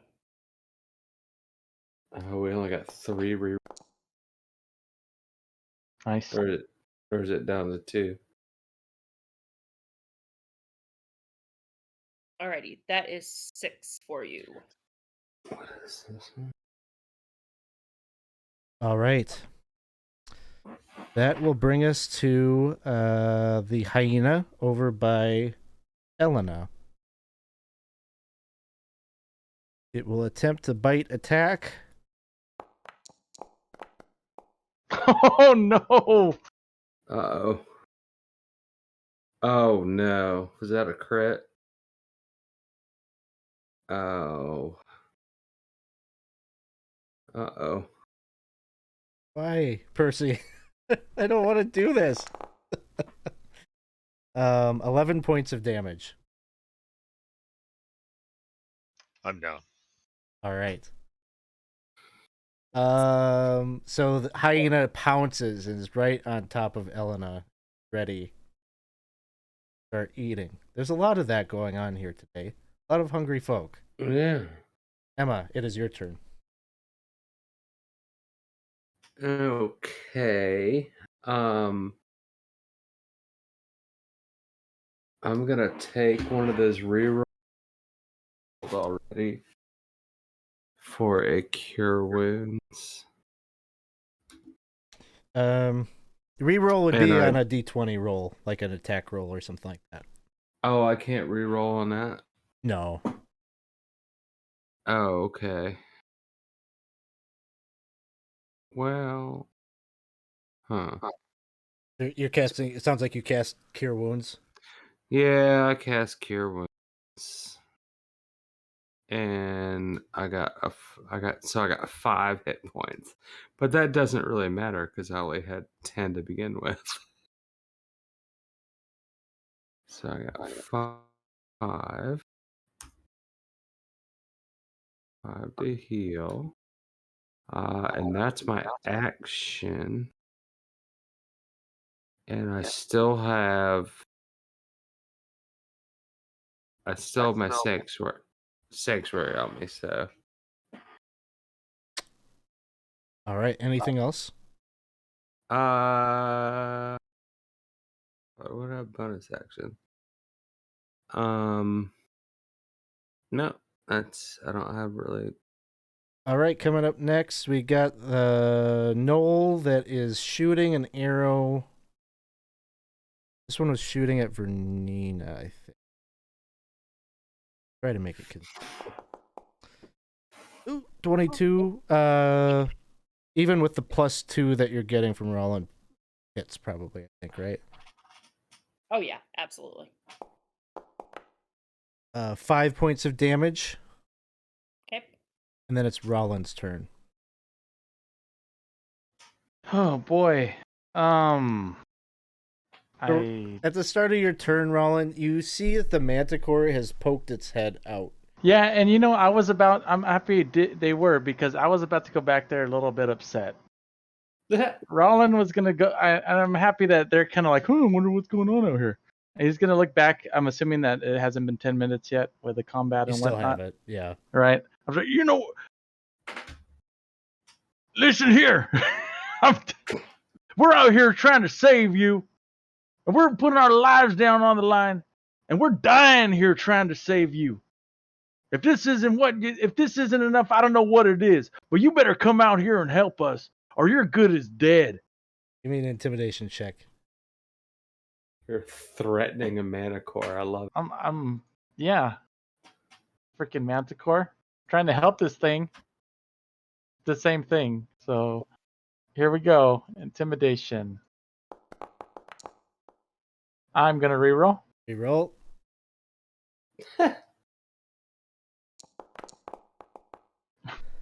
Solid 10.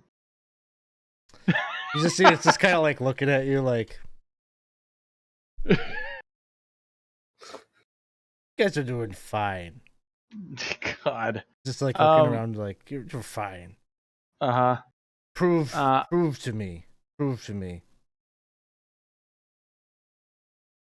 that you are worthy of me accepting your tribute. It might not even be worth it at this point. Okay, so mechanically, I've been saving one spell slot. Okay, for a healing word. Okay. And I'm not sure I could get down the mountain pass to get close enough to try to get that healing word off. You'd had the quickest route, or like the most direct route, would be getting over that's 200 feet. Mm-hmm. And healing word is 60 feet. I believe I heard. Is it 60 or 30? I can't remember. Is Elena down? Elena is down. Yes. Elena is down. I think that I will begin to start kind of moving down as best I can to get close enough to try to maybe cast that. Oh, I'm sorry.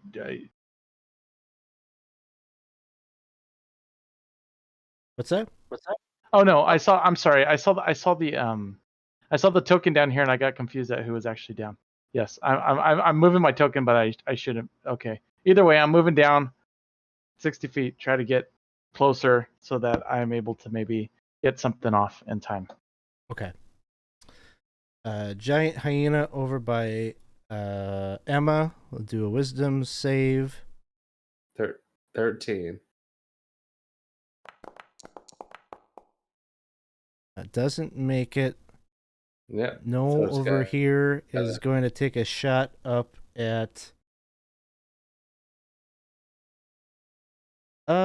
Probably sees Roland up right now again and recognize that they're a spellcaster. Gonna try to take a shot at them. Uh-oh. Sorry. Oh no. All right. Oh, that's not good. Still up. 4 points. Takes a big old hit to the gut and still running down the hill. All right, Elena, death saving throw. Get that 20.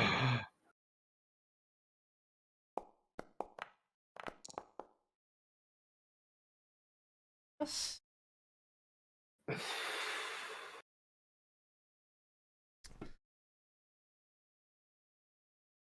I should probably roll the manticore into this because it is observing and hanging out, and so if it ever wants to do something, Freaking jerk. Freaking Yeah, jerk of so a why manticore. would you do that? That's just mean. You didn't actually say that out loud, did you? To the manticore? No, oh no, I got shot in the gut. I'm not say that to the manticore. Oh hi, very pretty. You're just All mean. right. Why So would you bring him out? coming up next is Rarith.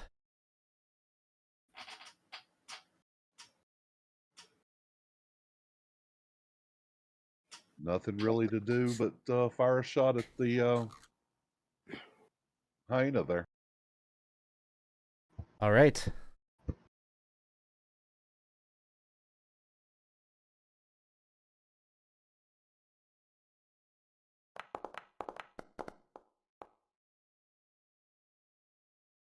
$19 hits.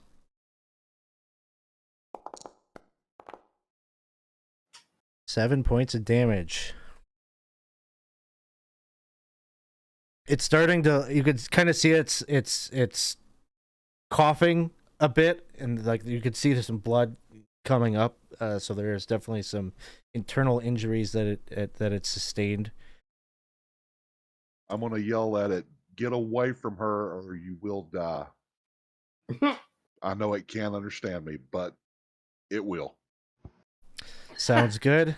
The manticore is just it emerges from the cave, and it's just looking across the way. And I'm gonna say, you could see the gnolls are like, oh. Uh-oh.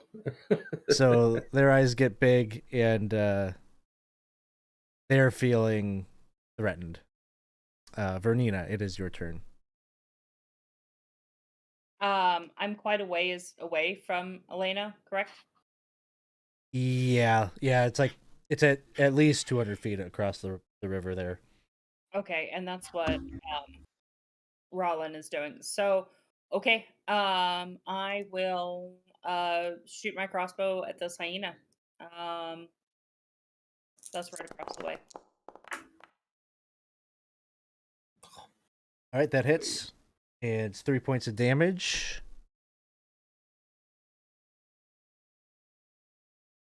And that's my turn. All right, that giant hyena gonna take a bite out of Elena. Oh no. There'll be Oh, two failures. Oh no. What are you at? 1 success, 2 failures? Mm-hmm. Yep. All right. Over by the other giant hyena. Emma, it is your turn. Okay, I rolled because I can't attack because that leaves my sanctuary. I actually rolled. It's so stupid. I rolled 7 health. I did my healing hands. And I rolled 7, but I didn't need that much.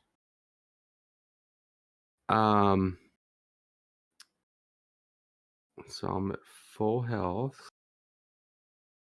And then I will. Oh, this is such a dumb idea. Where's Elena? The one by the other one by the big manticore? Yeah, so probably like 300 feet away from you. 300? Okay, let me see. 300 was being generous, probably. Why is that 300 feet? It's only like, it's not that many squares. Each square is at least 50 feet. Like this. Oh, shoot. It was, you know, Okay. it wasn't. Okay. Oh God. I don't know if I can do it. I gotta. Well, how big is that manticore? Manticore is a large creature. I mean, that's like. Well, if you're saying every square is 5, or So, like.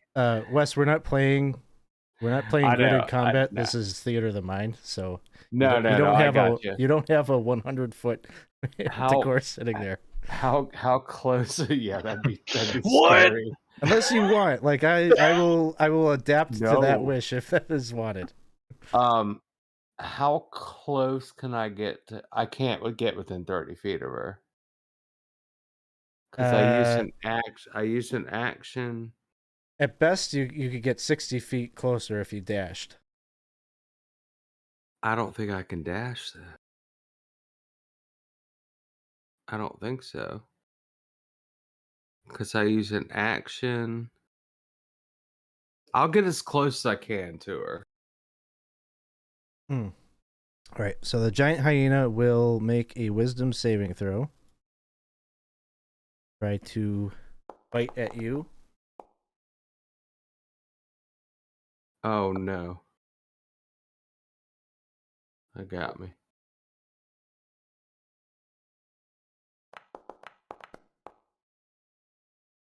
All right. 19 hits. Yeah. 6 points of damage. Okay. Glad I healed up. So then you make it 60 feet closer, so 240 away. Oh God, that is so far away. All right, coming up next is the Knoll. I'm gonna have him do a check here quick. You might kill me again. Scaredy no. He runs over and jumps on top of this hyena and mounts. Grabs the egg that was on the ground Mm-hmm. and gets on the hyena. Rollin, it is your turn. How far did I get? You moved 60 feet. You are 240 feet away. I'm just curious where I was on the map. So, Rollin, it is your turn. Okay. 200 feet. I did 60 feet with that dash. I'm gonna do another 60 feet. Oh boy. So that would leave me with 80 feet. I can't get to that healing word.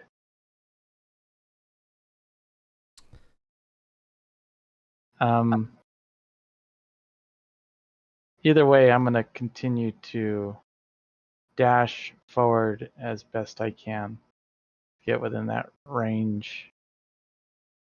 If I can do it, I will. Otherwise, then trying to get a healing word off. But that's what I got. Are you in the water? Like, are you swimming in the water to get closer? I am Or were doing you... I'm doing whatever it takes to try to get within range to get this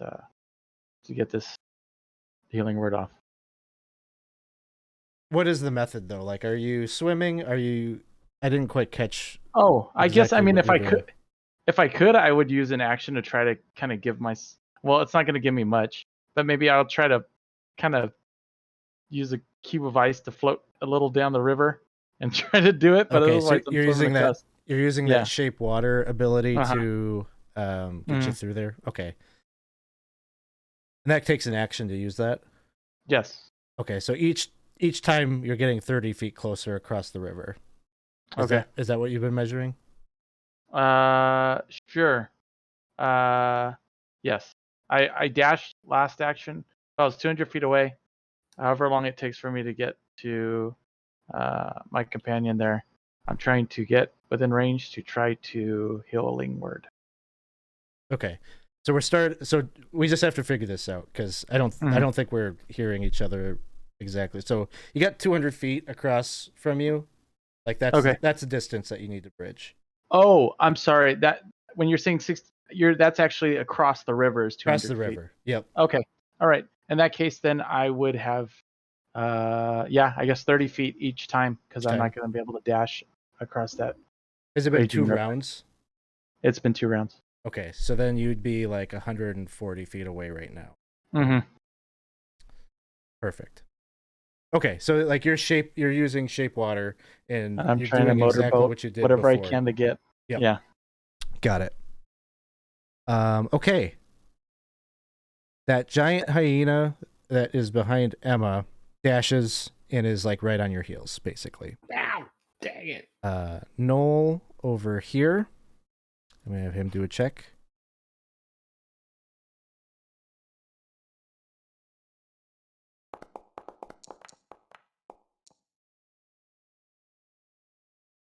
And he also is hopping on. He runs over here and mounts on this hyena. He grabs that egg. There's still one egg that is laying there. And Okay, I mean, brings us to the top of the actually round, and got it me. is Elena's turn.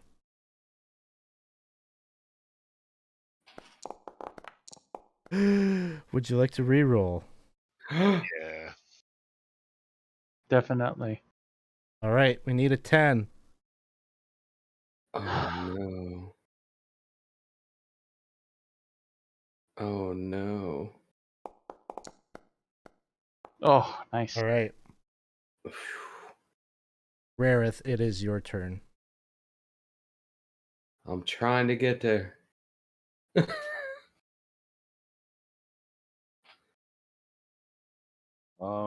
Pretty sure everybody knows what I'm doing. Mm-hmm. Do what you do best.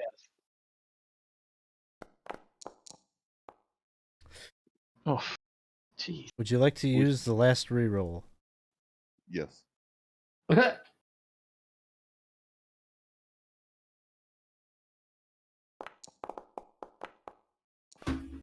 And that's a hit.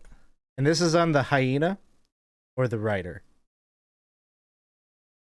This would be on the hyena that is on Elena. Okay, sounds good.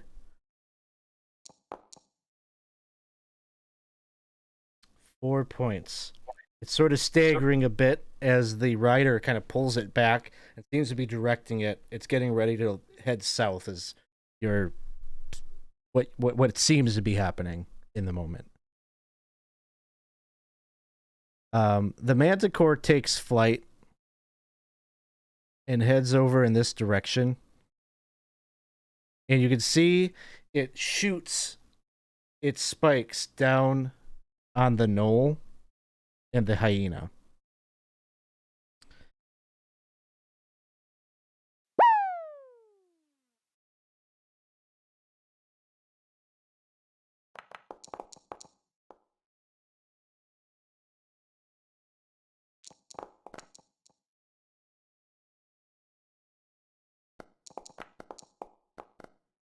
All right, all three of these spikes are going to hit. I'm going to take average damage. The knoll, the hyena goes down, and the knoll just kind of topples off and is laying prone next to his steed.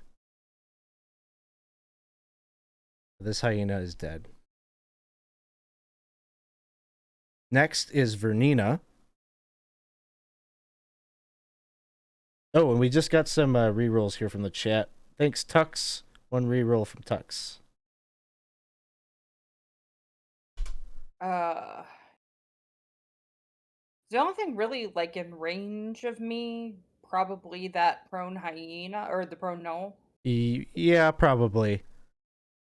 Okay, well, I'll try and hit him. Yeah, even with the disadvantage, you got to hit. Sweet.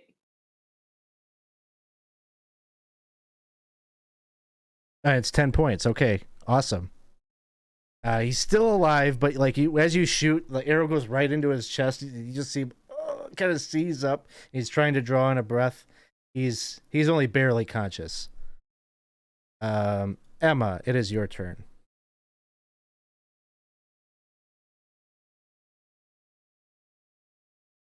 Sorry, I was muted. I'm just running towards the bottom there. Okay. And at this point, I'm going to say that Hyena is no longer attacking you, as it's the rider and the knoll are trying to head to the north here. Okay, So you move away. as close as I can get. I don't know where the. So you're at 240. Another 60 would bring you to 180 away from Elena. I don't know where that is on the map. Is that so 180 right? feet? Disregard the map and listen. It's 180 feet is how far away you are from Elena. Okay, I just need to get 30 feet from her. Yeah, so you're continuing to make progress. If that's your goal, Yep. That's where you're at. Yeah. So next up, that knoll that is on the ground there stands up and is just desperately starting to make its way. It still grabs that egg as if it thinks it's going to make it out of here alive, but it's just, running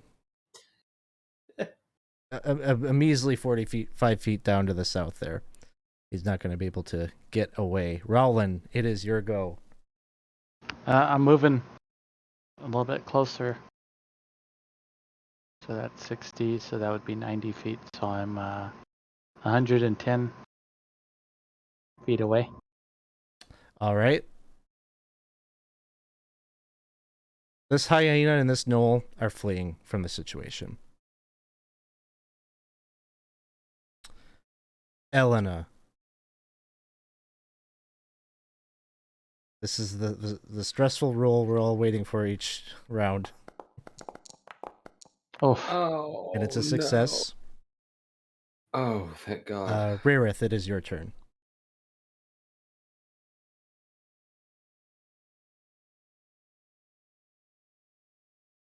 Yeah, that Noel thinks he's getting away.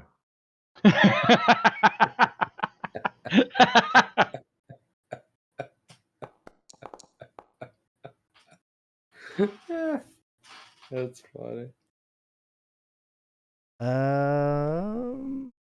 That one doesn't quite make it. Doesn't quite land.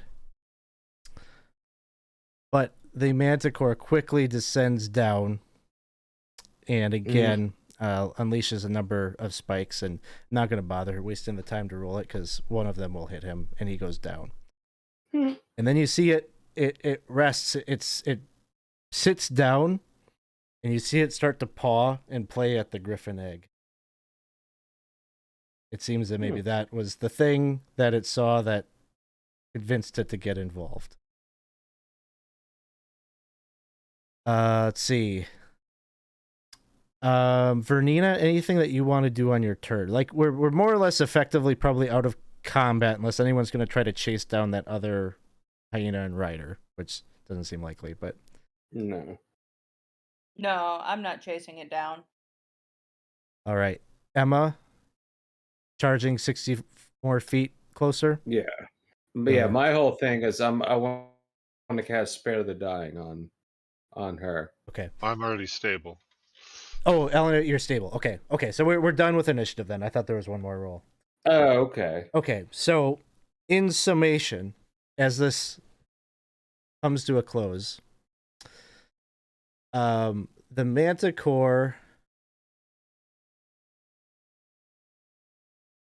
is moved by the fact that you did actually put yourselves out there to fight these gnolls, and it assumes that you did so to bring these delicious, beautiful griffin eggs to it as tribute, and it just says, I accept. Which, if any of you are money motivated, like, you'd maybe feel a little bit of a falling in your heart because these things are worth so much money. But in the present situation, you have probably no choice but to allow it to have them. And so, was your original plan was to convince them to move elsewhere? Where are you going to try to convince them to go? Was it to move to the mountains to the south? I mean, They can live wherever they want to, for as far as I care. Yeah. I know they're being tracked or something.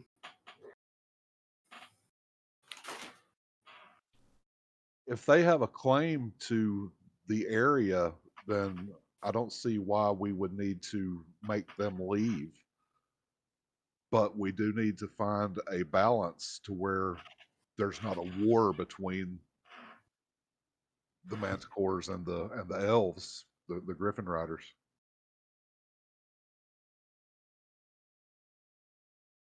Well, if I think I'm going to translate this right, it sounds like they want to go. If they're saying that they might want, if they're okay with leaving, that's the case, then maybe, I guess maybe the mountains is some good prey up there. Sounds good. So just to give the session some resolution, we'll say that that is where they go, and maybe their story interweaves with something. Maybe we see them again. Who knows? But you were successful in getting the ear, at least, of this one that Spugnoir calls Ursula, and she will manage to make it work that they will leave the Sighing Valley. And so you return back. Spugnoir will be ecstatic. He'll probably be asking you, like, if you, like, where they're going to go, because he wants to continue to meet with them and research manticores. And so he will follow up and try to. Thanks everyone for hanging out with us here tonight. This is 20 sides to every story, part of our community campaign. This is the first one to start the new series of community campaign sessions that we have going on. So if you'd like to come and hang out in the Discord, please do so. It's a great place to come hang out and chat about tabletop games, D&D, and all sorts of things like that. And it's also where you can sign up for games like this. So come and check us out there.